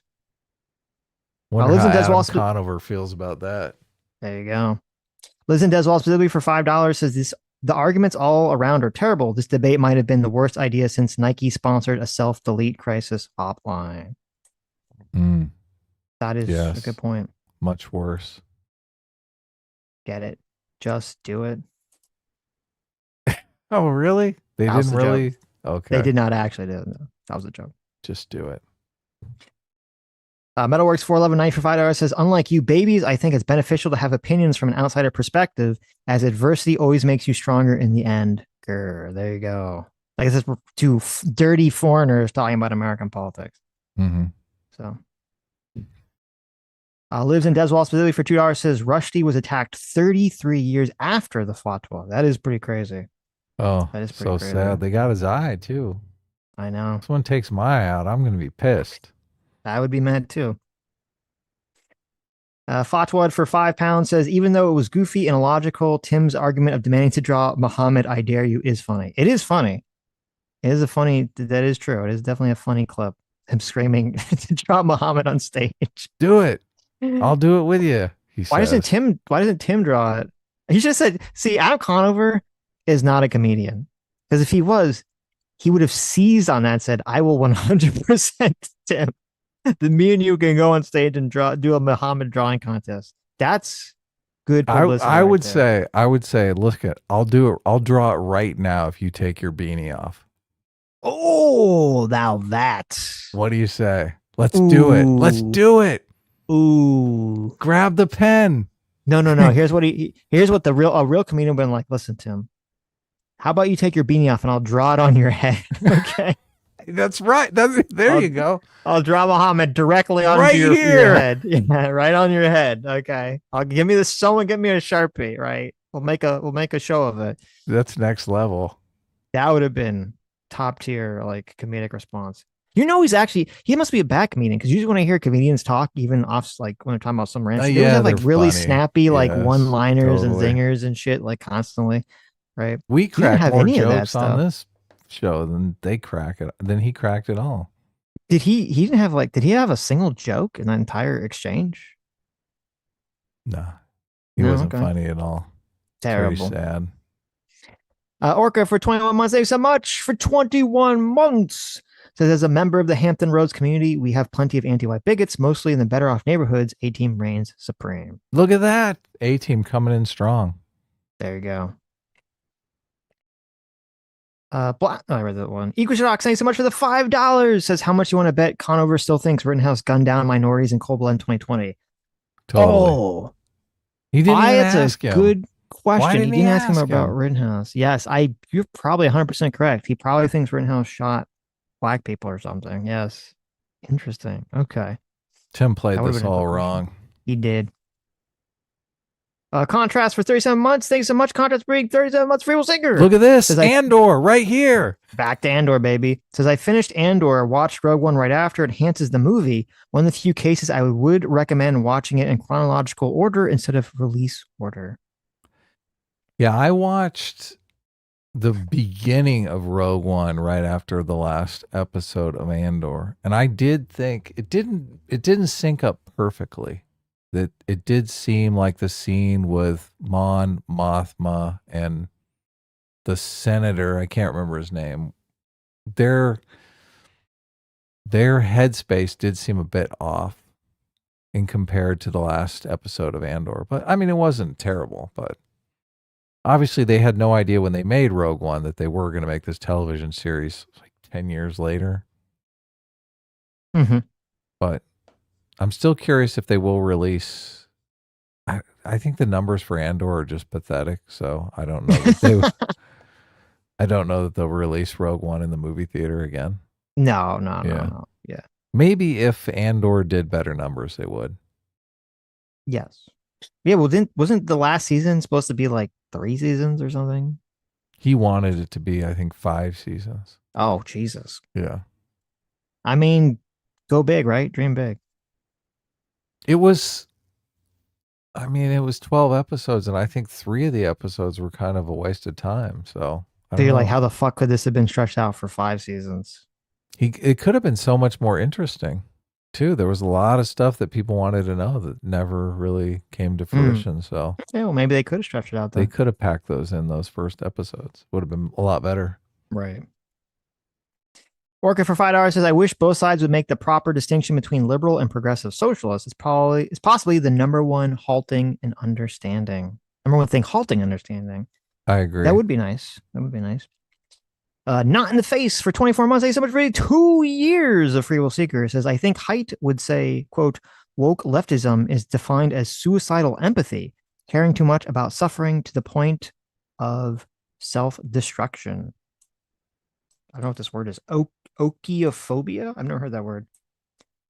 Okiophobia is a term referring to the aversion or fear of one's own home, culture, or traditions. Oh. I've definitely heard Jordan Peterson make that argument. Yes.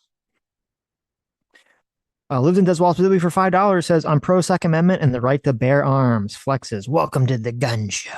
Look at that. I like it. That's right. Daft Nut for $5 says, I would make a joke about Islam, but I'm afraid it would bomb. Thank you. That's good. Adam Conover said, Tim, why would I want to make a joke about Islam? It would obviously bomb on stage. Yeah, he could have said that, but he was so frightened that he was going to say something wrong in front of the Beanie Man. That is true. Loser Doberman for 10 Canadian says, please explain. Oh, you read that one. Why we have all the hotties and super smart people in chat. That is true. This was, oh, look. Obviously, Lucifer is no longer mad at me at this point, so that's good. Yeah. That's good. Until I remind him, Lucifer, Adam does in fact hate you, since you're not American. No. Hates your guts. Okay. Ace. I read that one. Oh, me being a good sport. That was a you good sure you don't want to one. read it again? You can read it again if you want. The nice one. No. Yes. Flamenco. Xander Hall got cucked, robbed by a meth whore. Oh my God. Yeah, apparently someone else in the chat said, I didn't know this element. Apparently he had like all of his money in a PayPal account or something, and she I guess had the password. That. Yeah. That's hilarious and tragic, I guess, if you're Xander. I mean, who among us hasn't been robbed by a meth whore at least once, right? I've never been robbed by a meth whore, but I have human trafficked someone, so I guess who am I to throw stones, right? Legal Strain for $2 says the one big beautiful bill just passed committee. Well, there you go. It's moving on up in the world. Okay. Oh wow. The Oceanus for $5. Thank you so much. Says I've been watching for a while. Love the show. S class is the best class. Did you miss some of these? I love Xander Hall slander. We did that one. I read that one. Okay. I kind of read them out of order when we talked about Xander Hall. I hate it when you do that. I know. That's why I do it. Okay. People like to see their super chats come up. Oh, I spent so much time and effort to get them on the screen for them, and they love that. The peoples, they love it. They like to see their little names up there. It's great. They want to be part of the show, part of the fun. Liz and Deswall specifically for $2 says Dev will talk about anything to avoid the trucker video. That is correct. Dev was a good sport. Dev came on and talked to us for a long time on Thursday. It was great. It's a fun conversation. I always like talking to Dev. A lot of people were super chapped in the comments too. Dev has dedicated haters now. He does. He does. Why? Oh, I think Dev, because he hates on Trump. Yeah. I don't know if these people may have made comments that I haven't confirmed, so I don't want to forward them if they're specious comments. So I hate speciousness. Okay. Next time he comes on, we can ask him and he can defend Get himself. To the bottom of the species. Sure. Dr. Diller for $3 says, I recall you saying we wouldn't be watching a video with nobody to root for. Both of these people are grossly incompetent and annoying, and this qualifies as psychological torment. Good. I might have been lying when I said that, Dr. Diller. Okay. I like torturing you guys. You enjoy it. Listen.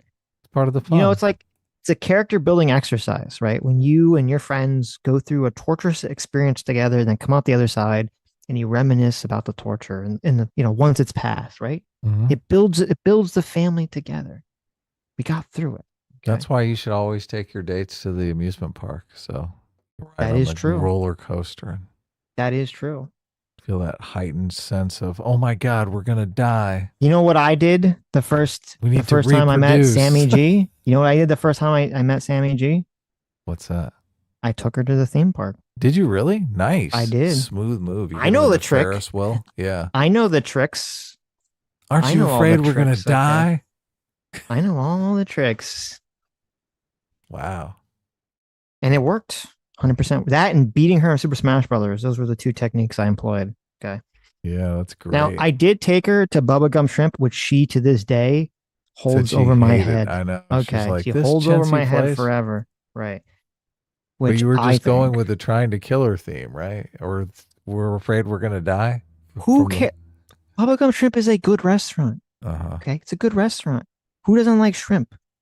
You could like die if you eat shrimp and you still Yeah, like it. I don't like. There you I go. like lobster. I don't like Oh shrimp. well, I'm though. sorry, lobster, whatever. Yeah. You don't like shrimp? Okay, never mind. You're dead No, to me. Shrimp is fucking. Who doesn't like shrimp? That's psychotic. Lobster. Andrew Bear. Oh, Sammy says acting like the theme park was his idea. Oh, see, look, you're right. It was her idea. She was trying to seduce me the whole time. Andrew Bear for $2 says, "Been nice to Canada. Be nice to Canada. All they have is maple syrup and mooses." That is true. That's a good point. And cold air. Memes brand for $2 says Dev has a lot of bad takes on non-Trump things too. Wow. I don't know. Yeah, I don't know his controversial non-Trump takes. So, anyways, wow, we made it to the very end. we made it to the very end. I did some sound adjusting too. Maybe you might actually hear the harmonica this time. Oh, okay, cool. We'll see if it works. Guys, this was a lot of Anyways, fun. I really enjoyed. I want this everyone stream. who thinks bubblegum shrimp is good to leave a 1 in the chat. Okay, just so I feel a little better, right? So And I if feel a little you bit better. if you think it's disgusting, leave a 2. So it's 2s or 1s. If you're a heathen, One- yeah, leave it to. 1, Yes. you think Bubba Gump Right. is delicious. 2, Yes. you think it's disgusting. And Right. Sitch never should have attempted to bring any girl to Bubba Gump. We've got a 1. There we go. Early adopter. Oh, we got a 2. Comes in with a 1. Uh-oh. Oh, Oh, shit. no. Uh-oh. Oh, I got a 1 from Anna. See, look, that's all It's, that matters, right? look at this. I got a 1 from Anna. That's the real. That's who counts. Okay, Anna's all you coming all you in. 2s. All right, get out of here. I don't care about that. It's pretty back and forth. Look at this. I didn't know this is such a contentious thing. So. Can you hear that? No, what am I Did you hearing? hear any harmonica? I thought I heard sound like a dog in the distance or something. A dog barked. I heard like a weird sound. Yeah, was it a harmonica? So. No, I started the harmonica. I guess for Right. some reason with the new setup, Sitch can't hear the harmonica at all. So Okay. Well, if the chat can hear it, that's all that matters, right? I mean, Can they hear it? we do kind of harmonize Do during we? the end of the show. Yeah, I guess you do you're your right. whole thing. You're I not didn't going to be even able notice to it. tell at all. Anyways, should I So start? you can't tell if I'm even doing it. I now. don't even know if you're doing it. Yeah. Okay, I'm starting now. I officially have Okay. started playing the harmonica Look now. at this. Okay. Can you feel it, Mr. Krabs? Is it happening? Adam, are you playing the harmonica? I can't hear anything. Adam, are you playing the harmonica? Well, I can't I can't talk as I play the harmonica. You're okay. Okay. I I got either you. have to play the harmonica. Right. So you want me to start Okay. playing the harmonica again? I might have just been fucking with you. Okay, I'm playing the harmonica now. Okay. Thank you. Anyways, thank you all for coming. Thank you all for your incredibly generous donations. You who have made it in the stream, you are the true free will seekers. You are the true isekai anime protagonists. You are the true individuals who, let's see, what are we doing today? Who would never, ever, ever, ever get trapped in the bubble and not realize that the Fine People hoax was actually a hoax. And we'll see. And you also would be a true gentleman who would take out your dates to the wonderful restaurant that is Bubba Gump Shrimp. And they would enjoy it. Okay. And we'll see you all Tuesday. Bye-bye.